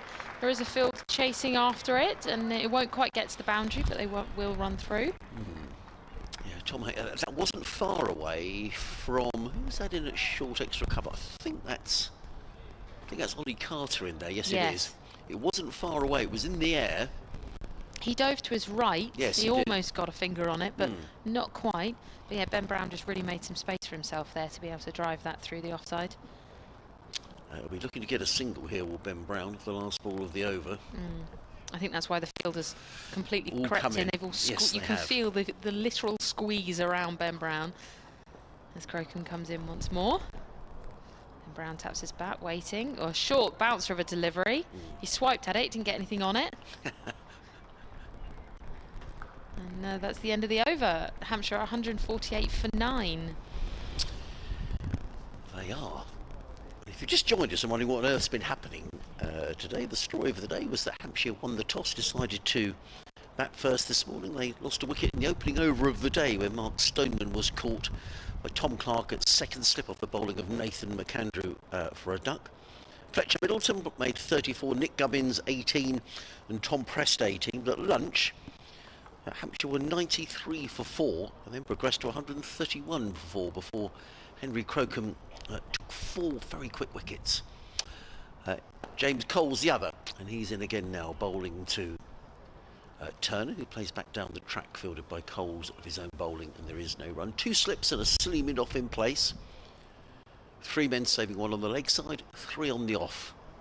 Coles in again. Quicker delivery bowls, and Turner clips it onto the onside, fielded at backward square leg by Jack Carson. Again, there is no run. Yeah, you might be able to hear on the effects mic there, just the wind picking up the wind. It had definitely picking up a little. The trees bustling around us. The flag's over to our left, going absolutely berserk.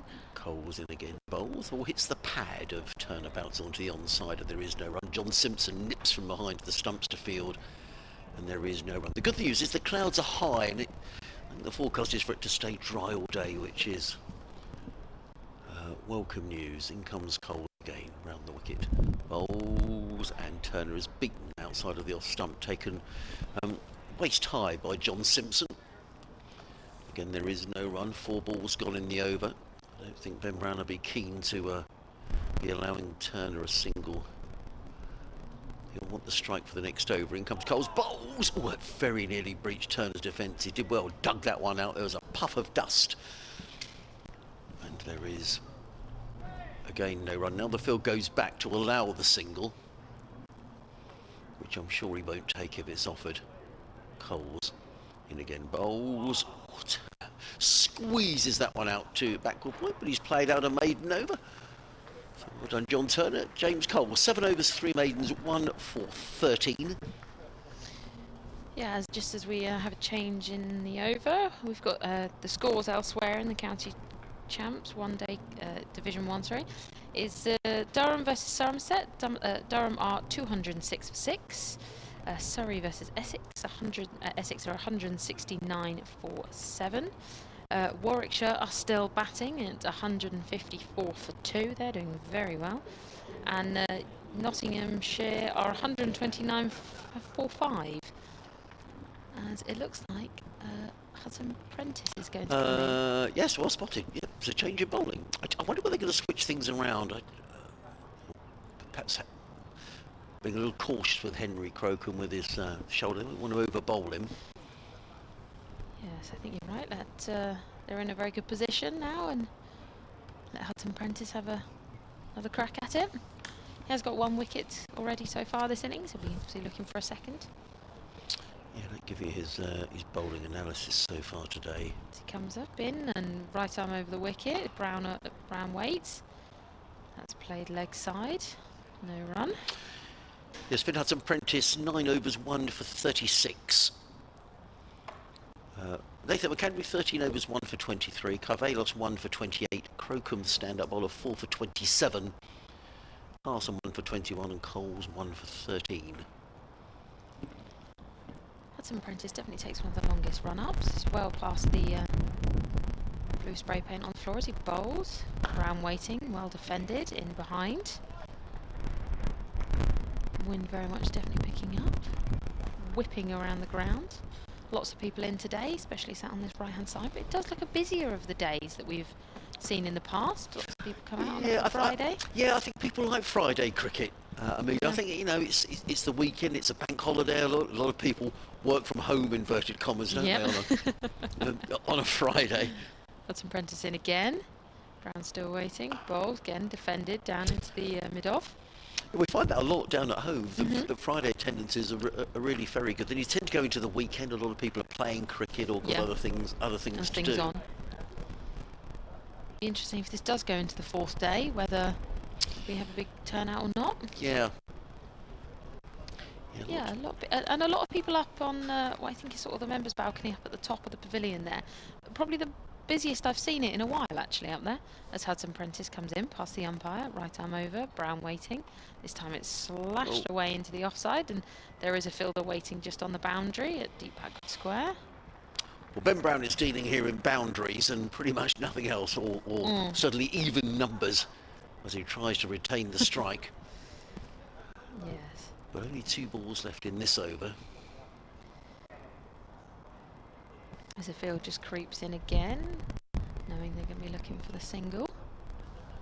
Everyone up on the up in the circle, bearing 1. As Hudson Prentice just turns his back and increases his run up a little bit just to gain his momentum, and stops, holds his hand up. The wicketkeeper just not quite liking something at the moment. Seems okay now.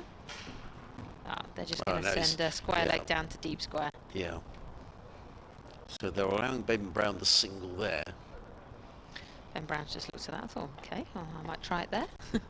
It's Hudson Prentice in again, bowls, Brown waiting. This time he works down the ground, drives over the head of cover, and that's going to bounce away. It's too slow in the outfield, but they are going to get back for 2. And a ripple of applause runs around the ground as that brings up Ben Brown's 50 off 97 deliveries and 150 runs. I think for he's. Hampshire. I think he's Oh, it's on 49. I think he's gone to 49. Yeah, I think the ripple was for the 150. He needs 1 for his. He needs 1 for his 50. 1 for his half century. Yeah. Prentice in once more. Shorter delivery. This is slashed away into the offside, onto the leg side, and it will this time reach for 4. Shorter boundary, and it moves Hampshire onto 154 for 9, and that does bring up Ben Brown's 53 off 98 deliveries. I'm a bit of a. We're having a change in. Yes, I think it's me. I think it's me to go. Yep. And I think it's Nicky. But well batted Ben Brown, the former Sussex skipper. I'm sure will be very pleased to have got a half century against his former county. Absolutely. Hampshire on 154. Got Ben Brown, who's just made his 50 of 98 deliveries. He's done that in with 6 fours as well. It's always nice to score against your old county, isn't it? Especially depends how you've left the old county. But if it's not on such sweet terms, it's a bit like a Absolutely. take a look now, isn't it? Yeah. In comes Coles now, and this one's defended off the front foot by Turner. And then all round the back here, you've got 2 slips, a silly point. Would you ever do that? The silly point. Would you go right in there? Coles in now, and this one looks to turn it into the leg side. That's hit him on the thigh pad by the looks of it on our screen in front of us. So there is a shout, but to no success. I don't think you have a choice, actually, Really? to field there. You're normally told to field there. As this one is bowled by Coles. Turner goes for the big slog into the mid-wicket region. Well, unfortunately, he doesn't get anything on that, and that means his middle stump is out the ground, and he's going to have to head back into the dressing room. And Hampshire have been bowled out for 154 down here at the Utilita Bowl. Trust me to come onto air, and then You've seen nearly all of the wickets, I've seen I think. all the wickets. I think Hampshire supporters won't want me on air now, because every time I've come on, we've seen a scurry of wickets. But yeah, Sussex have been absolutely brilliant. Hampshire won the toss and went in to have a bat first. That's what they wanted to do. It's a bit of a green track down here at the Utilita Bowl today, and we'll just run you through the wickets. So they've been bowled out for 154. So we had the wicket of Stoneman in the first over, and then Fletcher Middleton was to fall when there was 43 for 2 on the board. Middleton was trapped LBW off the bowling of Finn Hudson Prentice. Third wicket to fall was, of course, Tom Prest. Tom Prest caught in the slips by Tom Clark off the bowling of Carvelis. And then, well, wickets fell in quick scurry, really. 70 for 4 off the in consecutive overs, and then 131 for 5 when we lost Liam Dawson, 131 for 6 when we lost the wicket of Albert. James Fuller fell at 133 for 7, 133 for 8 when we lost the wicket of Kyle Abbott, and then 146 for 9 is when Brad Wheel had to head back towards the pavilion. And just now, well, John Turner bowled off the bowling of James Coles, and 154 all out are Hampshire. Brilliant from the bowlers for Sussex. McAndrew picking up 1 wicket in his 13 overs, 1 for 23 with 4 maidens. Ari Carvelis with 8 overs, 1 for 28, 2 maidens for him. Henry Crocombe 10 overs, 4 for 27 with 2 maidens. Finn Hudson-Prentice 10 overs, 1 for 42. Jack Carson 4 overs, 1 for 21. And James Coles 7.3 overs, 2 for 13. So wickets shared around from all the Sussex bowlers. And well, they're going to have a bat on day 1. They are. We're going to take a short break and we'll be back when they come out to have a bat. We'll be back shortly.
BBC Sports Online and the app. Your commentary team this evening, as was this morning.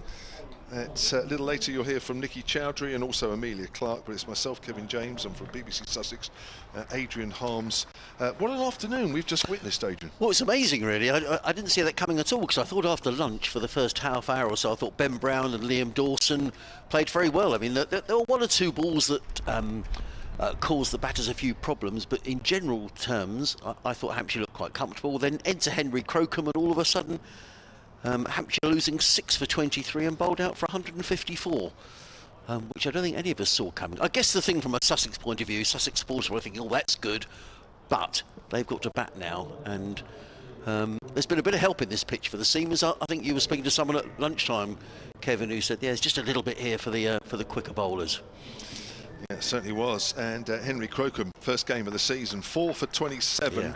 The spell this afternoon, just 4 for 16 and 4 wickets and just 11 balls. Ben Brown, 53 not out at the end, and there were 5 blobs in the Hampshire innings out of 11 batters.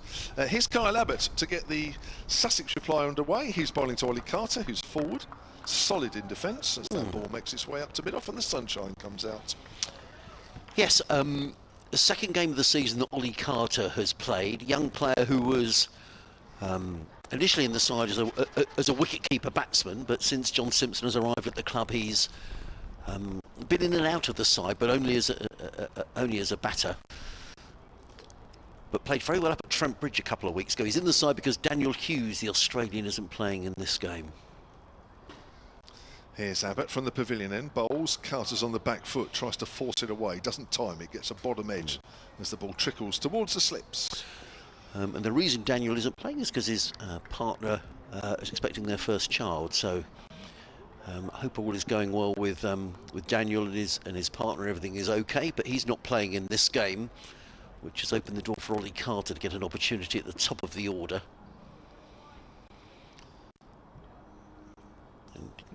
He's got a very sound defence, Ollie Carter. You know, there's a real opportunity for him in this game. There's Abbott in again, and Carter's off the back foot, nicely guided into the gap. It won't go all the way to the short boundary side. Gubbins runs towards the rope. They'll pick up 2. Nice running, nice quick running between the wickets between Haynes and Carter. 2 without loss, Sussex. Interesting as well that speaking to Tom Haynes this season, and he's made a very good start to the season, Tom Haynes, over 500 first-class runs already, which is one of the reasons he's been selected for the England Lions for these 2 matches against India A. But he was saying it's the first time in his career he's actually opened with someone who's older than him, and he's enjoyed that this season. Not the case today. Here's Abbott again. Carter is forward. Ball trickles up to mid-on. So yes, all eyes on this pitch, really. It is. It all looked nice and calm at 1:31 for 4 with Liam Dawson after lunch and Ben Brown put it on 61 before that 5th wicket fell, and that's when Henry Crocombe wreaked havoc with the next 4 wickets. Liam Dawson bowled, Toby Albert bowled, James Fuller bowled, Kyle Abbott caught in the slips off a lifter. 131 for 4 became 133 for 8. He's playing a missing outside the off stump. Kyle Abbott currently the Division 1 top wicket taker with 31. Yeah, you can see why with a delivery like that as well. I mean, even looking from here, Kevin, he's a big fella, isn't he, Kyle Abbott? And he's really racing in.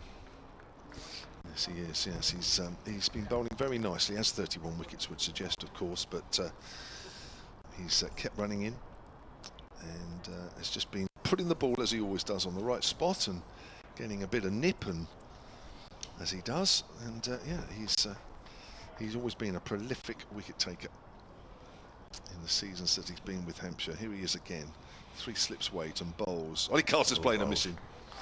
Well, that's an encouraging first over from a Hampshire point of view. It means the wicket is still giving a little bit of help to the bowlers. What you don't then want to see is the wicket suddenly dying down after you've been bowled out for just 154, especially when you've lost your last 6 wickets for just 23 runs. Yes, indeed, and Henry Crocombe very much the destroyer in chief for Sussex, picking up those 4 wickets. Excellent figures, 10 overs, 2 maidens, 4 for 27. And he'll just be relieved to be back on the cricket field, I think, Kevin, you know, he's picked up this. What you don't want is any sort of an injury early season, particularly not a shoulder injury. But he showed no ill effects of that today, and he does bowl at a decent lick, as Henry, which was said responsible for a couple of. I think it was the Yorker that he bowled to Toby Albert. Toby Albert, yeah. That was almost an unplayable delivery. Anyway, Brad Will's going to open the bowling from the hotel end of the ground. Around the wicket comes in and bowls to Tom Haynes, and Haynes is forward and plays that to backward point and picks up a single. Good call by Ollie Carter, who was very quickly through from the non-striker's end to make sure his partner is on his way. Sussex go to 3 without loss. We'll just run through the scores in the other games as we go through the over, because no doubt they are pretty much all approaching tea. This opening round of the final sort of block of fixtures. Incredible. I think we were saying that the county championship season is halfway, the halfway stage after this game. Wheel is in, bowls up on his toes is Carter, plays that to backward point. There is no run. 3 slips, backward point, cover mid off, mid on, mid wicket, and a fine leg. So in the test match at Trent Bridge, England 565 for 6 declared, Zimbabwe 210 for 5. Wickets there, a couple of wickets for Shoaib Bashir, 2 for Ben Stokes and 1 for Sam Cooke on his international debut. In the County Championship Division 1, Durham 223 for 8 against Somerset in Durham. In comes Wheel bowls, and Carter defends. The ball just drops down in front of him, and there is no run. Essex in trouble at the Oval, 204 for 8. Down at New Road, Warwickshire 168 for 4 against Worcestershire. And up at Headingley, Nottinghamshire 162 for 5 against Yorkshire. So lots of wickets have gone down today in the First Division, which hasn't been the case in recent weeks. We've seen an awful lot of games which have seemed to have very much favoured the batters, but not so far today. In comes Wheel over the wicket, bowls, and I thought he'd nicked that one behind. There was obviously a little bit of movement off the seam there. Carter beaten outside the off stump, could take low down by Ben Brown in front of first slip, and there is no run. So it looks like there's still some help for the seamers here. Certainly Hampshire will be hoping that's the case. Sort of watery sunshine across the ground at the minute. The cloud is high, bits and pieces of cloud around, but looks like we're set fair and a lot of overs to be bowled still today as Wheel runs away from us. In and bowls, forward comes Carter with a solid forward defensive into the offside. No run. Yeah, we've got another 41 overs remaining after this today. Yeah, long one this one. Yeah. Yeah, we were surprised actually, weren't we, about tea? Took us a little bit by surprise, even us old uns and experienced ones. And that's just Nicky Chowdhury and Amelia. Yep. Wheel turns in front of us and runs into bowl to the right-handed Carter's in and bowls, and Carter struck round about the midriff. The ball bounces down in front of him. There is no run. Tidy enough from Bradwell, just the 1 run conceded in the over. So 2 overs gone in this Sussex reply. Sussex are 3 without loss here on BBC Radio Sussex, BBC Radio Solent. That in reply to the Hampshire total of 154, in which Ben Brown, the former Sussex man, but now Hampshire skipper, top scored with 53. Also on the live picture feed, going out on the Hampshire Cricket website. Those pictures are being beamed to the Sussex Cricket website, and we're also on your smart speaker, or most of them anyway. Just say, ask BBC Sounds to play Hampshire versus Sussex. Colin Sturmey, a tongue-in-cheek email this one, silentcricket@gmail.com. He says, do you think it likely that Sussex will avoid the following? I think that's, well, I don't need to answer that. Here comes Abbott. They're halfway there already. As that's pushed out on the offside by Haynes. Tom Haynes, left-hander, has a career average of 39, which is not bad as a opener. And He's got a reputation of sort of getting on with it a bit, hasn't he, Mr. Haynes? Yes, he does. He does like to put bat to ball. Yes, he does. But in doing so, you can give a chance or two, You Kev. certainly can. Him and Daniel Hughes have developed a reputation, especially T20. That's pushed out into the covers. I think that was a lot of your T20 success was down. Well, Daniel Hughes the definitely stars. was, yeah, it was terrific. Tom doesn't really play too much T20, but Daniel Hughes was fabulous Oh, does he last not? season. Oh, no, okay. he'd like to, and I spoke to Tom pre-season, and Yeah. I guess it's like all players, really. And you know, Tom would really love to play Test cricket, but he wants to be a multi-format cricketer. He wants to play Yeah, short ball. you should do. Well, Haynes is averaging 58 this season. As in comes Abbott. Haynes drives on the up, straight to Gubbins. Haynes this year sits third in the list of Division 1 run scorers, 640. So enjoying a good campaign so far.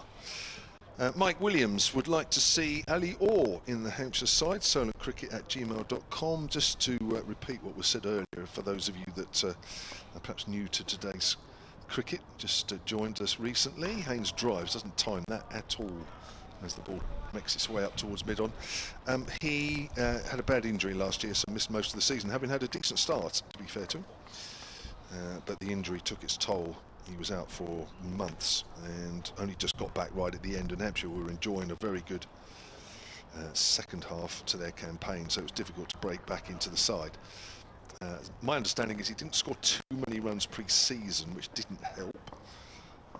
Hampshire signed Mark Stoneman, who is an out-and-out opening batter. There's a drive on the up, and this time he has found the gap, and that's racing away for 4 through the covers, and he moves on to 5. Tom Haynes, and Sussex on to 8 without loss. He was very, very close to playing last week at Warwickshire after Hampshire had a horrendous defeat to Nottinghamshire at Trent Bridge. Hampshire resisted making too many changes. They made just the one, and well, they were justified, because that was a good win against Warwickshire inside 3 days. Fletcher Middleton, one of those under a bit of pressure. I think he's playing inside the line. I might give him the benefit of the doubt there as the ball makes its way through to Brown. The boundary off that over, 7 without loss, Sussex. And then second innings, Fletcher Middleton got some runs. So I guess, you know, that place is maybe gone for the moment. Mark Stoneman failed today. Is his place under threat? Maybe. We'll have to wait and see. Bright sunshine now, lovely afternoon, lots of blue sky around Southampton. Quite a breezy day, you can see the trees around the ground sort of rustling away in the breeze. But if you're out the wind, it's a very pleasant afternoon to be watching cricket. Brad Wheel was going to bowl his second over. His opening over just cost a single. He's coming into bowl to the Sussex opener Ollie Carter. He's 2 not out, he's in and bowls, and Carter is 4 defensively, plays to backward point, and there is no run. So this is only Ollie Carter's second game. I think you might Yes, have it mentioned is. that. I think Yes, yeah, he played up Nottingham, and I thought he played very well at Nottingham, actually, in the face of St Minks. That's a good attack up at Notts. You know, Brett Hutton on a pitch, just doing a little bit, and he batted very nicely up there. Not enough to save the game for Sussex, but he... Fergus O'Neill, was he playing then? Yes, he was, yeah. Because he was the Division 1's top Yes, he was. So wicket taker, wasn't yeah, he? he was. And Josh Tongue played as well. In comes Wheel, bowls, cut off on his toes, takes one hand off the bat, but he forces the ball away through backward point. He's going to pick up his first boundary. Here's Ollie Carter, the ball races away. And Carter goes to 6, a total 11 without loss. Yes, he top scored with 46 out of a total of 169 at Trent Bridge. And that attack that seam attack for Nottinghamshire, Brett Hutton, Fergus O'Neill and Josh Tongue. I mean, that was and Josh Tongue bowled at the speed of light. He really did bowl quickly. Yeah, he did. He was very sharp. Is he playing in the Test match? I'm not sure. I haven't looked at the England side. He was in the squad, wasn't he? But I haven't. You're right. He was quick. Wheel in bowls. Oh, Carter's hit round about the iPad, I think, when the ball bounces down in front of him. And there is no run. Yeah, in the first innings, in fact, Carter wasn't got out by the seamers, actually. Josh Tongue took 5 for 44 Brett Hutton 4 for 53. Yeah, Tong's bowled 7 overs, none for 37 in the test. Is he? Interesting.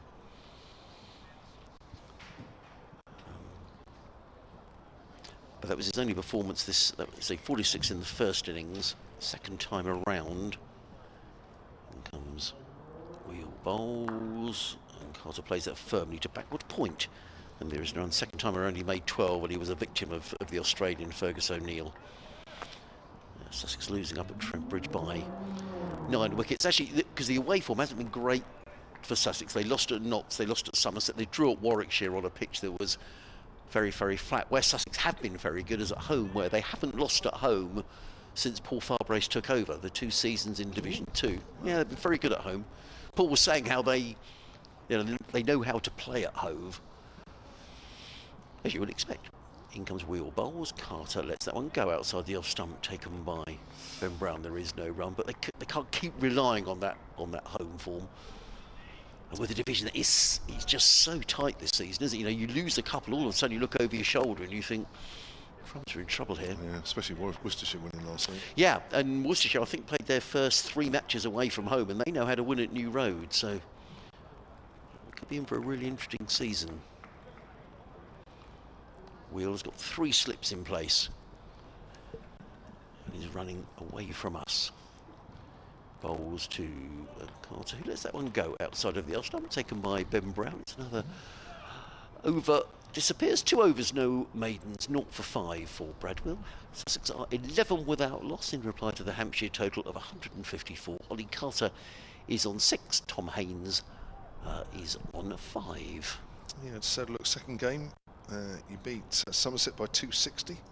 Yeah, at Hove. Yeah, that was a big win. Yeah. No Craig Overton in that game for Somerset, and Matt Henry wasn't there either. So I'm taking it was a very, very good performance by Sussex, but there were a slightly different proposition down at Taunton with Henry and Overton in the side.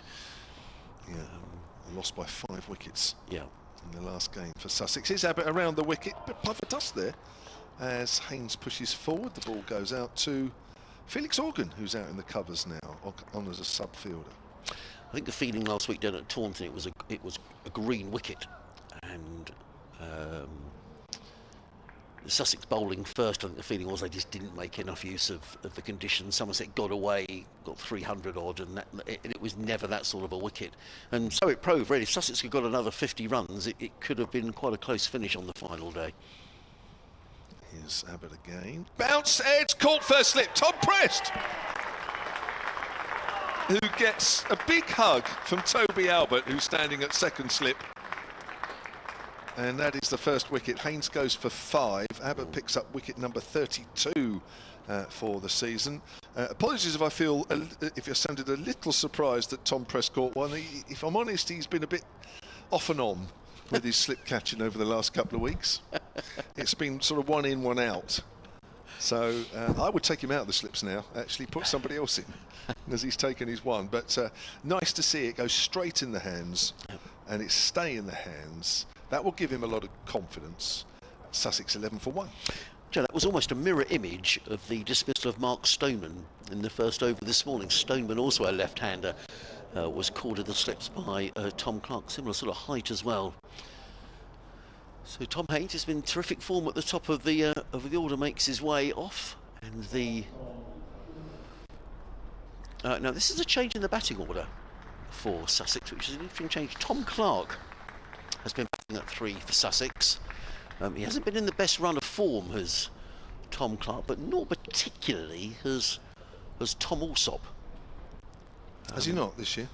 No, he's made a couple of half centuries, but let me get his stats up in terms of what he's averaging this season. I always feel with Tom Alsop that there's a score around the corner, though. He's that sort of a player, Tom. He get a couple of lowish scores, but you always feel there's a big score not that far away. But Tom Clark hasn't been in great form. Made 100 in the opening game of the season up at Edgbaston, but he has struggled a bit since then, and I just wonder if that's why they've just juggled the order around a little bit. Yeah, Tom Alsop was a bit like that at Hampshire, really.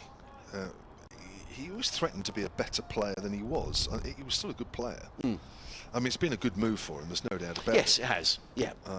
you know, he played 60 matches for Hampshire, averaged 26.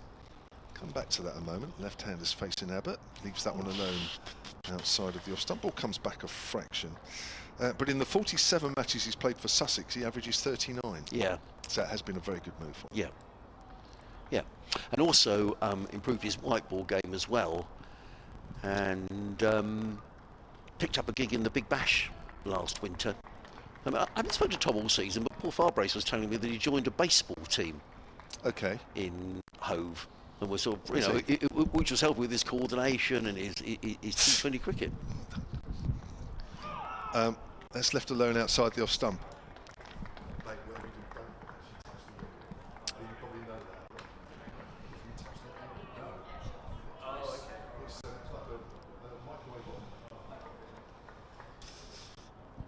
So I just had to give some health and safety instruction there. Otherwise, I was hoping my insurance policy would be up to date. 11 for 1. Yes, there's an aerial that's broadcasting our commentary around the ground. It's turned away square on the leg side, which when it's on, you don't touch. So we've just had to mention that. Oh, gosh. You're relieved, Kev, don't worry. Yeah, I'm just looking here. Tom Clark, 294 runs, he's averaging 26, but bear in mind 140 of those came up at Edgbaston. So in the other 10 innings, he's only made 154 runs, so he's averaging 15 outside of that game at Edgbaston. Abbott round the wicket again to Allsop straight. Allsop, I should say, plays that back up the pitch where it hits the stumps at Abbott's end. Wicket maiden for Kyle Abbott. My word, how Hampshire have relied on him once more this season. And the Sussex reply remains on 11 for 1, replying to that Hampshire total of 154 all outs. Yeah, Tom Allsop has passed 50 on 3 occasions, top score this season of 82, 258 runs at 25. But again, if you take that 82 off,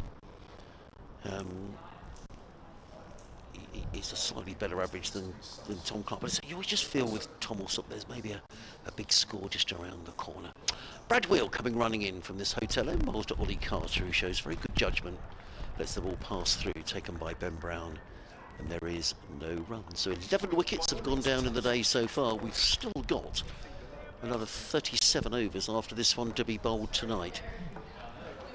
On a pitch that's undoubtedly given some help for the seamers. Ben Brown winning the toss this morning, deciding to bowl first. On a greenish looking pitch. And it's certainly offered some help throughout.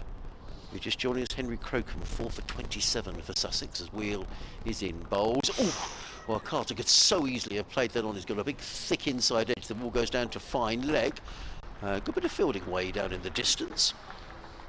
And a couple of runs to Ollie Carter. Not that he knew much about it. He goes to 8. And Sussex to 13 for 1. Ralph Brocker with a nice off-the-cuff email. Catching them at the bowl, dropping them at Trent Bridge, he says. That's right, they weren't particularly good at Trent Bridge. I'm keeping you on, Mr. Harms, because of your updates at 1:30. That's very kind. So I'm sort of allowing you plenty of time to prepare for those. Because I keep nearly forgetting. You've probably noticed. In comes Wheel. 3 slits go down. He's in and bowls. And, well, Carter very, very nearly played on. Well, that was looking for an expansive drive into the offside. I think he's got an inside edge, and the ball very fairly nearly trickled onto the stumps. We're just going to see that again. Oh, crumbs, how did he get? I think it might have hit the stumps, you know. I think it did. I think, do you know, I think it nearly hit the stumps, and I think it came off his boot, and I think it did roll into the stump, and the bails didn't come off. He did well not to kick the stumps. He did do very well. It was slightly wide outside the off stump, and he was looking to the previous delivery. He also played outside the off stump, but got an inside edge, so it's not easy out there. Wheel in again, bowls, and Carter is solidly behind this. Plays it down the onside. He's quite unflappable normally, Ollie Carter. He has got a very sound defence. And it's just what's needed here, because it's not easy against this Hampshire seam attack. No, it's doing a little bit. Just enough. Just enough. You look like bowling on air, Kevin. Well, I'd like to think so, but you never know sometimes. Sometimes you turn up on wickets, you think, oh, well, I should get a hatful here, and you don't get any, and vice versa. But yeah, you'd like to think that most seam bowlers, put it on the spot, you should be all right. Wheel. In and bowls Carter again with solid defence, punches the ball down the ground. Wheel fields off his own bowling, no run. I'd also think, I mean, I used to rely on swing, so, you know, sometimes actually turning up on a green wicket wasn't necessarily great for me, because I swung the ball rather than seamed it. Other bowlers that seamed it and hit the deck would go, yeah, great, perfect for us, but I didn't necessarily think like that. I always, to be honest, sometimes if it was a flat wicket and doing nothing for everybody else, but it was swinging, actually played into my hands, you know what I mean? So it was a bit like that, really. Wheel. Sun has momentarily disappeared. Bowls to Ollie Carter, and Carter nicks behind, and the second wicket goes down, taken by Ben Brown. Good delivery by Brad Wheel. It's one that maybe Carter perhaps could have left, but he had a little nibble. And having said what a good defence he's got, he's snapped up by Ben Brown behind the stump. So just see this again. My feeling was he didn't quite need to pay. No, he didn't need to pay it. But he's just nicked that to keeper Ben Brown, who takes it in front of first slip. And the second wicket goes down. That's 12 wickets in the day so far. Well, we did rather fear that, having watched Hampshire struggle to 154, and all of a sudden Sussex are 13 for 2. And this game is advancing at a rate of knots. Well, I fear when I leave tonight and don't come back tomorrow, I may never come back. I do worry that actually this game could finish tomorrow. This is a complete contrast to what we saw against Durham. I think we've had more action today than we saw in 3.5 days against Durham.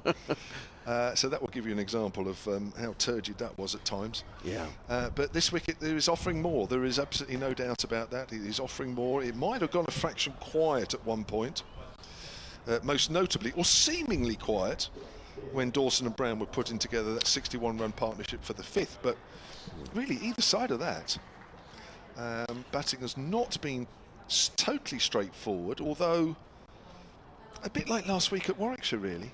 You know, batters could get in, could play their shots, but there was always a ball somewhere along the line that had the potential to take your wicket. I think you're right about Ollie Carter. I just think it was also a very good ball. It bounced and left him. Yes. Drew him into the shot a little bit. Yes, it wasn't a rash shot, was it? But it was, he just had a little nibble. This is another change in the Sussex batting order, because James Coles is now coming in at 4. Normally that would be Allsop. So we'll change around. Is it still me? Yeah, it is. In comes Kyle Abbott, bowls to the left-handed Tom Allsop, who lets that go outside the off-stump, taken by Ben Brown. There is no run. So Tom Clark has clearly been moved down the order here. He has been batting 3 this season. Clearly Sussex have changed things around. Allsop batting 3, Coles 4. I would imagine that Tom Clark will come in at number 5. Unless the skipper moves himself up from 6 to 5, we shall see. Hello, Nikki. Hello, how are you? There's so much action here today, it's difficult to keep up with it all, I know, really. there's so much going on. Abbott striding in from the pavilion end, bowls to Allsop, who's forward defensively, placed to mid-off.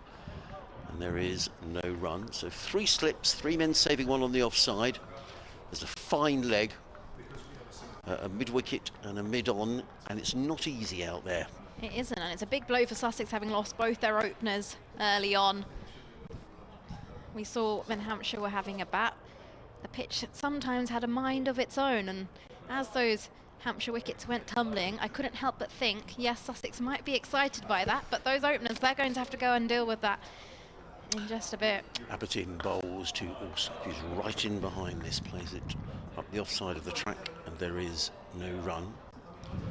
So people are joining us all the time, and they possibly are on a Friday, bank holiday weekend. Work from home Fridays? Yeah, work from home Friday, just skimming around, seeing what's going on. The story of the day, Hampshire winning the toss, deciding to bat first.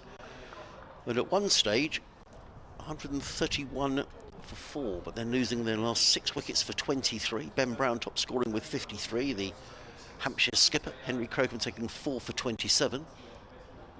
Abbott round the wicket, bowls, Allsop defends down the offside of the track. There is no run. And in reply, Sussex already with both openers back in the pavilion. Haynes for 5. I didn't make a note of how many Ollie Carter made. I think Carter made 5 as well. Let me just double check my figures. Ollie Carter made 8. My apologies. Wickets tumbled for Hampshire, and Two very early wickets here for Sussex. Well, there's a lot of cricket to be played tonight. There's still another 32 overs after this, as in No. comes Abbott around the wicket, bowls to Alsop, who defends into the offside, and there is no run. It's one of those stages of playing the match where you always expect a wicket to be taken almost every ball. It does feel like that, and I think for these two right there, out in the middle, Coles and Alsop, they just got to really forget that those two big scoreboards are there, get their head down and just get on with it. Play each ball as it comes, and you don't want to scurry wickets again. Talking about wickets, Zimbabwe are 211 for 5.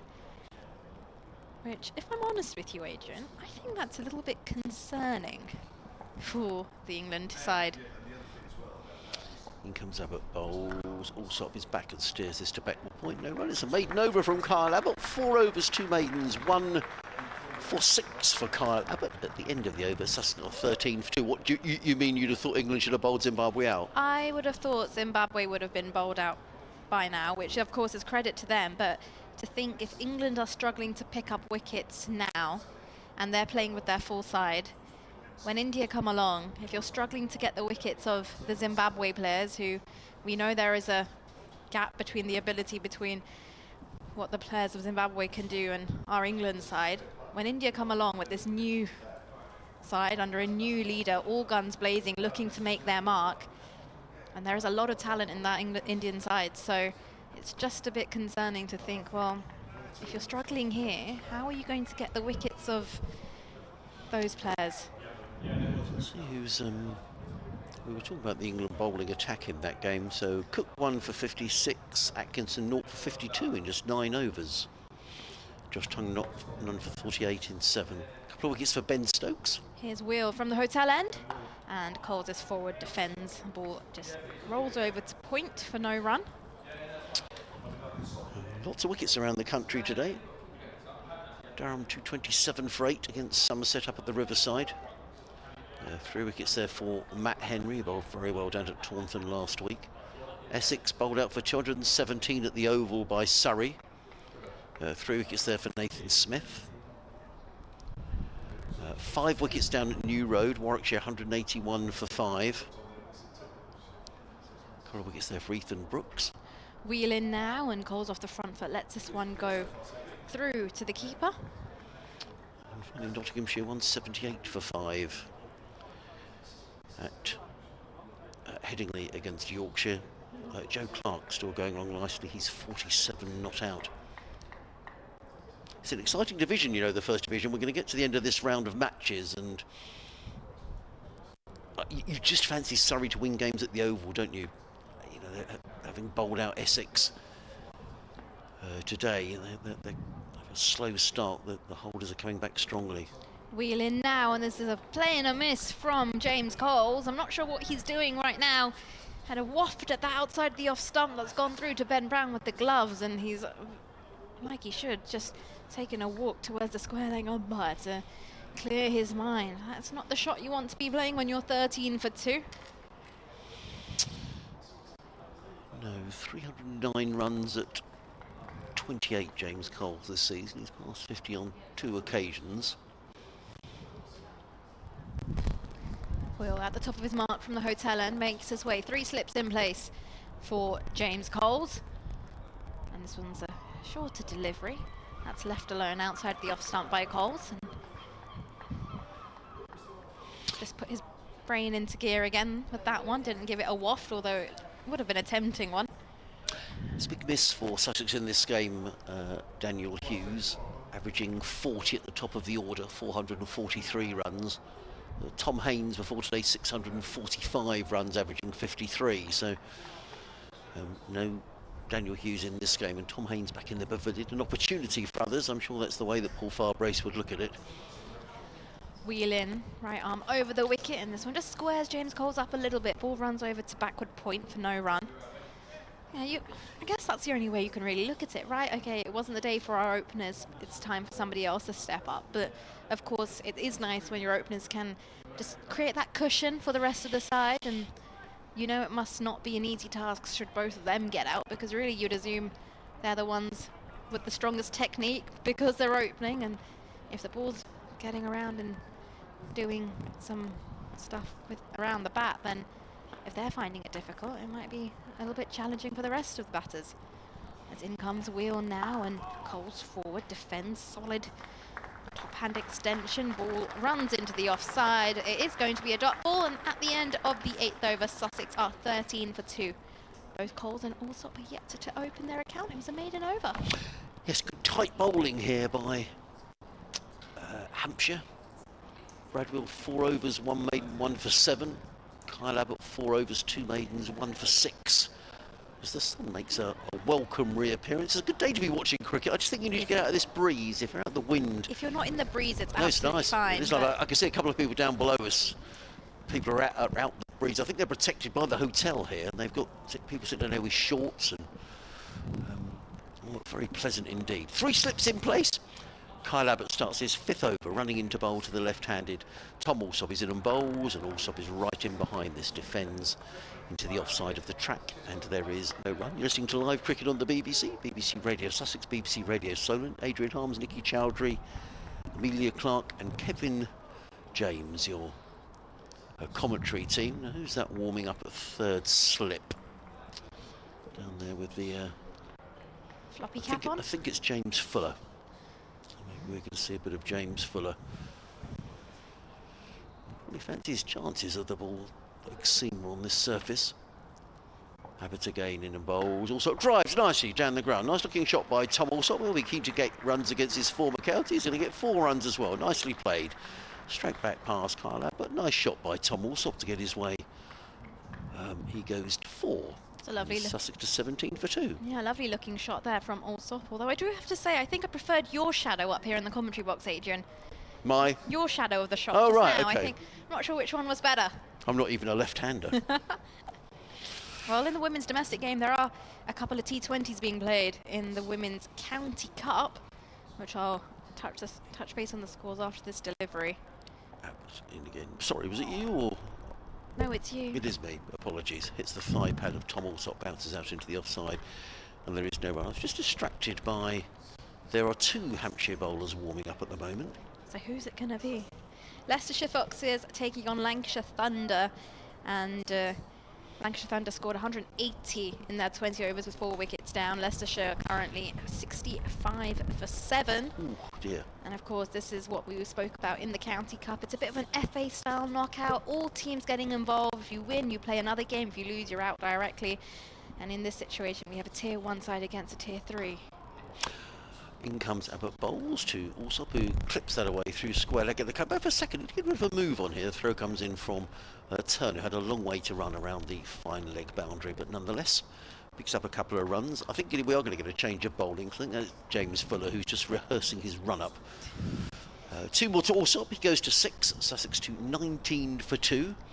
And Surrey women taking on Durham women at Guildford Cricket Club. And Surrey posts 194 in their 20 overs, having lost 4 wickets, and Durham are currently 32 for 1. Abbott, tall figure in bowls, Allsop stretches forward and plays to backward point, and there is no run. Good trapped baton down at Guildford. It's a lovely wicket down there. Yep. Outfield absolutely flies, especially if you've not had much rain and it's been as dry as it has. It is quite the road. I remember watching Kevin Peterson down there a few years ago batting for Surrey. Did the ball stay in the ground? No, or was it? no, I was going to say. He kept hitting the ball into the river, which is on the or the canal on the left-hand side of the ground, to the River Way. In comes Abbott bowls, and Allsop defends down the offside of the pitch. There is no run. It is the end of the over. 19 for 2. I think it's time for me to disappear. I'm going to leave you with It's a double change. Nikki and with Kevin. Now it's time for me to also hand over the microphone to Kev, and then Amelia also going to join Kev.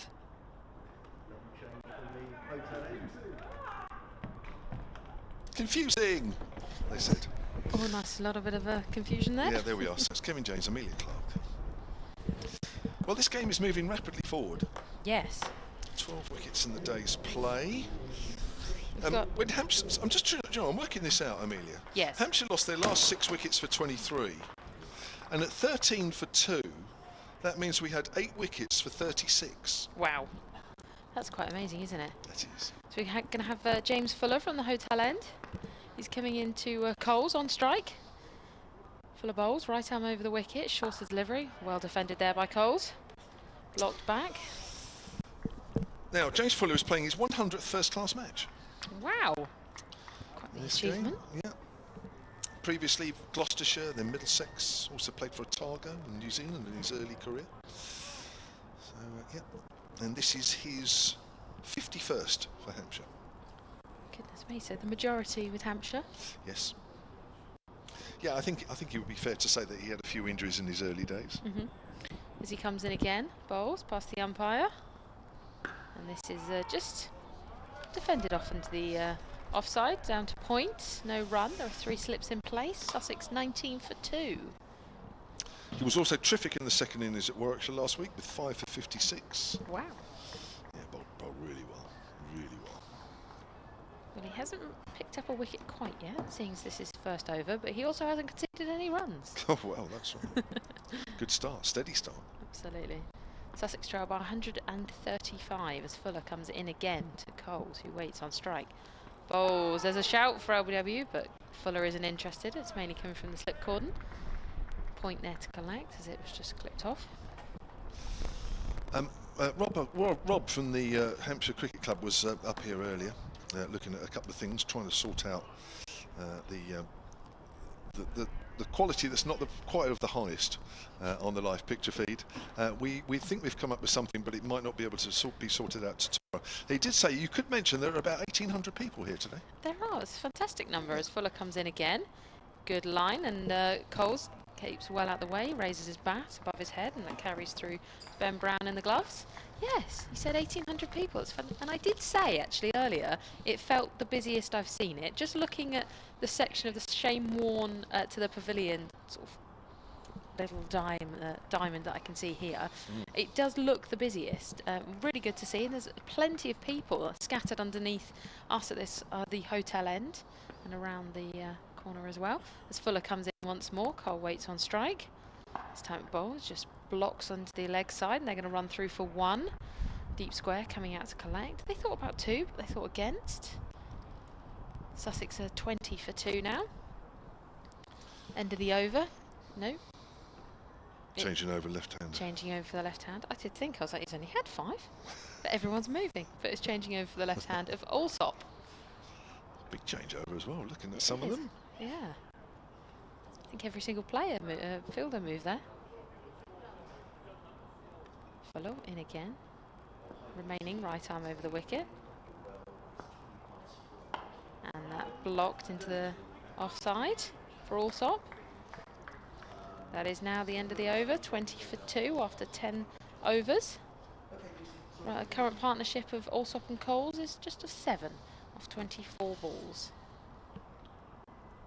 Now, Dave Oakes, the club photographer, who loves sending me a picture from time to time, and he really only sends me the ones that are really good. Nice. Now, I'm not saying that he takes others that might not be quite as good, but he's shown me one of the wicket of Kyle Abbott.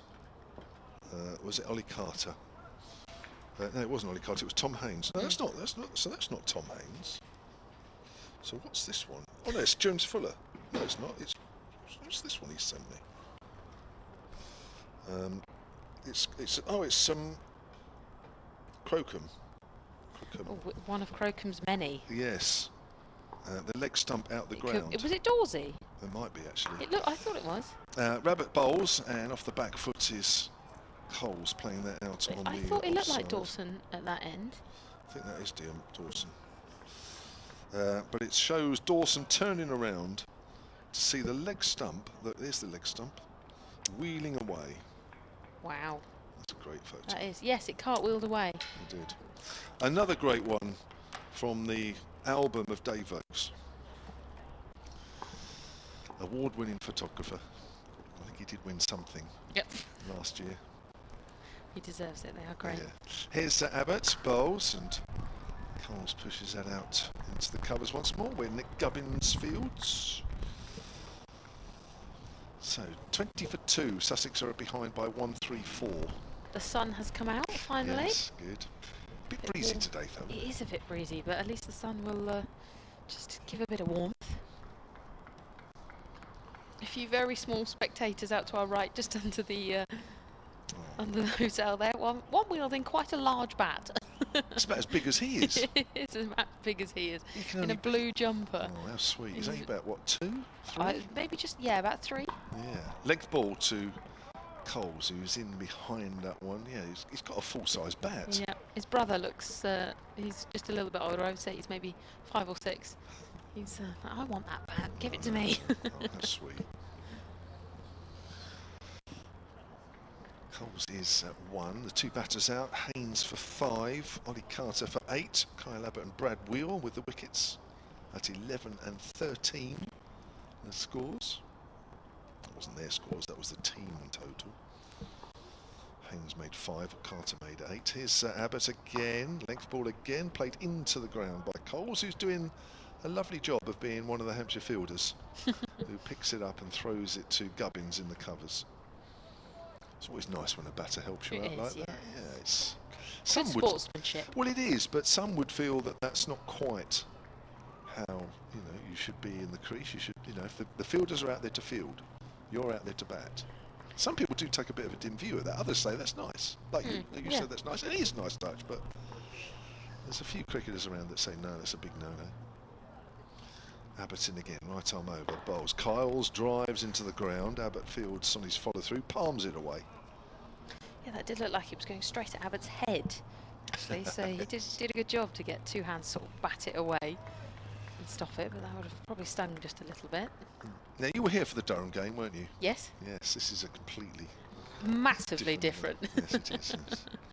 Yeah, I think I've seen more wickets this morning than I did the entire Durham game. I think you're right, yes. Hampshire only batted once in that game. Durham made 511 all out. Hampshire were 470 all out. Coles gets another length ball as he pushes that up to mid-on. End of the over. Abbott's bowled 6 overs, 1 for 12. That's a maiden.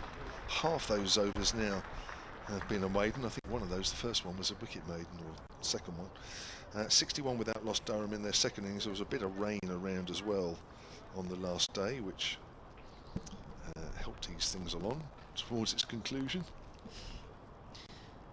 Absolutely. But yeah, different game, this one. And maybe it is just how maybe the pitch is just doing that little bit more. It's just giving the bowler. It's obviously causing him a little bit of trouble for the batsman, but yeah, it's definitely made an exciting game. Certainly has, yeah. We've got Fuller coming to continue his bowling from the hotel end. 3 slips in place. It's going to come right arm over the wicket to the left-handed Alsop, as that's just batted away down to mid-off. Yes, Tom Alsop was a few years here before he moved along the south coast. Still played a bit more for Hampshire than he has for Sussex. Average is 31 career-wise, but mentioned earlier, his average at Sussex has increased that overall career average.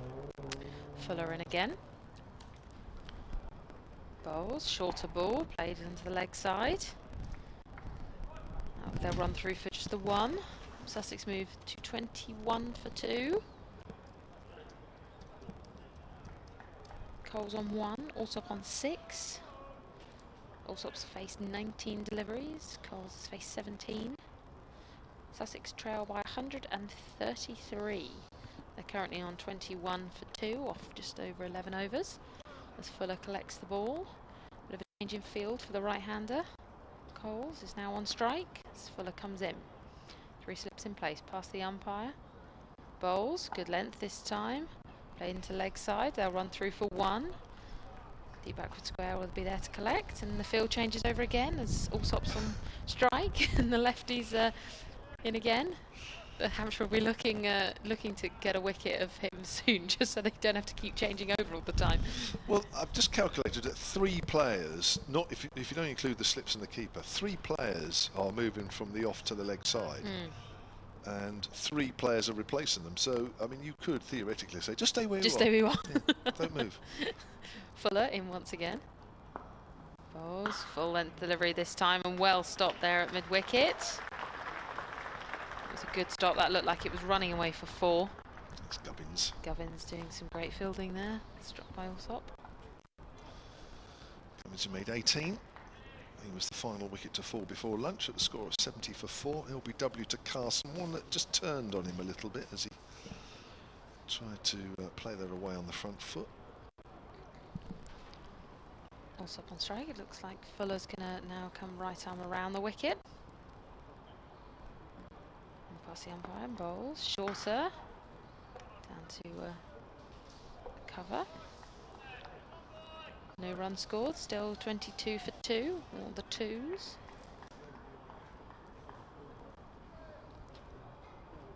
Fuller's decided against that, and it looks like it's going to go over the wicket again. Still to Allsop. I know.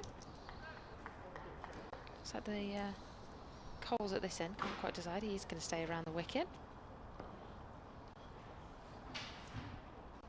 Bowles. Good length delivery. This is clipped off away down to third man. He turned that round his little corner and just guided it through. End of the over, 23 for 2 after 12 overs.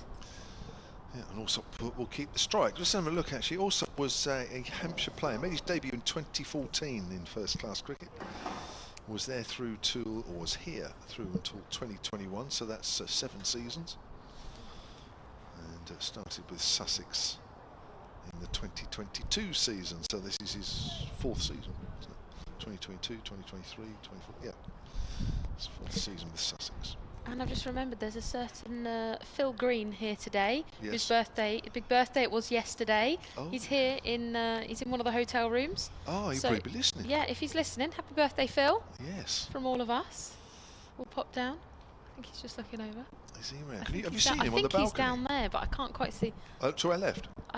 Is he? No, maybe not. I thought I saw him. Yes, manager of the Hursley Park ladies cricket team who play just outside Winchester, playing the National League South. Here's Wheel around the wicket, taking over from Kyle Abbott. That's worked away by Allsop on the leg side, no run. He was a regular commentator and Hampshire women's commentaries. Absolutely. His daughter Gemma, who also does some commentary. Yes. It was apparently a birthday present from her. He gets to spend a night in the Hilton and watch the cricket from his balcony. Fantastic. So, yeah, but it was technically his birthday yesterday. So happy birthday yesterday, Phil. We'll try and look out for him. I'm sure he's around somewhere. Yeah. He'll be watching the cricket, and I'm sure he's listening to us at the same time. If he hasn't heard us enough. As Allsop pushes it away on the leg side. He was with us. What was the last game he did earlier on in the week? In Monday in Arundel. Arundel, 50 and then game. I was with him on Saturday when we went to where were we? Up in London, Beckenham, thank you. And then he was also with us when we went to Taunton. He did a lot of us the last week. He's heard us a lot recently. Yes, the last 3 Hampshire women's games we've been doing. Yep. Top of the table, 50 over cricket. They're Hampshire doing brilliantly. Women. Fortunately, lost the T20 knockout game at Beckenham. Yes. Wheel bowls, and that's turned away by Allsop to mid-wicket, fielded by Felix Organ, who's back on as a sub-fielder. Yeah, I wouldn't say they played badly at all there. I think Surrey just knew the ground and they came out firing and they did not stop.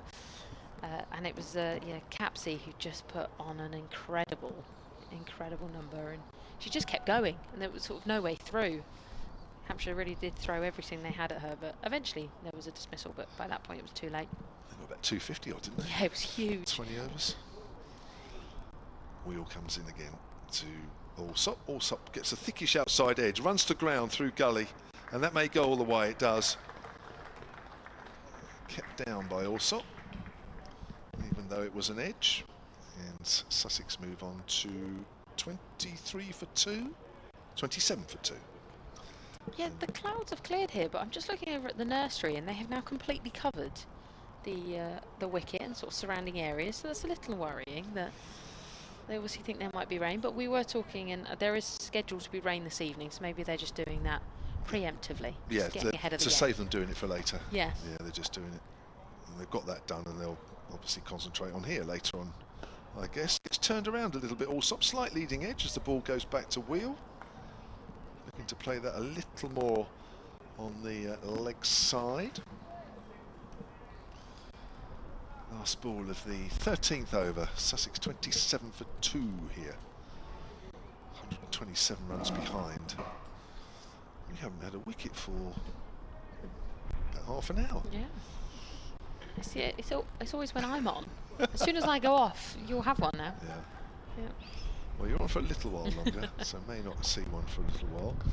Allsop again gets the thick outside edge, and again it runs down to third man, and again it'll be 4 runs. Yeah, that was almost an identical shot to the one before.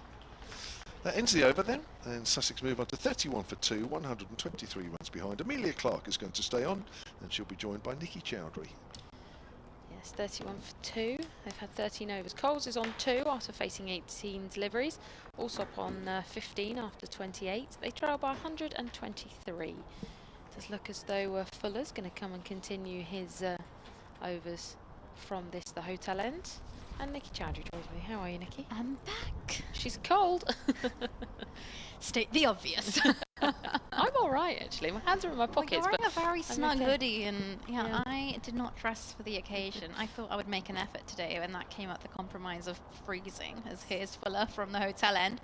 And this one stays low. My gosh, that really does. Coles has a waft outside the off stump, and he's really got no clue where that's gone. 31 for 2 here, Sussex. Well, these two have done a good job so far. I was last on air and they were both yet to get off the mark, but building this innings, rebuilding it slowly but surely. Yeah, there's 3 slips in place for Coles. In runs Fuller now to Coles, who's forward, full face of the bat, defends to mid-on. Just looking at the field, so 3 slips, a backward point, cover, mid-off, mid-on, a squarish mid-wicket and a long leg. See, this is where it would catch me out with the screen with the field you have on your screen that states all the fielding positions. Now, you don't always get orthodox fielding positions, so then you'll have one fielder who's kind of in between both of them. And you're like, well, what do I call you now? Like, Fuller in to Coles, a bit of width, he looks to cut, and that goes past the bat again. I like the confidence, but I still think at this point the wicket's still not very trustworthy. One's taken up by his head, and the one just 2 balls prior to this stays so low. Yeah, there's got a lot of change in it. I think they just need to be a bit watchful here to Sussex. They need to build a partnership and, yeah, just try and create something before they go too big. As you say, the wicket quite unpredictable today. Fuller in again to Coles, back of the length, and this time punched off the back foot. This flies past cover, and that will be 4 runs. There's a lot more certainty in that shot there from James Coles as well. It wasn't just a half-hearted waft off the back foot, on the toes, and that races away along the ground towards the boundary. And Sussex are 35 for 2. Yeah, he read that really well. He sort of rose with it, and he was able to strike it just at the right point.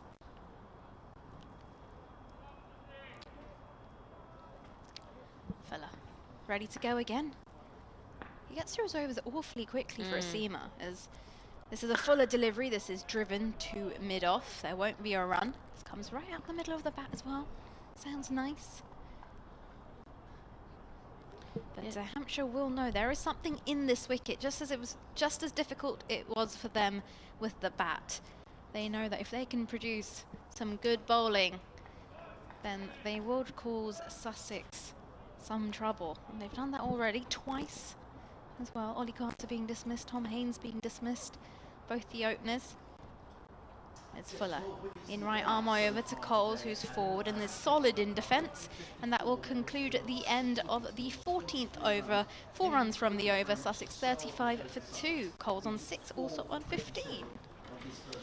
Yeah, Sussex did also manage to pick up 3 bowling points, so that would be a very welcome sight for them. They'll try and continue to get some batting points. Hampshire yet to get off the mark. They didn't get any batting points, but they'll be very much hoping to get some bowling points as this innings continues.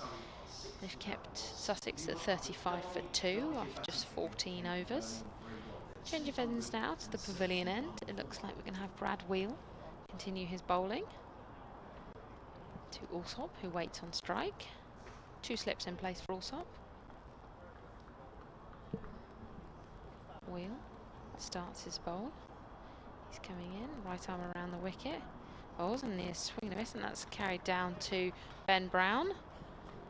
That was very quick delivery there from Wheel. Just trying to get something moving.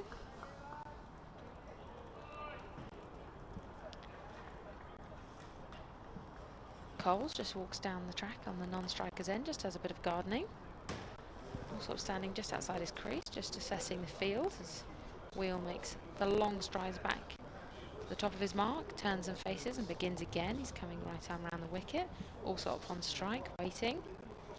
This time it's just played down to the leg side, down to mid-wicket. No run scored again. Sussex on 35 for 2. Yet again, Coles walks down, just does a bit of gardening. He's obviously seen something in the track that he's just not quite happy with. The sun beginning to creep into our gantry here at the very top of the hotel. Better late than never. Yep, looking down over the ground. Wheel in once more, past the umpire. Bowls a good length this time, works onto the square of the wicket, onto the offside. No, they'll just do 1. Moves to 36 for 2. You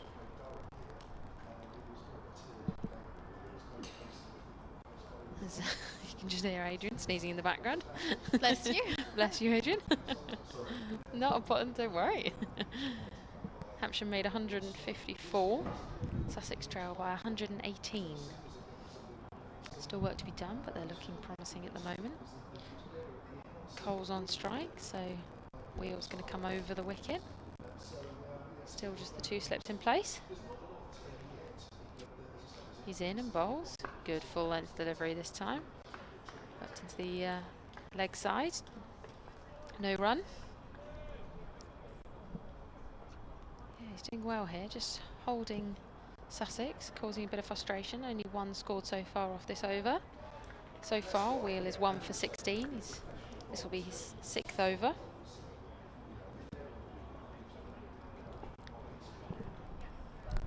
So Wheel turns and faces. The field is ready. They begin to creep in with him. Coles on strike, waiting. Good length again, well defended, in behind on the front foot. Is Coles, no run. 36 for 2.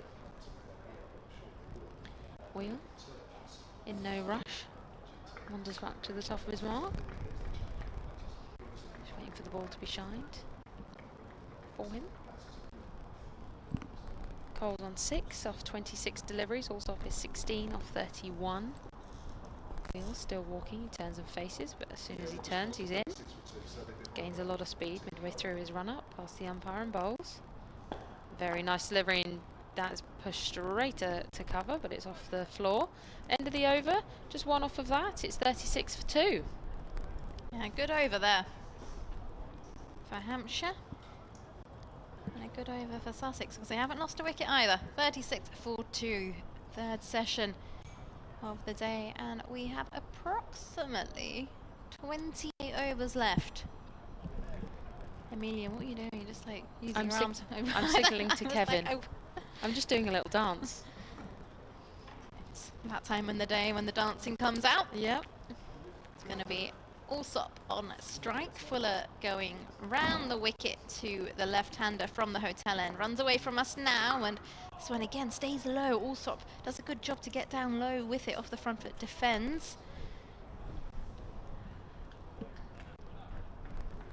Sun starting to make an appearance. We've really lost the spectators on the left-hand side of the ground from where we are. They're all shifted to the right-hand side, and they're all looking for some sunshine, like sunflowers. Yeah, I can't say I blame them. It looks very nice down at the bottom of this the hotel down here. Nice and sunny. 2 slips in place for the left-hander as in runs Fuller now. Wide of the crease as Fuller delivery, and he clips this away off the hips, and that runs down fine for 4 runs, and he hasn't got any wood on that. Nor has he got any glove on that. It's come off the thigh pad as the umpire signals leg byes, but that does add 4 runs to Sussex's total, and they move on to 40 for 2. Yeah, Fuller, there was a half shout there from Fuller, but I think it was hopeful rather than anything else.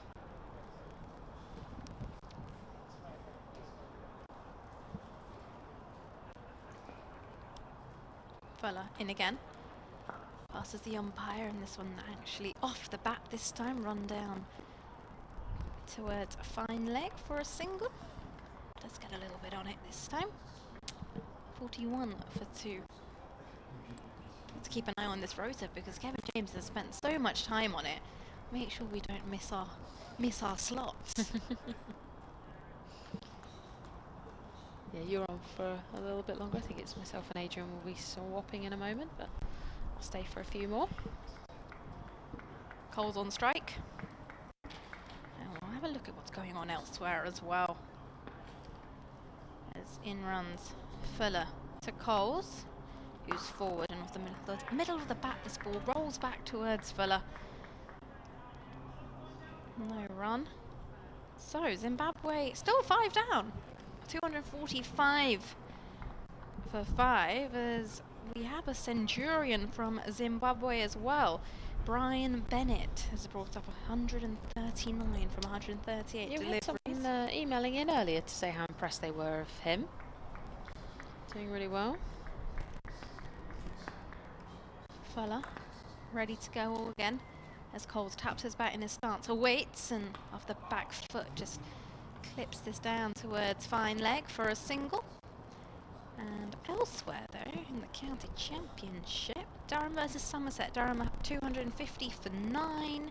Surrey taking on Essex. Essex have been bowled out for 217. Surrey are 14 for no loss. Worcestershire versus Warwickshire. Warwickshire 182 for 5.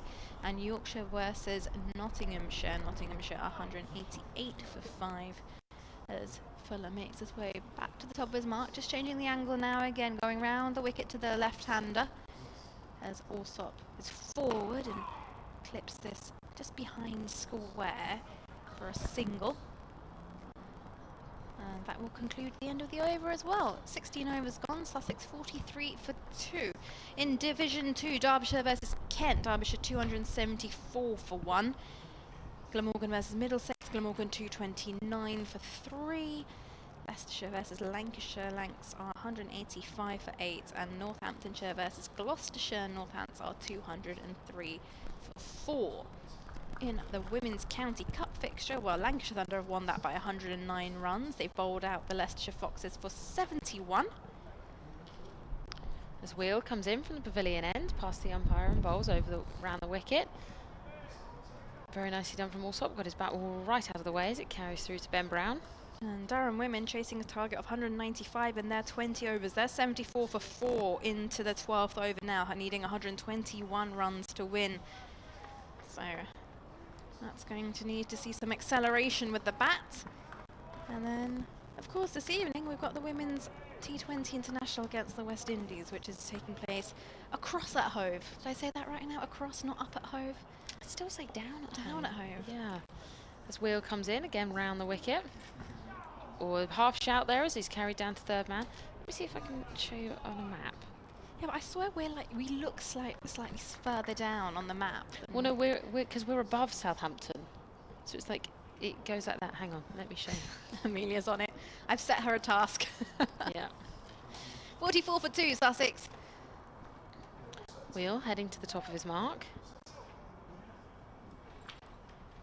So, where are we? So he comes now into Coles over the wicket.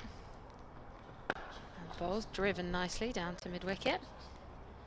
Right, and where is... Let me just find it.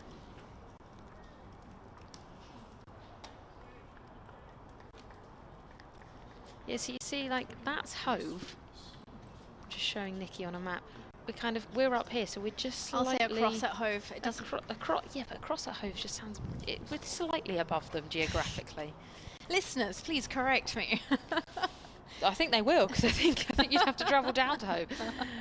As Wheel comes in over the wicket, well defended there, and that just goes out to cover. Yeah, especially Hove's on the seaside, you think, so you've got to travel a little way to get down to the seaside here. Got to go sort of through Southampton or Down through Whiteley into Leon Solent. Gosport.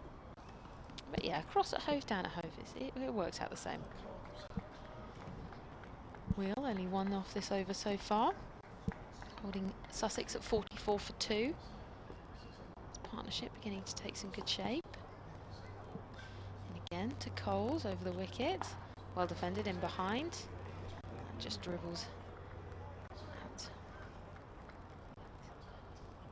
Feels it doesn't waste much time. It doesn't need to take much time. Wheel begins his walk up again. This will be the 17th over. Sussex trail by 110. Hampshire put down a score of 154. Coles on 7, on strike. Waiting, Wheel in. Bowles. Good short bouncer of a delivery, and that carries through to Ben Brown to signal the end of the over. Sussex 44 for 2. There'll be a change in the commentary. I'm going to wait for Adrian. Yes, following this rota to a T we are, because Kev James has put a lot of time and effort behind it. There's Adrian's back. Hi. Hello. Just adjust my headset. Well, I think Sussex will be reasonably pleased. I mean, from 13 for 2, these two added, what, 31? It's certainly not easy. But Tom Alsop in particular, on 19, I said, you always feel there's a score with Tom somewhere, and hasn't been grateful. He's made 2 50s this season already, but Sussex just sort of inching their way along. Sorry, you go. Is it me? Yeah, here's Fuller. Round the wicket to the left-hander, thickish outer edge. This runs behind backward point. There won't be a run. We're just getting the sun, aren't we, on Yes. on our balcony up here? We are getting the sun. Finally. Well, just listening to the weather forecast actually for tomorrow, everyone was saying wasn't very good, but actually I think we're going to get a fair amount of play tomorrow. Seems that there's a bit of rain overnight and into the early hours, but then clearing away to the east, and we could well get quite a lot of cricket tomorrow. Here's Fuller wide of the crease, and Alsop is forward into a defence. Just that dribbles into the leg side. It's fielded at short mid-wicket. And then I think Sunday's good, and I thought Monday was okay as well. So I think the bank holiday weather is turning out not to be quite as bad as everyone perhaps feared that it would do. And I just wonder, sometimes you get games like this, don't you? You get a load of wickets going down on the first day, and then all of a sudden the pitch flattens out. I don't know this wicket well enough to know whether that might happen, but we shall see. Fuller in to Alsop, who's off the back foot and defends. This one again goes to mid-wicket. Who knows, but a lot of wickets have fallen today. 12 wickets so far in the day. Yeah, we were saying there's been a lot of wickets around the country. Essex bowled out of the Oval for 217. Durham 9 down against Somerset. So, whereas very much the bat's been dominating the ball during this early half of the season, a bit of a change around today.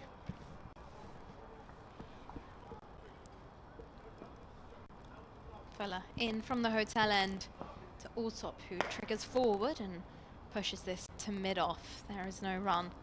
This has been signalled a no ball as well. That means Sussex are now 46 for 2.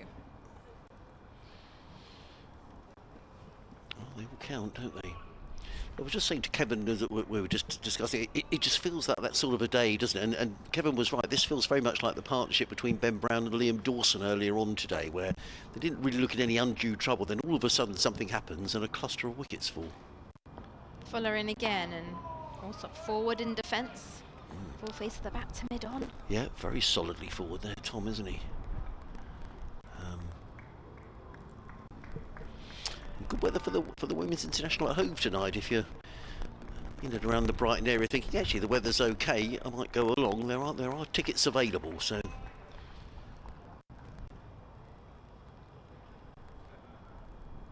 Be a nice evening if you... Might need wrapping up a little bit, but... I brought my jackets with me, don't Right. you worry, Adrian. Fuller in. And off the back foot, Alsop turns this to a short mid-wicket, no run. Yeah, so you're making your way along the coast after the close of play today. I will be indeed. And then back here tomorrow. I'm not here tomorrow. I'm Oh, you're not here today. You're not here tomorrow, right? No. Okay. Is it just this is your only day? Is it here? It's my only day. Right. Okay. Clearly, I didn't bring cookies for you guys today, and No. I'm only asked to come down once. Right. Okay.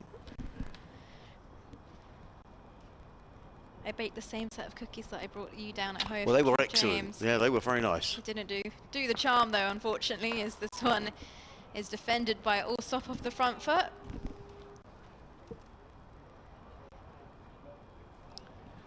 And that will conclude the end of the over. 18 overs gone. Sussex are 46 for 2. Allsop on 19. Coles on 7, and a partnership of 33 runs between these two.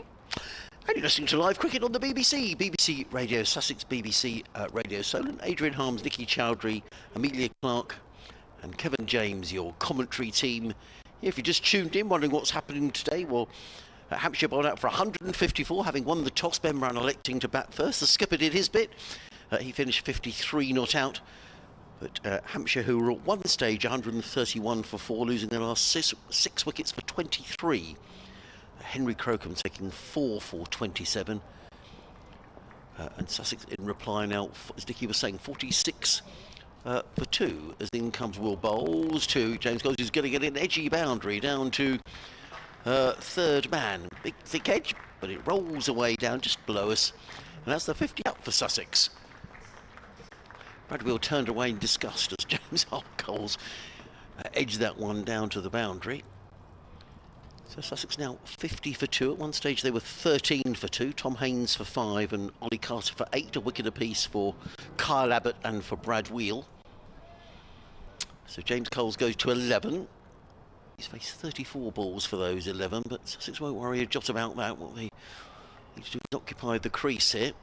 Just the 2 slips in place now. Backward point, cover mid-off, mid-on, straightish mid-wicket, and 2 men set back on the leg side. Wheel is in, bowls to Coles, who's right in behind that, plays it down the offside of the track, and there is no run. We've still got another 24 overs in the day. So a lot of cricket to be played in the next, what are we coming up to, 5 to 5, so we're looking about sort of a 6:30 finish time, something like that.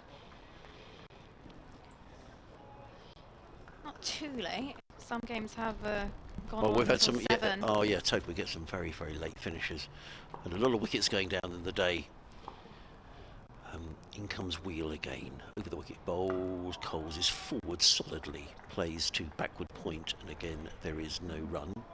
Just those 2 slips in place. Ben Brown making 53 for Hampshire. Liam Dawson 30. Fletcher Middleton 34 were the main run contributors for Hampshire.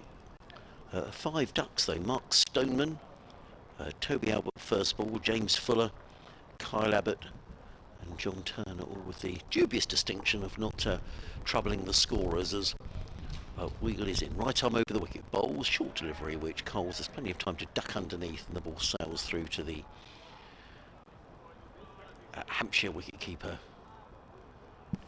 Ben Brown, and there is again no run. The wickets shared around for Sussex, apart from those 4 that Henry Crocombe took. A wicket apiece for McAndrew and Carvelos and Hudson Prentice, and Jack Carson, the other 2 taken by James Coles, who wrapped up the innings bowling both Brad Wheel and John Turner. Here's Wheel trying to address the balance, comes in, bowls to Coles, short delivery that Coles is right in behind, plays down the track, there is no runs. An aircraft takes off from Southampton Airport away to our right hand side. There's an airport in Southampton. There is. I had no idea. Where can you fly to from Southampton? I think you can fly all over the place from Southampton. I didn't know there was an airport down here in Southampton. Yeah. Because it did make me think, wow, Gatwick's an awful trek away if you wanted to go on holiday. No, Southampton, Bournemouth, all in this neck of the woods. If you're going further west, Exeter, but no, Southampton and Bournemouth. In comes at Wheel, bowls, and Coles clips this comfortably down to a fine leg. And I say this slightly with a the caveat that wickets have fallen in clusters here, but these 2 in the last 15-20 minutes I think have looked in inverted commas, relatively comfortable. 51 for 2, Coles to 12. Allsop is on 19. It's the end of another Brad Wheel over. 8 overs, 1 maiden, 1 for 22. And I just wonder with this sun out whether batting just will become a little more comfortable. We shall see. But that's with the big caveat that wickets have fallen in clusters today, and Dawson and Brown certainly looked very comfortable when they were batting. And we've got a change of bowling, I think, Nikki. It is going to be a change in bowling. Just trying to figure out who it is. I think it's going to be John Turner. Well, the announcement's been made. I just heard that on the tannoy. And yes, Jack Turner. Sussex 51 for 2, and Hampshire deciding they're going to have a change in bowling from the hotel end. I just wondered, just look at John Turner, because I have a feeling that he's been at Hampshire for a couple of seasons now. I think he went to Exeter University. But certainly bowls with a yard of pace, so this will be interesting.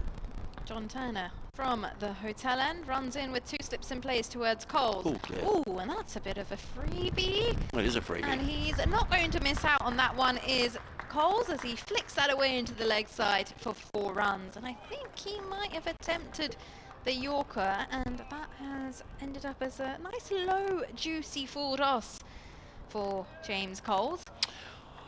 Well, absolutely. And that was a loosener, wasn't it? You should really bowl loosers. I think Ben Brown would be desperately happy about that. That was really help yourself for James Coles. Bit of a gimme. Really was indeed. As this one is defended by Coles. That goes to cover for no run. Yeah, and he gets a round of applause, doesn't he, from the slip cordon. You don't know, that's a bit cheeky from the slip cordon, isn't it? You're like, oh, finally yeah, got use the pitch. Yeah, that wasn't a great opening delivery, was it, by Turner? Turner makes his way over the wicket to Coles. And this one is another Yorker attempted, and this one is dug out and played down towards fine leg by Coles for a single. Yeah, cloud of dust there, wasn't there, Nicky, Really as he managed to squeeze that one out down to fine leg. I almost lost the ball, there was so much dust. That brings a left-handed Allsop on to strike, 56 for 2. 23 overs left in the day. Sussex will be very happy if it carries on like this, because have they weathered the storm? We shall see. When they were 13 for 2, you just wondered, but these two have certainly batted very sensibly. 2 slips in place wide of a crease comes Turner, and this one's down the leg side. A brilliant take there by Ben Brown. Yeah, it was. Diving to his right. No, that's not easy, is it, a take down there?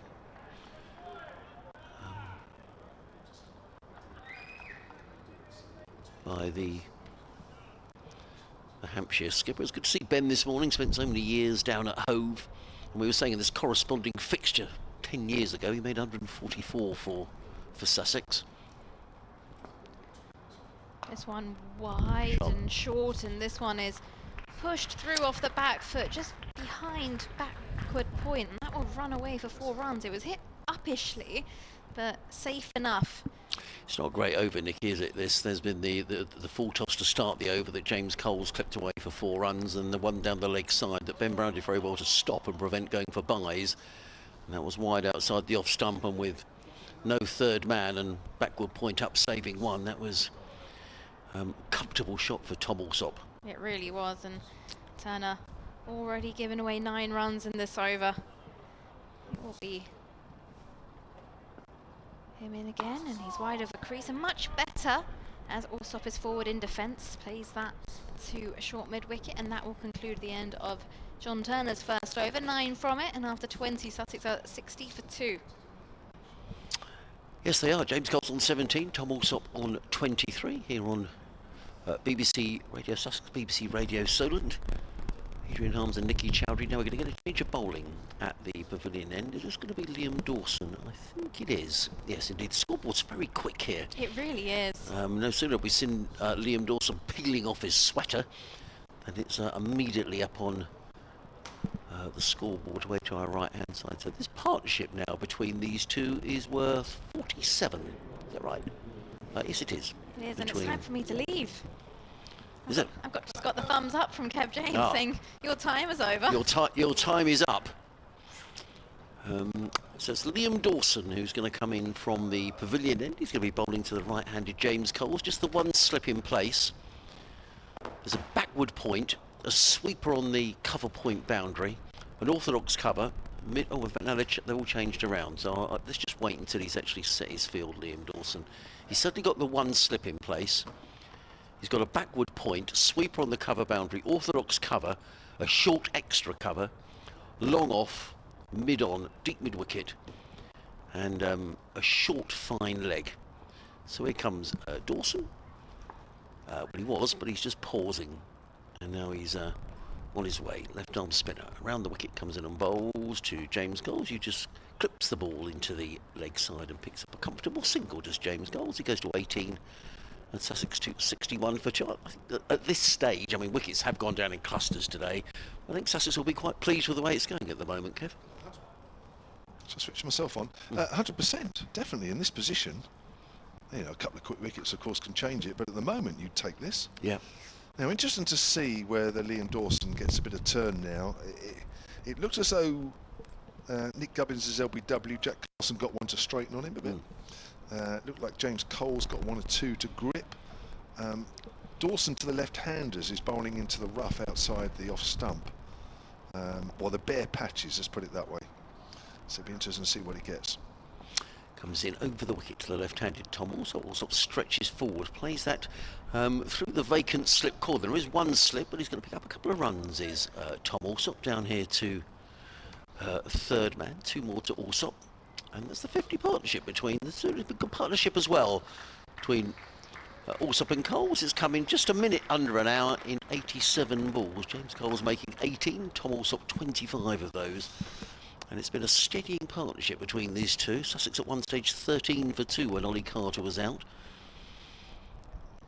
Dawson again over the wicket, bowls. Reverse sweep from Tom Alsop to, well, what would be, well, it's almost sort of shortish third man, really. Brave shot to play. There's his hockey game in, isn't it? Used to play a bit of hockey, didn't he? Yes, he did. Yeah, for I think it was in junior England. Played for Wiltshire as well. That's where Tom Alsop grew up. And comes Dawson again. Bowls. Oh no, that seemed like it kept a little low, and also had to rather dig that one out. Plays it to mid wicket, and there is no run. Slipping a short leg of the close fielders. A long on, deep mid wicket, and a sweeper on the cover boundary as Dawson just waits. In and bowls. Oh, hurried on again to the left-handed Alsop. He managed to flick the ball away through mid-wicket, picks up a single. Does Tom Alsop? He goes to 26. The scoreboard is so fast here. 64. I don't know who operates the scoreboard. They do a fantastic job because it's very, very quick. Yeah. 64 for 2. Interesting, after that reverse sweep of Alsop's, Dawson bowled a lot straighter line. Almost as if to try and cut that shot out. I'm sure he'll try and tempt him again, but... Then to the right-handed Coles, who's forward defensively, plays it straight back down the track, and there is no run. The end of Liam Dawson's first over, an over that cost 4 runs. Sussex are 64 for 2 with Alsop on 26, Coles on 18. This partnership worth 51 between these two after Ollie Carter was out with the score on 13. He was caught by Ben Brown off the bowling of Brad Wheel for 8. The first wicket to go down, that of Tom Haynes, who was caught by Tom Prest off the bowling of Carl Abbott for 5. We've still got another 21 overs to be bowled here tonight. So a little bit of overtime. Probably look about 6:30, something like that, but it's been a day full of action. It has, which has just got a little quieter, but yes, that's praise for the two batters that are out there in the middle. John Turner's around the wicket to Alsop off the back foot, just guides that towards the slip area, no run. Was John Turner at Exeter University? Is that where he was? Exeter, yes, yes, he was. Yeah, I thought, yeah. And he's been very much sort of in and around the England radar, hasn't he? Or yeah, during the winter, yeah, he played a bit of white ball cricket for England. Yes, was out on loan until recently at Lancashire. I think he started the season a little sort of slowly, really. in again. That's outside the off stump. Ball dies a little bit through to Ben Brown. Yeah, he was a little bit down on pace and a little bit of confidence perhaps at the start of this season. So Hampshire have been working with him to try and get all that back to where it was. Went out to Lancashire and yeah, he had 3 games, all 3 at Old Trafford. Right, okay. He was saying to me that they were all very flat wickets, but he felt that he got better with each game, and he bowled well against Warwickshire last week. In again to Allsop. Allsop works that away on the outside. Why did I think that had just got through? Well, I thought it had for a moment as well. I think it was the angle we're at, but it looked like Yeah. it almost got through and bowled him. It just looked as though it was just coming back in a fraction, and to his credit, Allsop played it well, but it's one of those when you see it bounce, you think that might just sneak between bat and pad. Apologies for getting so excited for absolutely no reason at all. Daniel Leavesley has emailed sonandcricket@gmail.com. He says, I'm watching the stream from Rabac in Croatia. Ooh. He said he went out for a walk at 4 down, came back, and now Sussex are bowling. Much in the pitch or wayward batting? There's probably a little bit of both, but it looks quite calm at the moment. Coles plays that neatly down to fine leg. Fielded in front of the Shane Warne stand, and that'll be a single 68 for 2. Just trying to work out who that was. Talk about Lancashire, Kevin, having a shocking season, aren't they? Bottom of the Championship and 203 for 9 against Leicestershire today at Grace Road. That's right. For those of you that are just joining us, the score here is 68 for 2. Sussex trail by 86. We've just over 21 overs remaining. Nice shot there from Tom Allsop. Works it out into the deep on the leg side. Allsop, formerly of this parish, moves on to 28, and James Coles moves on to 19. Well, this was a game that moved very rapidly forward, especially in the afternoon session. We got to lunch 93 for 4 after Hampshire won the toss and elected to bat first on a green wicket, but very dusty ends. And Mark Stoneham out in the first over, edged to slip. Fletcher Middleton was looking to capitalise on the form that he showed last week. He made a bright and breezy 34 from 50 balls before he was LBW to Finn Hudson-Prentice.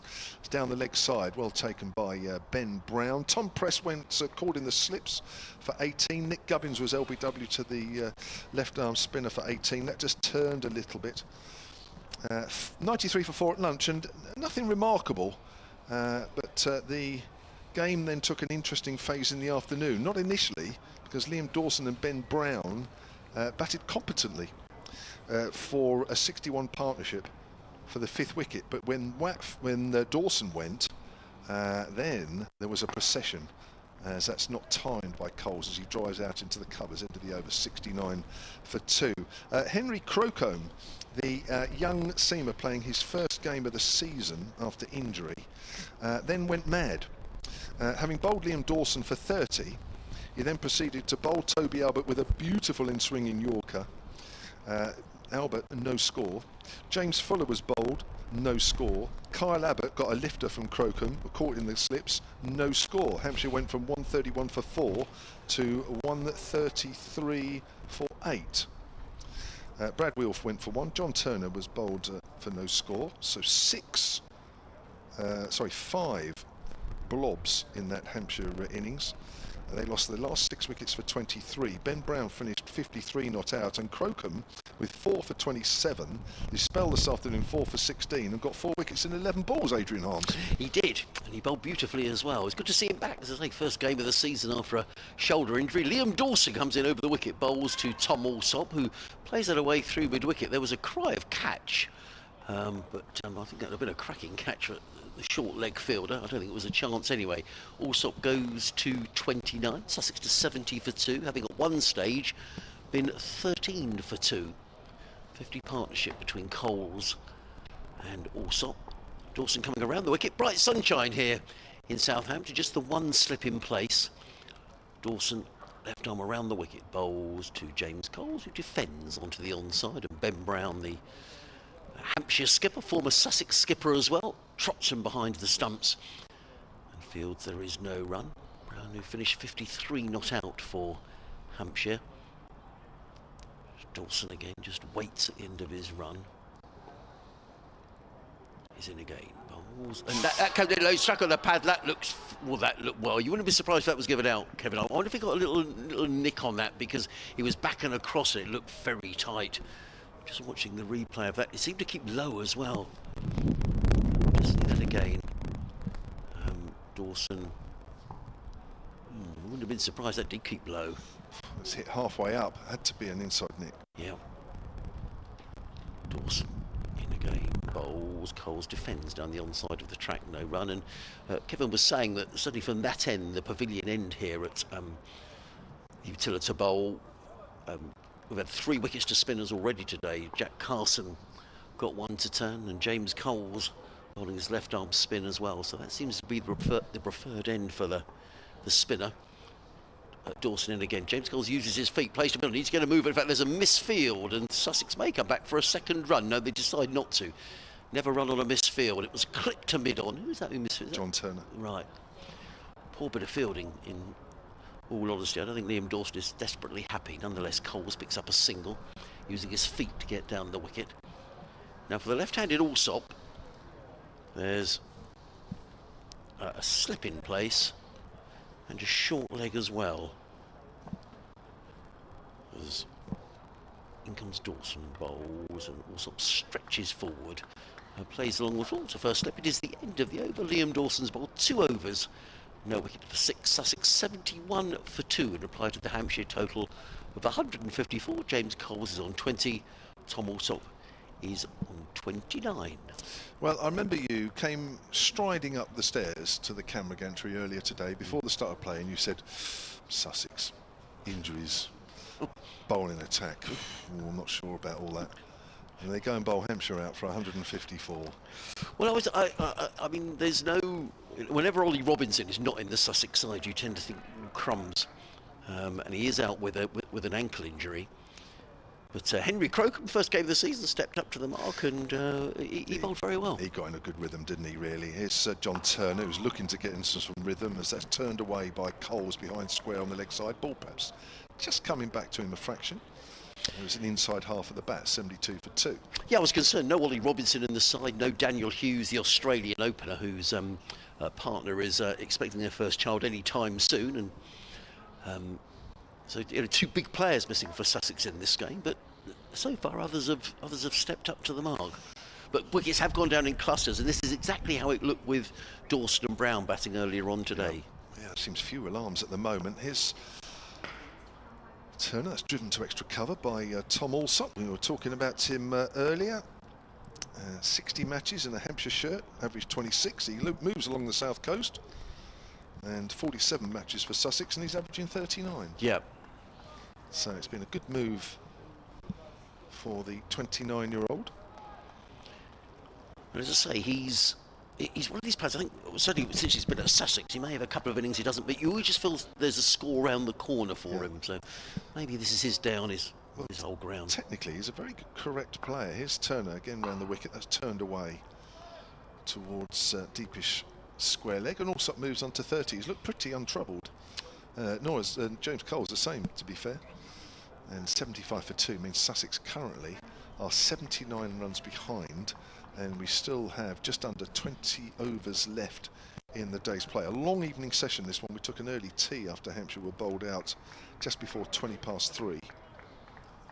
As I say, 154 all out. It was such a different story at 131 for 4. Yeah, Crocombe got into this fantastic groove. Probably got more out of this pitch than anybody. It's down the leg side. Another diving stop by Ben Brown. Yeah, it wasn't a surprise. At one stage he had 4 wickets in 11 balls. Crocombe. And Ben Brown, not for the first time this season, left high and dry. Out there in the middle. Other batters around him couldn't stay in there long enough. But a very green pitch. I think we definitely remarked on that at the start of play. It's got a little lighter maybe in the sunshine, but not a lot. That's just nipped back a fraction to Coles. He's played that late and worked it down to fine, again off the inside half of the bat. He moves on to 22, 76 for 2 Sussex. Yes, let's have a look at your rotor, because I think I'm. Oh, you off again? I think I'm due to be replaced. Let me have a little You are. look. I'll have a look at your little list.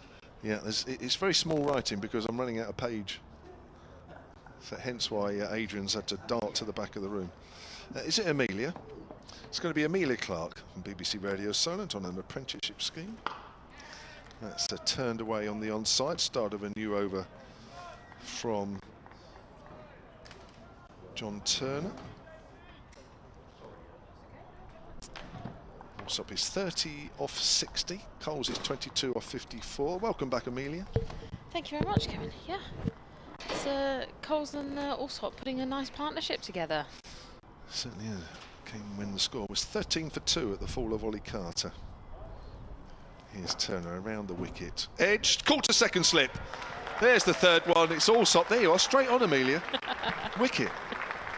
I'm going to put in my book, that's caught second slip, bold Turner stroke Clark. Toby Albert took the catch. Yeah, absolutely. That was a brilliant. We're just watching it on the replay. Just pitching outside. Yeah, he just got a thick outside edge. Went to second slip. Brilliant catch. Quite an easy one there. Very nice. That's stomach height for Toby Albert. And Tom Allsop, who looked pretty much at home there during that innings. Turner just got one to bounce. That's pretty much what John Turner looks to do. And just as the Sussex catching was exemplary in the slips, so Hampshire have caught 3 out of 3, if you include the Ollie Carter caught behind Ben Brown. They've also caught everything that's gone behind the wicket. Yeah, Allsop will have to depart on 30 runs. He was, yeah, starting to gain momentum there, so Hampshire will be very glad that they've managed to dismiss him. Sussex still trail by 78. Yeah, 63-run partnership between Allsop and Coles. That's the highest of the game. That beats by 2. That partnership earlier this afternoon between Dawson and Ben Brown. Was that Turner that got that last Yeah, wicket? John Turner, yeah. I was confused because on the screen I saw Dawson, but that makes more sense. It might be that's the end of the over, so they've already switched. Yes. Yeah, they don't waste much time, these people on the picture feeds and the ticker tape at the bottom. They don't hang around. So it's my my namesake is in now. Yes. Any relation? No, No, don't think so. none whatsoever. Not that I know of. You don't bat like him? Well, you didn't do? I haven't seen him bat, so yeah, right. so I can't quite comment on that. No, don't knows, say yes I maybe. do and then he's out first. Exactly. Based on stats. Yeah, Allsop and Coles, they did get a partnership of 63 together, so doing very nicely there. Dawson in from the pavilion end. Coles defends nicely on the front foot.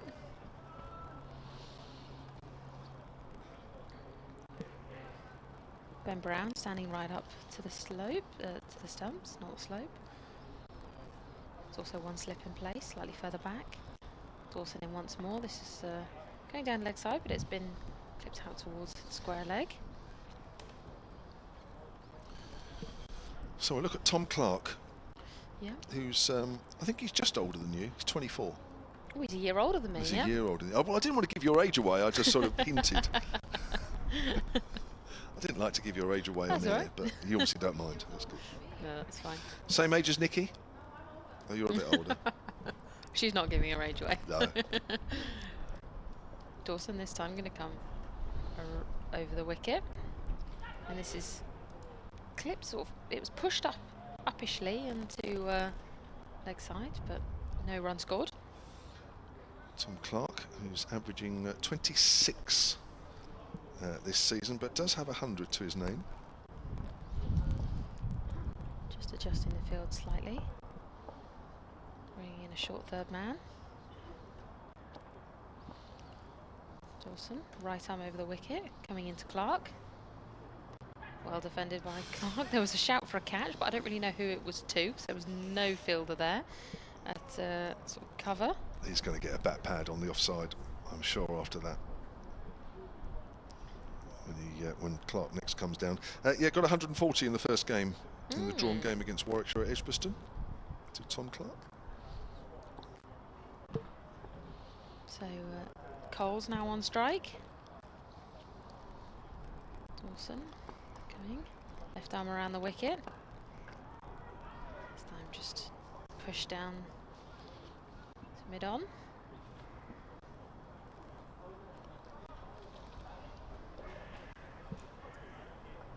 Stands with his bat in the air and then taps it on the floor, waiting. Dawson just bringing the fielder in a little closer as he comes in. Well stepped forward and defended there by Coles. End of the over. Just a few, two off of that. 78 for 3 are Sussex after 28 overs. Coles on 23. Clark yet to get off the mark. Missed this one a little earlier from Simon Ray, solentcricket@gmail.com. We don't normally talk too much football on this, but his email says the major football trophies won by English teams have been divided up amongst the birds this year. Newcastle United, Magpies, they won the Carabao Cup. Liverpool, the liver bird, back on its perch, winning the Premier League. Crystal Palace, the Eagles, winning the FA Cup. And Tottenham Hotspur, was that last night, I think, or the night before, with the cockerel on their jersey. Well, there you go. The league. He says there are only 3 bird teams competing in the T20. Here's Turner, runs away from us, bowls to Clark. Clark flicks it away on the leg side, well fielded by Dawson at mid-wicket. The Derbyshire Falcons, the Essex Eagles and the Hampshire Hawks. Could the bird sequence continue this season? Well, it would be nice because Hampshire weren't at their best in the T20 last year. We've got used to them being very good in that competition over a number of seasons. Hopefully the 2 South Africans that they've signed for this year and the returning James Vince might hopefully change things. There's Turner outside of stump and Clark leaves that one alone. It would be nice. It would be.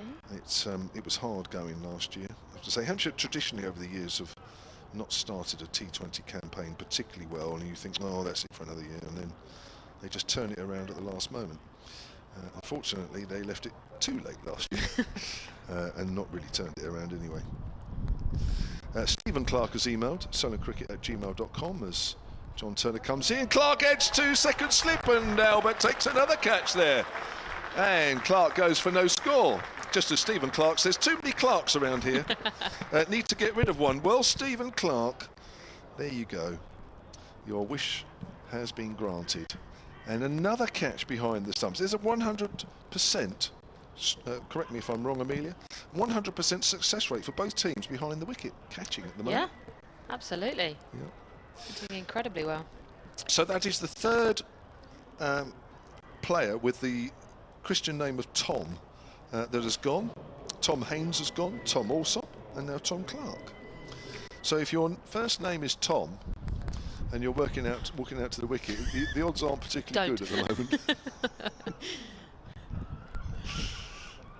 Toby Albert with his 2nd catch. John Turner with his 2nd wicket. And that's another blob today. There was 5 in the Hampshire innings. That's the first one in the Sussex innings. So 78 for 4. Honestly, when I go tonight, Amelia, I might just say bye. Yeah. And not see you for a week, because I do worry Well, that you I'm won't not see back Sunday. Because then I'm going on holiday, so you won't see me for weeks. Bye forever. It's John Simpson now coming out to the mark. Now this guy is a super player. Wow. 36 years of age. He's got a career average of 36, which is decent in any cricket. It's very, very good when you're a keeper. Long time at Middlesex. Had quite a few seasons between 2009 and 2023. Played 200 matches. He averaged 33 for them, but for Sussex, in the games that he's played since starting last season, would you believe he has a batting average of 73 for Sussex? Wow.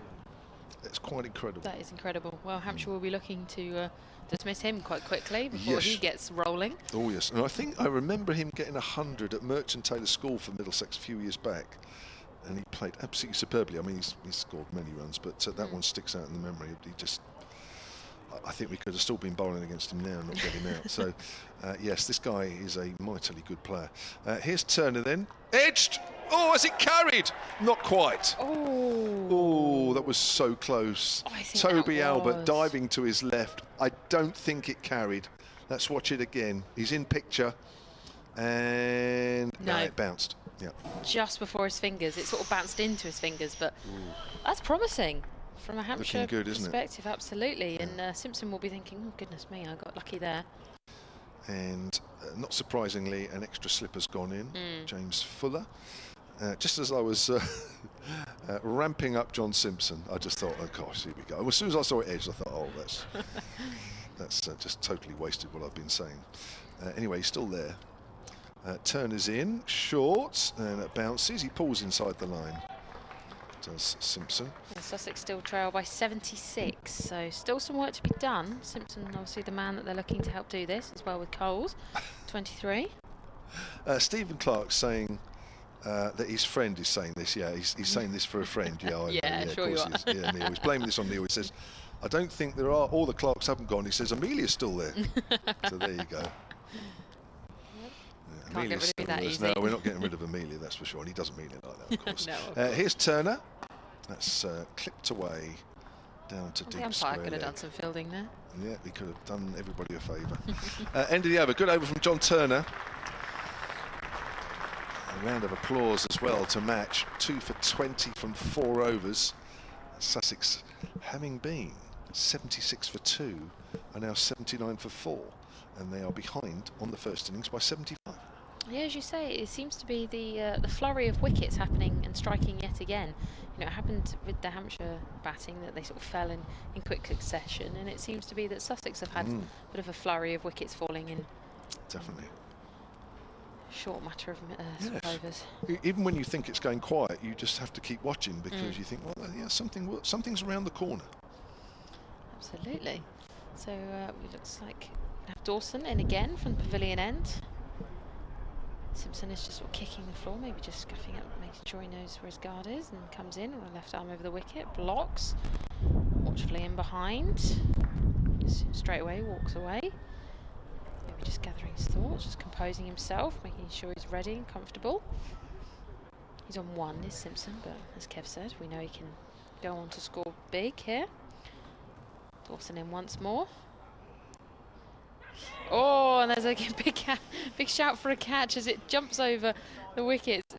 Ben Brown went one way, the slip went the other way, and it got through both of them. Yeah. And it has gone away for 4. Yeah. We'll have to watch that on the replay. That was quite the ball. Oh, look at that. That's bounced.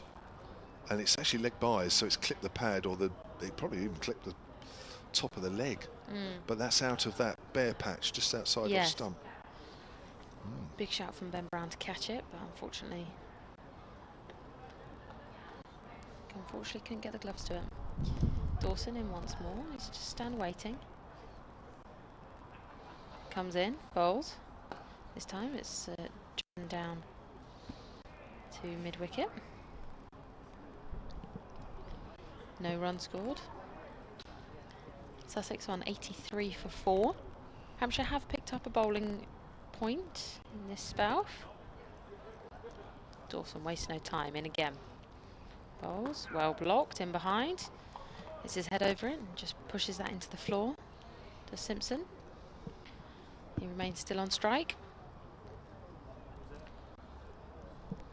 Dawson already turns and faces. Simpson stands wait. In past the umpire. Left arm over the wicket, bowls.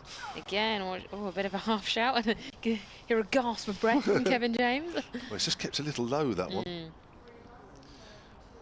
Definitely out of those dust marks, those bare patches you can see just outside the off stump there, and there's 2 or 3 there. Not quite sure what that's doing. One's already bounced, that one kept a little low in this over alone. Yeah, Dawson once more. And but again, a shout from him to catch it, but it jumped in front and there was no one there, so there will be a maiden over there for Dawson. Sussex 83 for 4 off 27 overs. Yeah, 4 overs, none for 7 for Liam Dawson, causing 1 or 2 problems there. 16 overs left in the day, so we are looking at around about 25 past. Well, I suppose if Dawson keeps bowling, we're probably looking 20 past, 25 past 6 in an entertaining, action-packed first day here at the Utilita Bowl. It's going to be John Turner to continue, not surprisingly. Just gives the ball to Mark Stoneman to do a bit of a polish up And we are ready. James Coles on 23. Facing John Turner. Comes in over the wicket down the leg side. Ben Brown having to move smartly to his left. Looks like one or two in the crowd are disappearing. As we were saying, around 1,800 here today, which is a good crowd. Brilliant crowd. Yeah, the clouds are just wisping over it. The sun's just getting a bit milkier, so maybe just feeling cold. 5:30, got to get home. Yeah. Get back to the warm. The shade is already covering the Shane Warne stand, which it usually does, and the commenting will be hit bowled. Oh, John Turner picks up his third, and this time it's James Coles who's driving a little loose, and the ball goes into the stumps. Very full delivery. Coles goes for 23, and it's 83 for 5. Just watch this again. Oh, yeah, he's a long way away from his pad. Coles may have got a fraction of an inside edge, but there's a big gap between that bat and the front pad.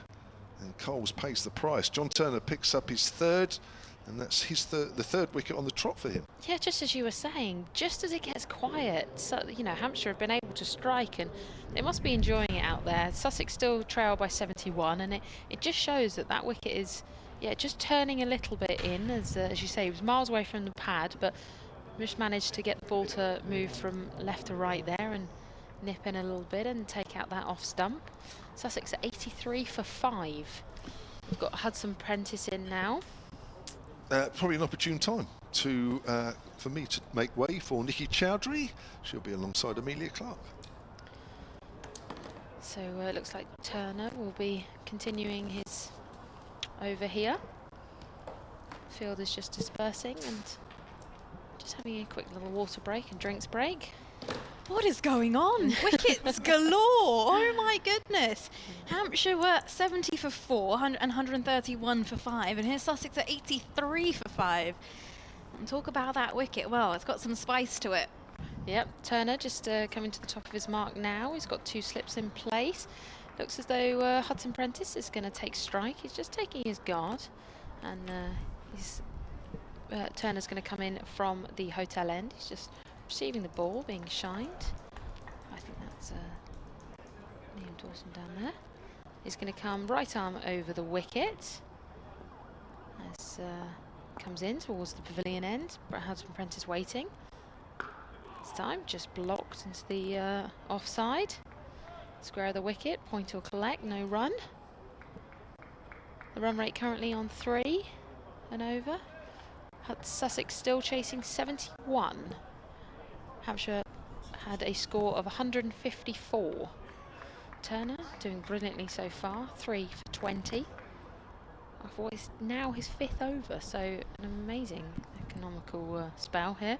As he comes in again, gains speed and comes past the umpire, right arm over. And that's blocked watchfully back by Hudson Prentice. Ball thrown straight to a fielder for a little shine as Turner makes the long walk back to the top of his mark.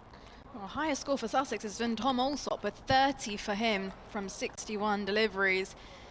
And then, well, safe to say, the rest of them, they've struggled a little bit. As well, Hampshire haven't bowled badly. Not at all. Turner in again. Field creeps with him, bowls. This time it went down leg side. You've lost 15 wickets on day 1. It's madness, isn't it? That is crazy. Absolutely madness. It's been exciting though. That's one thing. We've seen a lot of wickets fall today. Yep. As Kevin said, he's not here tomorrow and he might not see me again after that. the rate that this is going, it's been quite phenomenal really. Turner in once more. That's faster and bowls. Bit of a bouncer, and this is pushed up over the head of point, and that's going to run away to the boundary on the offside. That is in true Finn Hudson Prentice style. Quite a flamboyant cut from him to open his account. And that will conclude the end of the 28th over. Sussex 87 for 5. This partnership already on 4, so good start there. Sussex still trail by 67. If you've just tuned in, Hampshire were 154 all out. And you thought, wow, what a game this is going to be. And while Sussex, in reply to that, 83 for 5 into the 28th over, well, at the end of the 28th over. Liam Dawson from the pavilion end is going to bowl to John Simpson. Skipper's got a job on his hand. As in comes Dawson, and Simpson is forward in defence. Men round the bat, slip, short leg. You asked me this question earlier on air, Amelia, but you never get to choose if you're going to be at short leg. Normally it goes to the youngest person in the squad. Right, does it? Okay. Or I a was about new to say, yeah. There's normally a regular person in at that position. And this one is a fuller delivery, flighted, and Simpson plays back down the wicket to Dawson. So, unless sometimes nowadays, I can't generalise that, some teams do have certain players who are very good under the lid and they'll have the responsibility. As in comes Dawson once again, and Simpson forward. Defends into the offside. Because I think for England it's, if I'm not mistaken, it's Ollie Pope. It is Ollie Pope, Ollie Pope normally has the responsibility of having the lid on, and of course he's got a pretty senior role in that side now, so it's not always the youngsters, but some sides do prefer to say, all right, you're a newbie in the squad, well that's your responsibility. As in comes Dawson now, and Simpson again forward and defends into the offside, and Ben Brown has got his skates on to go and fill that. Yeah. He's got his skates on. He threw a glove and everything. He was like, he absolutely marked that as his. Because I don't think I'd do very well if that was me. I don't think I've got the reactions to be that close. Oh, and this one is defended into the offside again by Simpson. But I would be absolutely petrified. I just think that obviously reactions are one thing, but then it would just be your instinct to get out of the way of the ball. But just how hard someone can swing a bat. As Dawson in and Simpson forward, plays that to short mid-wicket. And that will conclude a very quick maiden over from Liam Dawson. That's his 5th over. He's just given away the 7 runs, and that will conclude the 29th over of Sussex's innings. They're 87 for 5. Be absolutely petrified. Wonder if Kev James ever fielded under the lid. Did you ever field under the lid? Horrible. Horrible, he's saying horrible. Yep. Because some sides have it that obviously they'll give it to the youngest, right? Yeah. So some have specialist fielders, but I don't know. I think just the proximity. Did you ever have to do it? No, you don't really see it in the Women's women's game. Maybe in test match cricket, but again, maybe because everyone went, no, I'm not silly enough to go that close. well, domestic cricket, there's not even any 3-day cricket. So Turner comes in, blocked well by Hudson Prentice. Yeah. But I also think if you are a bowler who's capable of having fielders under the lid, you have to be right on the money. There's no one there that will, your teammates will not have confidence in you if you can't be on the money, because if you drag down a delivery and you've got someone in at silly point, they're not going to be saying thanks after that. No. Turner turns and faces and starts his run up in past the umpire. Bowls, well defended. He sort of fell over the top of that, did Hudson Prentice. Managed to just block it back. So in a way, you've got to kind of earn the right to have fielders under the I get you. under the helmet. Yeah. You can't just start bowling off spin and say, oh, let's just crack a short leg in there, because if you're not bowling up to par and to the standard you need to be, that short leg is pretty much like invalid. He's void. Turner once more. Ins and bowls. Hudson Prentice on strike. Again, straight bat, defend. 87 for 5 are Sussex. They still trail by 67. Lost their last wicket of Coles on 85 for 83 for 5. But if I didn't like anyone and I was to put them in a fielding position, I know where I'd put them. And I would not have a consistent bowler bowling. There you go, that's your punishment. Well, Nikki ever puts you there, you're playing with her, you know exactly how she feels about you as Turner comes in and bowls. Well defended all the way back, and it does actually hit the other end wickets, but no touch on it, so it doesn't mean anything. Just means the umpire's got a bit of a job to go and collect those bails. Yeah, it was 2 straight actually there from Finn Hudson-Prentice. Like, we say play in the V and play straight down the ground, but not 2 straight that you knock out the chance of scoring some runs. Yeah, 'cause if Turner had got a finger on that, he would be out. Yeah, Simpson might have had to check he was behind the line at the non-striker's end. Turner bowls. Bouncer, and it carries through to Ben Brown. Very nice. Shorter delivery. Hudson-Prentice managed to duck out the way of that. Still, Sussex remain on 87 for 5.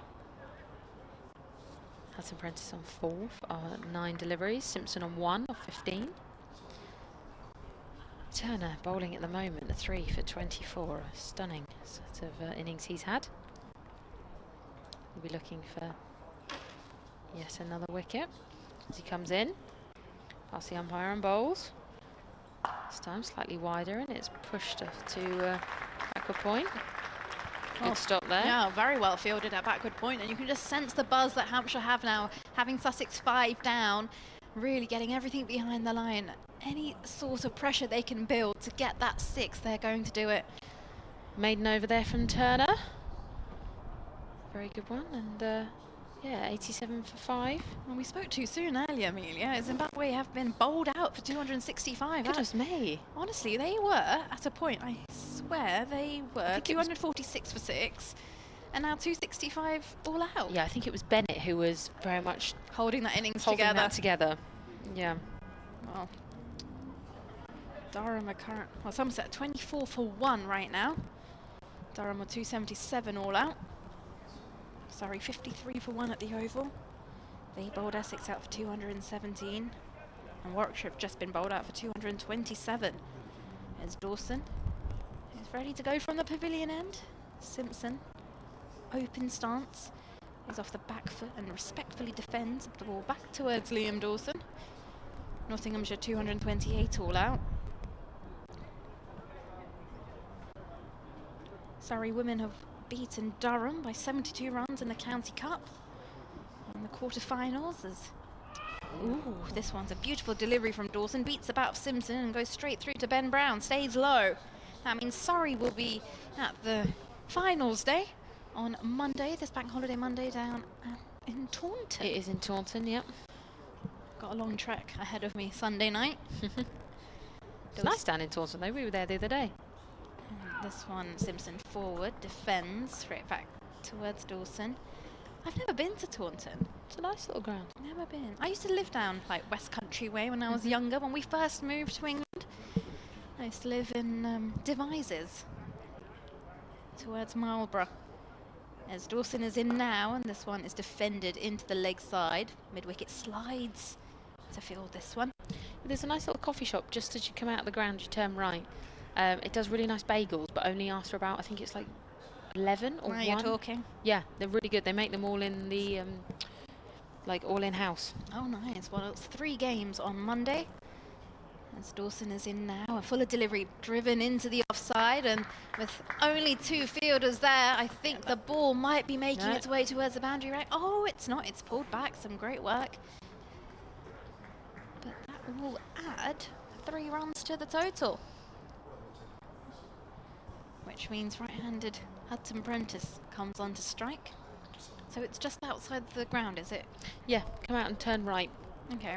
Just walk along a little bit. You can't miss it. It's I'll on need a nice something to string. fuel me. We've got a game at 11 and then 2:30 and then I think at 6 something. Yeah, I don't know if they make the bagels that early, so you might have to carry on walking and turn left. There's a nice other little coffee shop on the main You've really road. done your like recce of Taunton, haven't you? Yeah, we had to walk around. We were there very early the other day, and we had to wander around and find some coffee shops and find somewhere to eat. But there are some. It's a nice little place. Nothing makes me happier than good coffee. As Dawson in to Hudson-Prentice now, and Hudson-Prentice forward, and that squirts just towards third, short third, and that will conclude the end of the over. No run taken from it, and after 31 overs, Sussex are 90 for 5. Simpson on 4 and Hudson-Prentice on 4 as well. Yeah, they trail by 64 to Sussex, and at the rate that this is going, we could see the end of the innings almost today. But these two, Hudson-Prentice and Simpson, are definitely trying to be there for the long haul and going to put out as much as they can. Yeah, wickets are scattering. Just having a look at Div 2, Derbyshire 335 for 2. Glamorgan versus Middlesex, Glamorgan 300 for 5. Leicestershire versus Lancashire. Lancs were bowled out for 206. Leicestershire currently 24 for 1. And Northamptonshire versus Gloucestershire. Northamptonshire 281 for 6. We have had an email from solentcricket@gmail.com. Mark Hills, just for the record, the Europa League is not a major trophy. Mark, an Arsenal fan. Well, thank you, Mark, but other people would maybe disagree. That was after our conversation about all the football trophies being won by bird-themed teams. Kyle, are we making a switch? In it comes Abbott, and this one is defended by Simpson into the cover region. There is no run, and there is going to be a swift switch here in the commentary box. It's like you'll never even know that Amelia Clark has left and Adrian Hunt is here. Hello, Nikki. Hello. Well, the game, we were saying earlier on that this game has been notable by the fact that wickets have fallen in clusters, and just as it looked when we were commentating on Ben Brown and Liam Dawson earlier on today, for that you could almost say James Coles and Tom Alsop, but suddenly wickets fall and the game's got a different complexion. Abbott in round the wicket to Simpson, who's defending to cover once again. Well, these two batted down at Taunton last week in a pretty desperate position for Sussex and added 78 for what was the 8th wicket down at Taunton. It wasn't enough to save Sussex, but both of this in decent form. Finn Hudson-Prentice is signalling he wants someone to take off his, to come and collect his jumper. I think he's getting a bit hot down there. The sun is shining now. Yes, it is. And it's hard work rebuilding an innings for your side as he leaves his bat at the non-striker's end. And in runs Kyle Abbott. Wide of the crease now. Simpson forward and lets this one go through. And my goodness, that looks like a close leave. And good leave, wasn't it? Well, we'll always say it's a good leave as long as it doesn't knock those bails off. No, that's for sure. And Simpson just coming down the wicket to do a little bit of gardening now. Sussex 90 for 5. Got roughly 11 overs left in the day. I see Zimbabwe following on in the test match. Bowled out for 265, yeah. So still trailing by 300 runs exactly.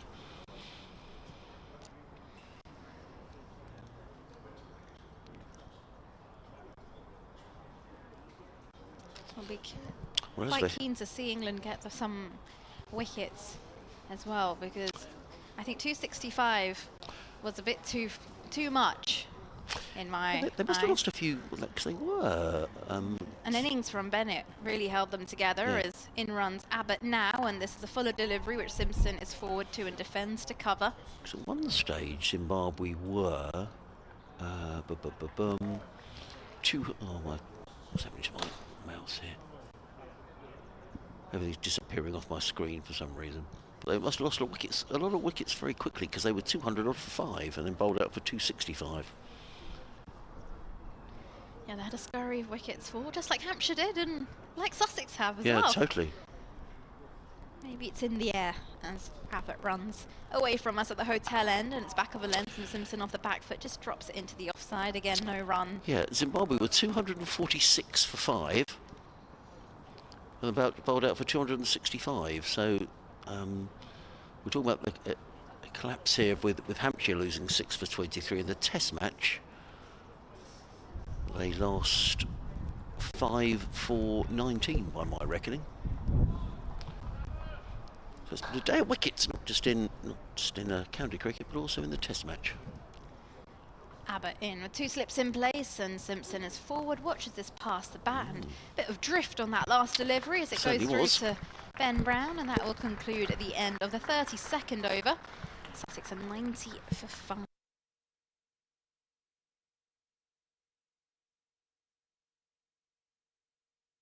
Chowdhury, Amelia Clark and Kevin James, your commentary team. If you're just joining us, wondering what on earth has been happening during the day, well, Hampshire bowled out for 154. They won the toss, decided to bat first. Skipper Ben Brown top scoring with 53, but from 131 for 4, Hampshire losing their last 6 wickets for just 23. Henry Crocombe taking 4 for 27. And in reply, Sussex really faring no better. Losing Haynes for 5, Carter for 8, Alsop for 30, Coles for 23, Clark without scoring. Clark's the 6th duck of the day, as in comes Liam Dawson, bowls to Hudson-Prentice, who plays down the onside of the track, and there is no run.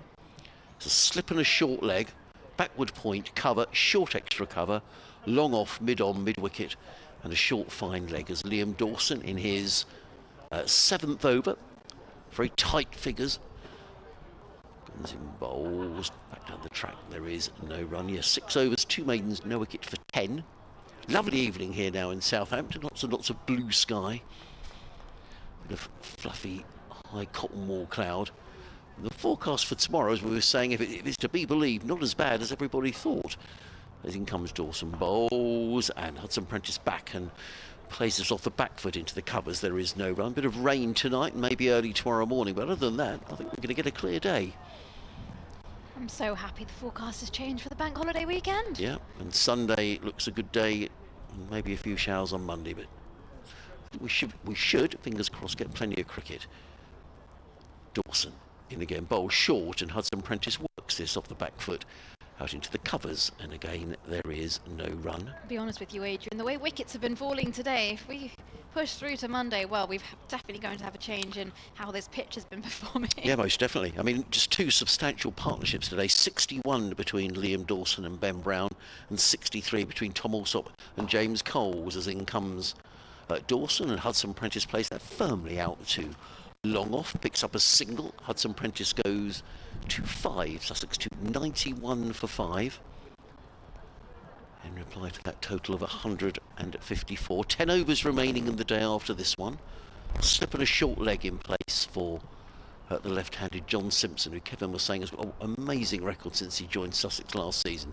Simpson's forward and plays that out into the offside through the covers and picks up a comfortable single. He will pinch the strike, will John Simpson. He goes to 5, and Sussex at the end of the over 92 for 5. 10 overs left in the day. It's been a long session because the break between the innings coincided with the tea interval being taken as well, which means you don't lose overs in the day. So certainly those spectators here today, there's been a decent crowd as well, have certainly got their money's worth.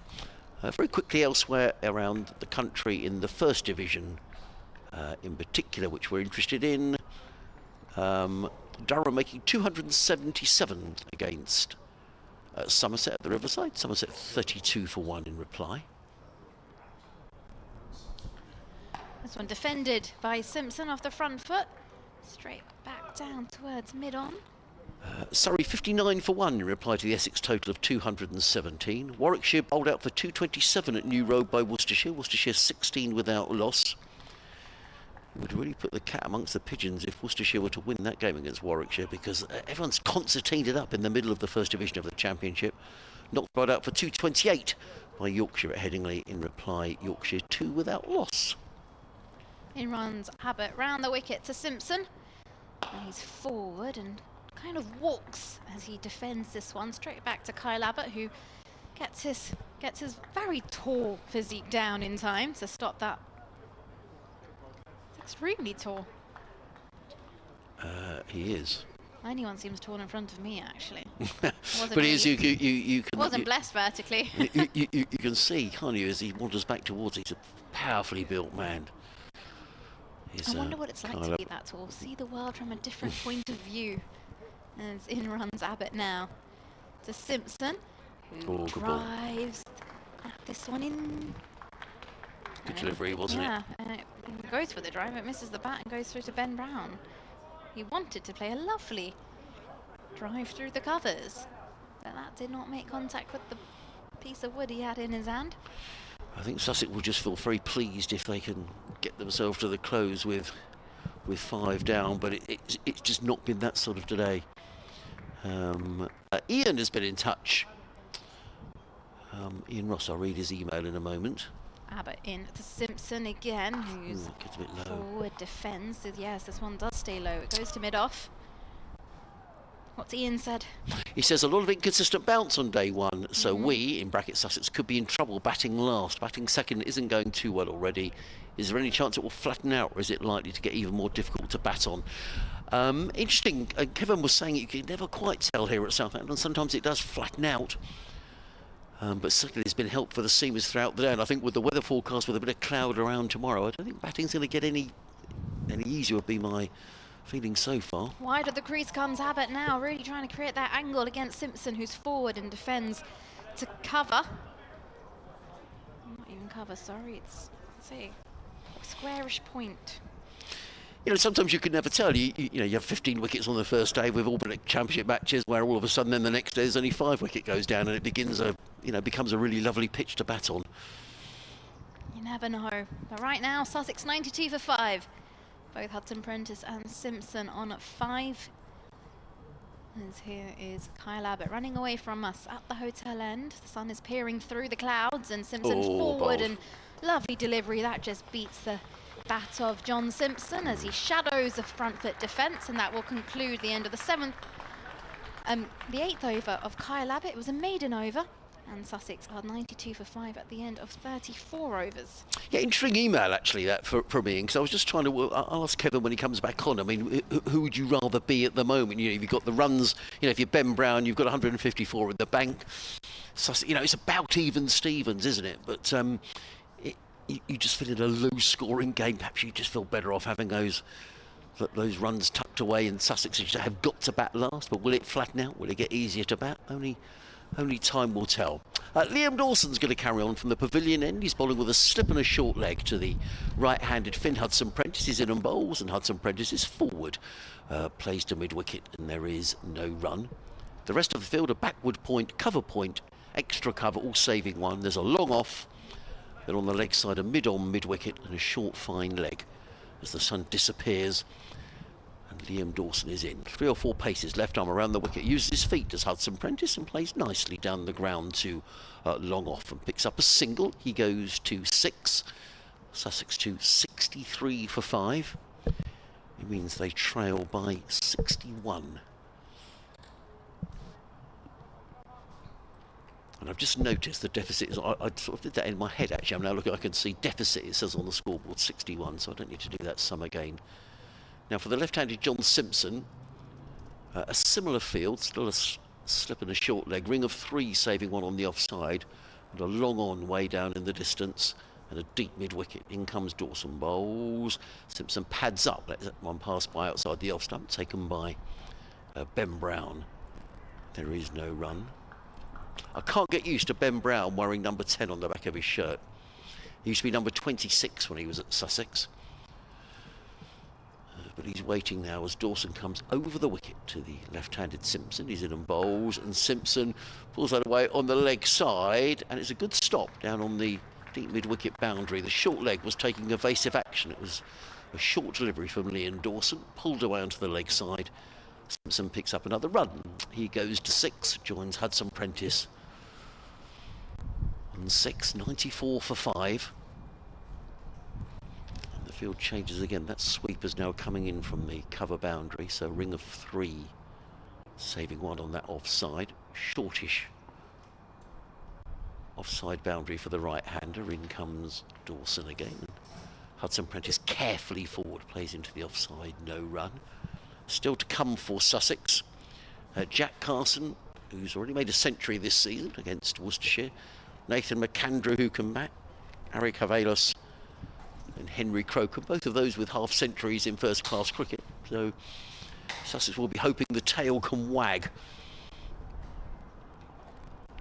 As Dawson just pauses at the end of his run.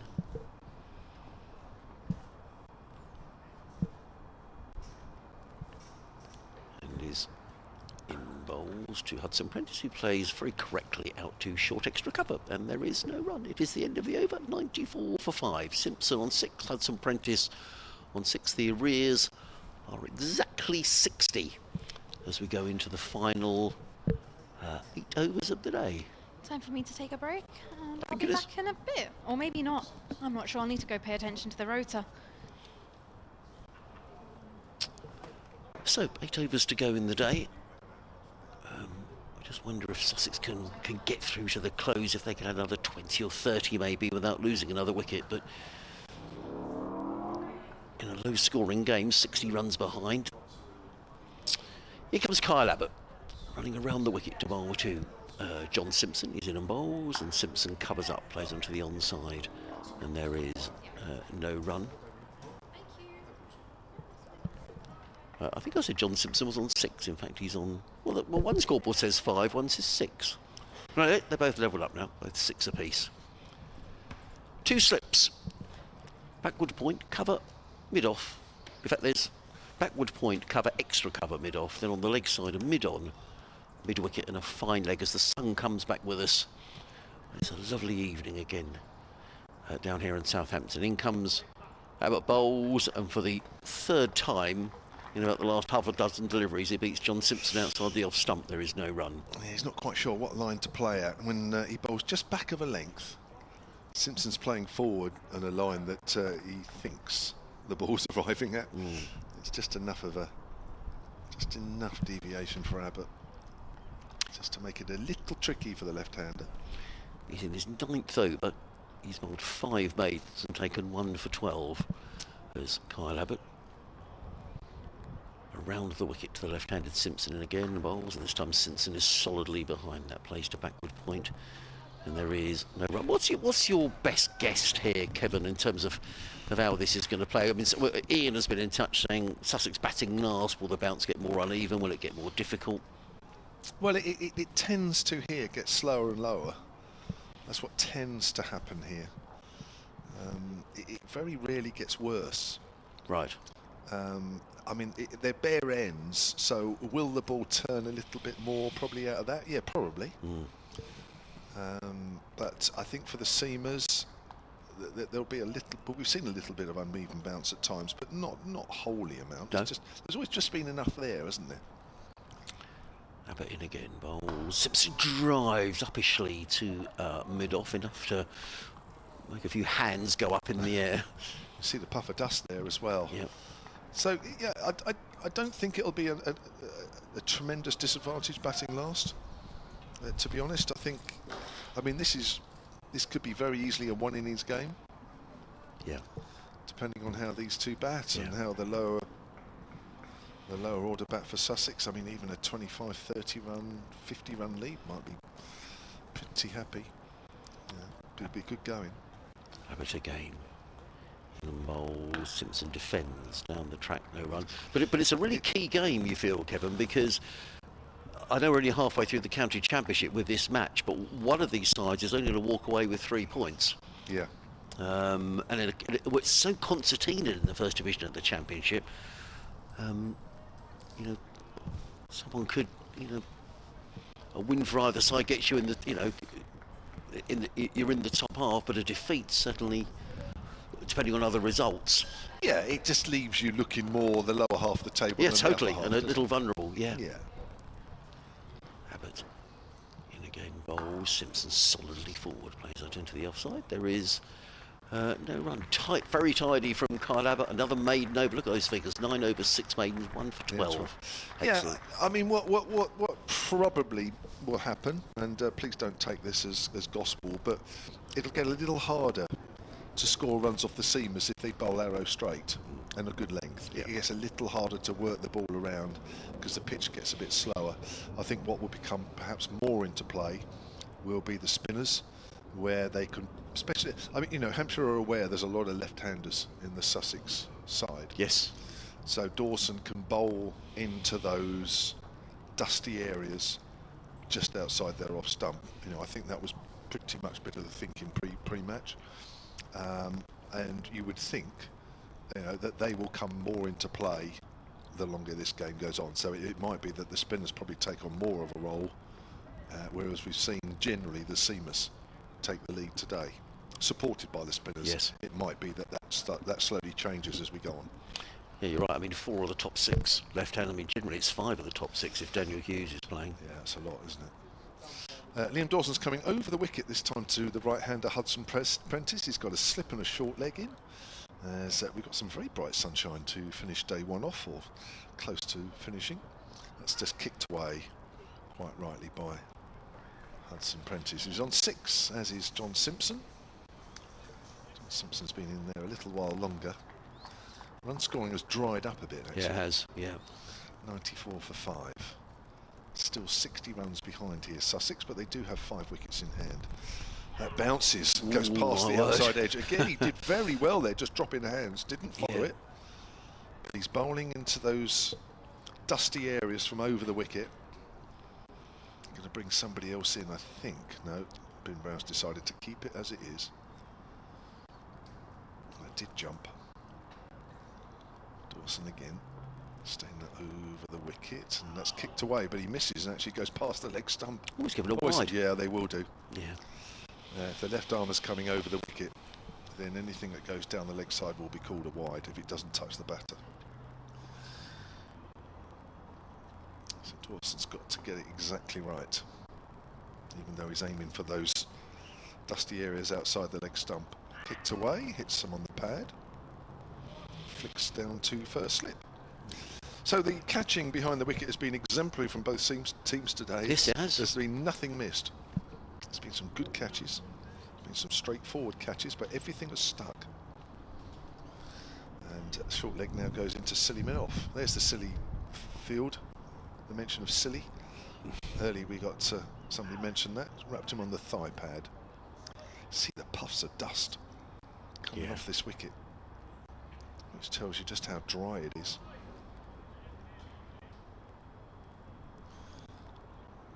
Still that silly mid-off there.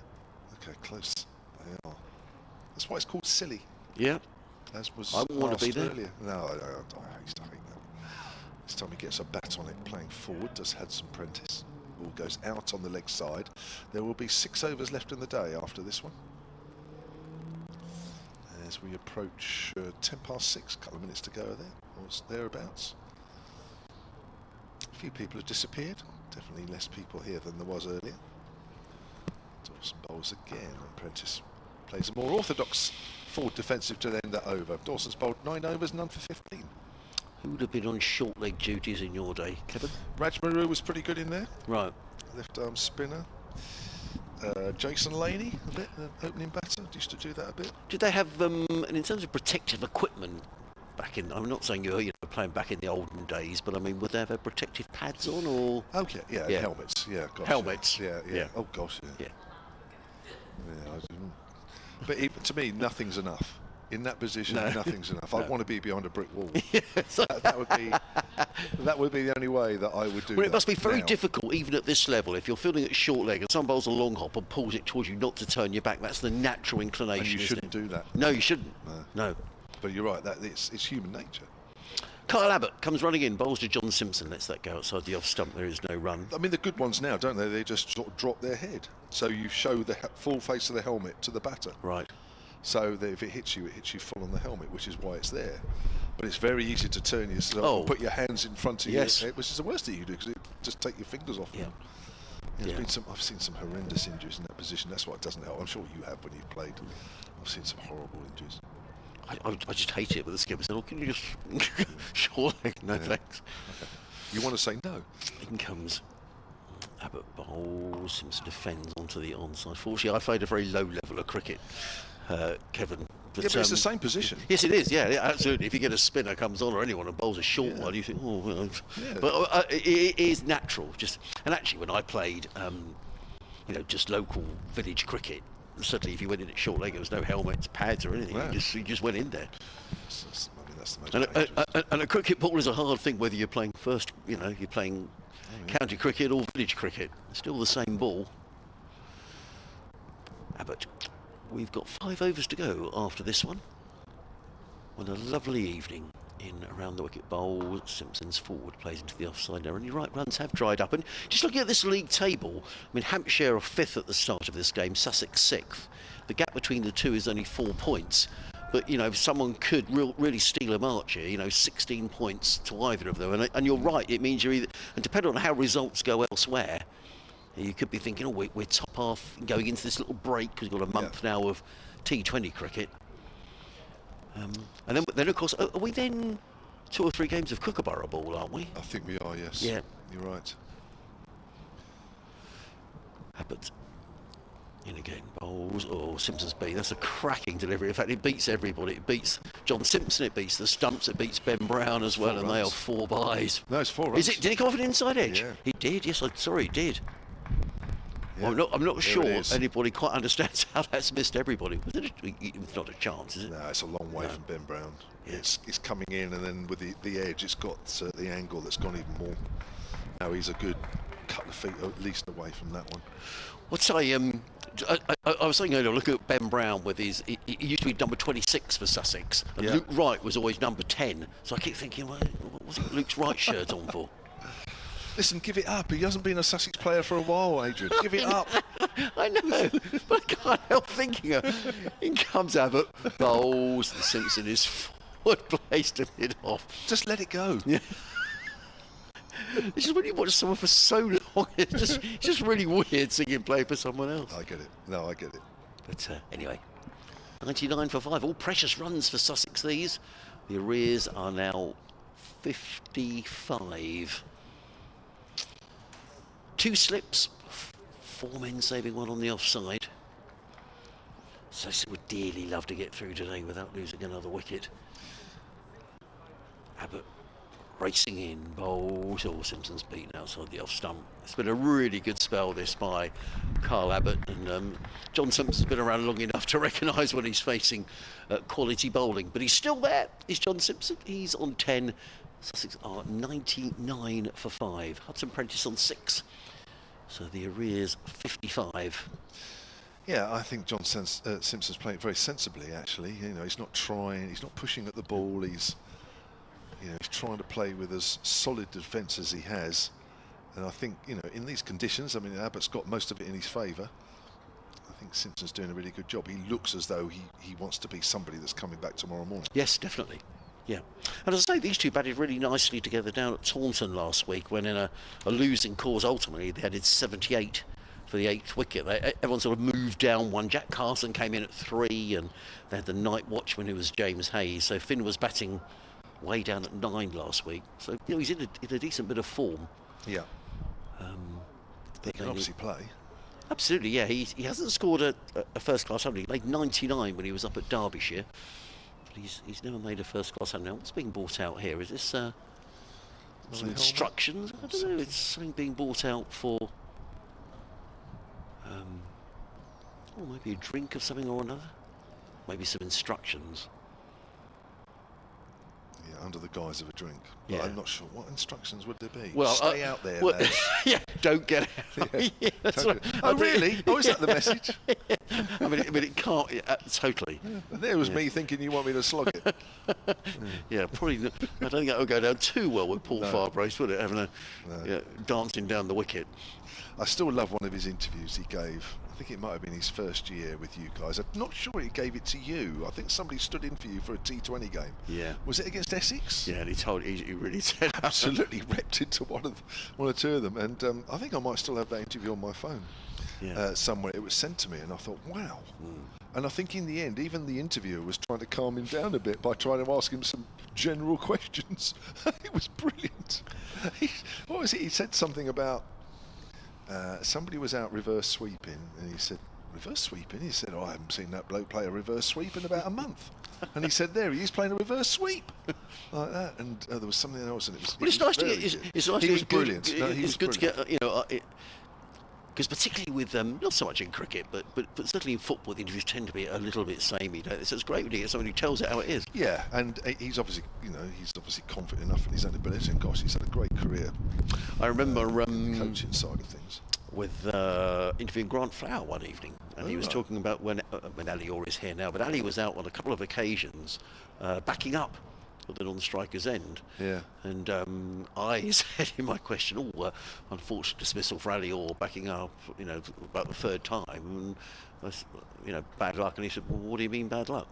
Yeah. No, it isn't bad luck. You should, you should have, that's something you should do. So sometimes it's just good to get that professional insight. And I remember we were talking earlier, weren't we, about Liam Dawson commentating on a T20 game with us, and I remember a catch went down, and I said something I called difficult chance, and Liam, it was a Hampshire player, and Liam said, well, no, it wasn't. It was, he should have caught it.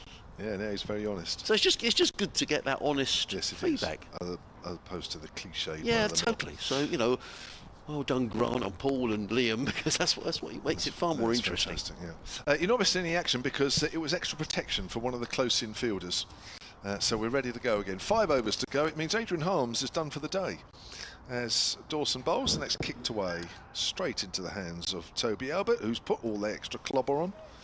And he's standing at silly mid-off, allowing Fletcher Middleton to be at short leg. And Tom Presters at slip. Those are the three close-in fielders for Hudson Prentice, who's on 6. Dawson is continuing with the over-the-wicket attack.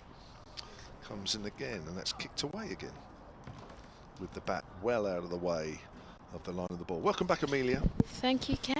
Thank you. Yeah, Hampshire doing well here. Just managed to stabilise the situation a bit, but they haven't been able to get another wicket since. No, but you're right, they've quietened everything down. Yeah. The run rate in this innings is a fraction over 2.5 and over. As Dawson's in again. Bright sunshine. That's kicked away again, so there'll be no runs, as though it's gone to James Fuller, who's very fine on the leg side, saving 1.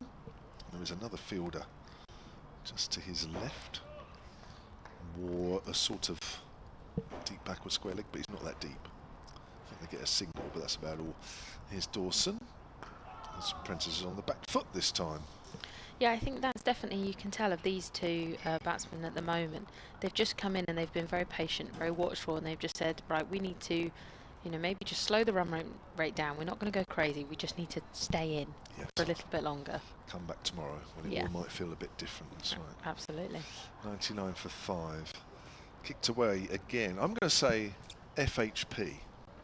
Yeah. Rather than Finn Hudson Prentice, because I've actually found that quite a mouthful. So if anybody it doesn't needs mind, you to say apprentice. I've been struggling not to say Hudson Apprentice. I don't know why. Because it rolls on the tongue. Because it's other than an A, it is apprentice. Yes. So I keep trying to stop myself from saying Hudson Apprentice. I think it rolls a little bit better. It does. No, I like that. So you can say that. I'm going to say FHP. FHP. And hopefully everybody knows who we're talking about. Yeah. That's the plan. I don't know if Adrian's ever said FHP. He might have done. He probably has. Yeah, I don't want Sussex people to be, what's the word, disengaged. Oh. Yeah, by saying we like Hudson Prentice. I'm sure they do. As he's on the back foot. Sure he does. Flicks it away. Oh yeah, I'm sure he does. But it's I'm going to say FHP for the rest of the day and see how we get on. 99 for 5, 4 overs left. Yeah, Sussex still trail by 55. Simpson's on 10 after facing 47 deliveries. Quite a lot. That was a maiden over by Dawson as well. So, yeah, good over from him. Hampshire got a score of 154 in this morning's sort of just after lunch innings. Hudson Prentice on 6 off 32, so you can see by that score they've very much taken the defensive route so far. Looks like Carl Abbott's going to continue his bowling from the hotel end. He's got 1 wicket so far today. He'll be definitely looking for another as he comes right arm around the wicket, and that's well left alone by Simpson. Yet again beats the bat, and the off stump carries through to Ben Brown. Yeah, a little wide that one. So, will this game finish tomorrow? Goodness knows, honestly, at the rate this is going. If Hampshire get another, say, 2 wickets now, I think maybe. You don't want to take the risk of coming back tomorrow, as you're saying. It all feeling very different as Abbott comes in again, bowls around the wicket, and this time again, Simpson sort of flicks the bat out the way, and it carries through to Ben Brown. That's a good leave. Late decision, good leave. That's got to come back. It's close, but it's got to come back quite a bit. Just walks up the tracks, a bit of gardening. Yeah, skillful leave. Sussex trail by 55 still. Kyle Abbott well into his 11th over now. Hampshire got 1 point so far, Sussex on 3. There's Abbott in again. Well defended in behind. Just trails off to square leg. And that brings up Sussex 100 runs for 5 deliveries of just shy of 40 overs. A small round of applause trickles around the ground for that. I just imagine there's 1 or 2 Sussex supporters come along and making a bank holiday weekend out of it. I think there was more earlier. There's a considerable amount of people left. Yeah. Like that was this sort of the Shane Warne stand and the pavilion, and sort of right under us. It was quite full earlier, and I think a lot of people have departed and had to head home. Carl Abbott now for Hudson Prentice coming over the wicket. Bowles swiped at, but didn't quite get enough on it, and it just trickled down to leg side. Yeah, it's been a risky shot that today, driving on the up. I think even if it hasn't got you out, it's been quite a difficult shot to actually execute because of the bounce sometimes, bit of movement. Certainly didn't time that. Abbott just shines the ball on his trousers, turns, checks his field is correct, and begins his run up, wastes no time. In past the umpire and Bowles. Very straight delivery, worked leg side, straight to square leg, no run. Simpson scurries back just to make sure he's in his crease. 100 for 5. Sussex. Hudson Prentice on 6. Simpson on 11. There's one or two people, isn't there, thinking, "Oh, I'm going to go this over," so they've just turned round to our right, haven't they, and thought, "Well, watch the final ball of this over, and then we'll make for the gate." There's a few do that. We'll just eke out the last few balls before we decide to go. Abbott once more in again. Gains speed and Bowles. Good straight line. And that did look as if it was going to beat the... Just take a little edge and carry through to Ben Brown, but well gotten out of the way off by Hudson Prentice. Yeah, it looked like it just pitched and straightened. It's a good delivery, that. Almost too good. Pitch still giving a little help. So what have we got? 3 overs, 18 balls left in the day, assuming no wides and no balls. Absolutely, you were just off, because your guess earlier was 25 past, so yeah, I think it'll be just past that. Yeah, it's going to be nearer half past, isn't it? Yeah. I was being optimistic. 25 past. The 5 minutes makes all the difference. You do. Well, to be fair, in your defence, you did say if they had the seamers continue, the spin, and they put the seamers in, so that's fair enough. That's right. That's where that 5 minutes has gone. Dawson's helping us catch up a little bit, but yeah, we're going to be about 6:30, aren't we, tonight? I think so. Looks like some more protective gear has come on for Toby Albert. If that is Toby Albert, I'm sure it is. Yeah, it looks. Well, he had a load of protective gear on the first time. Whether he had somebody else's on and he's changed it, or whether he's got even more on, I don't know. But he's in position at silly mid-off for John Simpson. As Liam Dawson looks for the dusty area just outside his off stump once more. That's kicked away. You can see the dust come up as the ball bounces. Kicked away harmlessly, that one. I think there was a flick off the pad through to Ben Brown's pad. Yeah, it is Toby Albert there. Yeah. That silly point. It's Dawson again. Albert kicks that away, goes out on the leg side this time. Yeah, they're definitely targeting Simpson, because we've got sort of one on the offside, one on the leg side as well, with their helmets in right and tight to him. Yeah, well, they're just hoping that he plays at one that just misbehaves enough that there's an inside edge onto the pad, loops up either side. Dawson bowls. That's a little too full. So it's able to prod that one back to the bowler. But, yeah, Simpson's very experienced in these situations. He won't play anything he doesn't have to.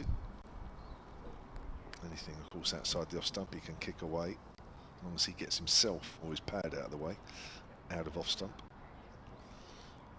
Dawson bowls again, flighted. That's kicked away again. Goes, loops up to Fletcher Middleton, running to his right at short leg. Yeah, it's just a bit of a game of cat and mouse, really. Dawson's just trying to keep the ball in the right areas and just waiting for Simpson just to make a slight mistake, or that ball just to misbehave a little bit more. Comes in again and bowls. Simpson's forward. Ball doesn't really do anything there. He's just never sure. That's the thing about those dusty areas, you're never quite sure. Sometimes the ball will do nothing. 100 for 5, last ball of this over, and there'll be 2 to go. And again from the pavilion end, bowls. Oh, what's he done there? It's hit the pad probably. They're going to take a single. The ball's running away down to the boundary, and that's 4 leg byes, so that has hit the pad as he played forward. There's the one that you're not quite sure as a batter what it's going to do. Fortunately for him, it clips the pad. Unfortunately for Hampshire, it runs away for a boundary, 104 for 5. But technically it's a maiden over. Yeah, Dawson did well there. Kept it tight. It is, as you say, hard in those dusty areas. You're never quite sure what they're going to do. Sussex 104 for 5, 41 overs so far today. Kyle Abbott's going to come and continue his bowling from the hotel end. Be his last over tonight. Yeah, it'll be his 12th over of the day as he comes in, right arm over the wicket, past the umpire, bowls. Good, well left by Hudson Prentice, who's waiting on strike.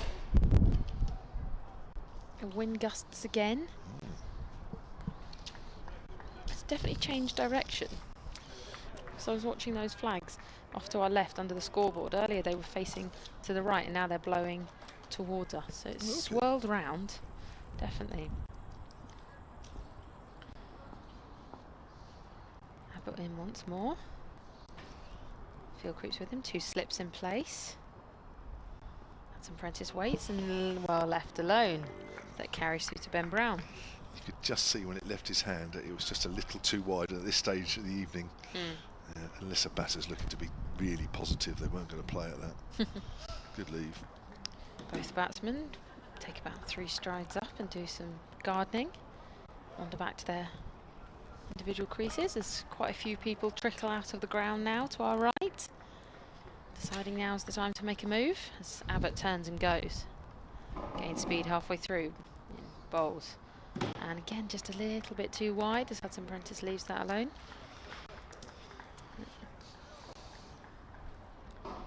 So it's just the end of the day. Everyone's just getting a little tired, but maybe this is when you can strike, when people start just losing that little bit of focus. Get something going, get a dismissal. Sussex still trail by 50. It's always a good time to take a wicket now. Oh yes. She needs to stay sharp, but so does Sussex. Abbott in once more. Bowls, better line. That looks as if it might get an outside edge, but it was well left to line. You've got some lovely sound effects there by Kevin James. Sorry, brilliant. Ooh. It's good, it gives the atmosphere. I like it. I enjoy that, it's good. Just good pitched stuff. and straightened. Yeah. Had to play at it. Didn't follow it though. That's the key there. Just kept the line with the bat. Abbott walking all the way back to his top of his mark. He's got 2 balls left of the over. 1 for 17. In again. Bowls, better line. Well defended down to cover. No run. 104 for 5. I think these two have played it pretty well. They have. There hasn't been a wicket for nearly, well, for about 55 minutes. Over 55 minutes. Almost the hour. Yeah. I mean, they haven't put on too many. It's No. 21, but they haven't been parted. Absolutely. Yeah, I mean, Hudson Prentice faced 40 deliveries and he's only scored 6. As he waits on strike, Abbott in once more. Bowls, and again, late decision to leave that alone. Good decision. And carry through to Ben Brown. The end of the over, 1 over left. Sussex 104 for 5. Yeah, that's good play. I know they haven't really gone too far with this partnership, but what they haven't done is they haven't been broken, and I think it just frustrates Hampshire a little bit. Those 3 quick wickets, Allsop, Clark and Coles, all falling in the space of 15 minutes. And you're on a roll there again, aren't you? You're expecting another wicket to fall. So the fact that it hasn't yet, means that Hampshire will be a little bit frustrated walking in at the end of the day if Sussex can safely negotiate this last over from Liam Dawson, who's wicketless, 11 overs, none for 15. 104 for 5. Simpson to face then, 11 from 56 deliveries. There seems to be a blackbird and a crow having a bit of a fight as they fly over. Pushes forward, it wrapped on the pad. Where's that? Just above us? No, it just flew off to our right. Is It flew across the ground. Last year we were infested with these land gulls. Ooh. And they got so loud, and they were all down this end of the ground, and there was loads of them. Honestly, I don't know what happened there. It was annoying. Pushed forward there, the puff of dust again. It goes off in the inside half of the bat, out behind square on the leg side, and they run a single. Yeah, it looked like Fletcher Middleton might just be able to get a hand to that, but he was too far. Quick reactions. Yeah. Got to be quick in there. He sort of went the wrong way. His arm went out to the left, but he dove to the right. He sort of went like that. A bit like Sort of does that. That's Usain Bolt. Yeah. Is it a bit like that, but lower down? Yeah. That's Usain Bolt. You go But one yeah, way, sort but you of, point yeah. the other. Yeah, I know what you mean. Yeah. Sort of like that. Yeah, no, I get you. It's probably a better. No, but I think you're right in the way that it is that sort of position. It is. As soon as I did it, it made a lot more sense. If you're at home now, just do the Usain Bolt position. You'll understand what he means. That's flicked away on the leg side by Hudson Prentice. Big gap there for a single. He moves on to 7. I think that's his first run for quite a while. 106 for 5. Sussex are behind by 48 now. And we have 3 balls left in the day's play. A few more are making their way to the exits. They'll be able to watch on the bowen above the seats as they make their way towards the west gate. They won't miss anything, but they've already got a head start towards the car. Absolutely. A lot of people just stood there waiting to leave. Fly tiered, and Simpson will get runs here. Drive out into the covers again where there's a big gap. They pick up 2, should pick up 3. Comfortable 3. Big chase out there for Kyle Abbott after just bowling a spell. He's probably run a good 50 yards there. It just shows how massive the gap, the boundary is on that side. Yeah. Huge. Simpson moves on to 15, 2 balls left. One of the close infielders, Toby Albert, comes out now on the leg side to plug that gap. Just the 2 men around the bat, silly mid-off and a slip. It's Dawson. Hudson Prentice is forward, safely enough.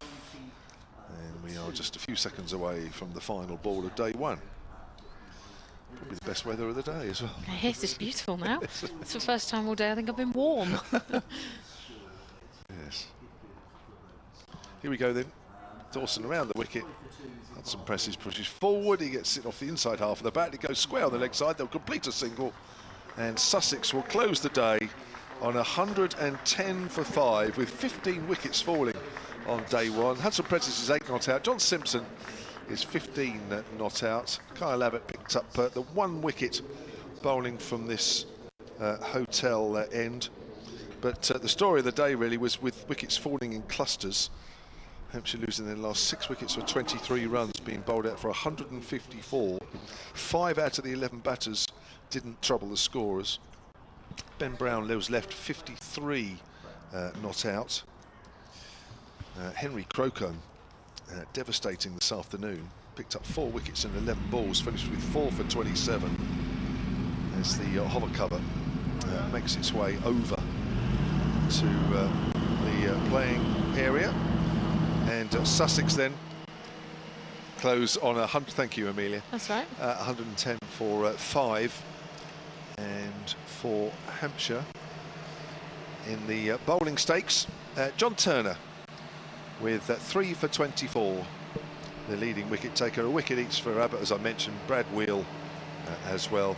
And Sussex will close just 44 runs behind. I think that just about sums it up, Amelia. It does indeed. Thank you. Done. Amelia's back tomorrow with Yep. Charlotte Taylor, the former Southern Vipers off-spinner and now assistant coach at Sussex Women. Adrian Harms is back. I'm having a day at a wedding, so I may or may not be back on Sunday if this game goes that far. So thanks for the emails today. We've enjoyed those as always. Hope to see and hear you back tomorrow morning.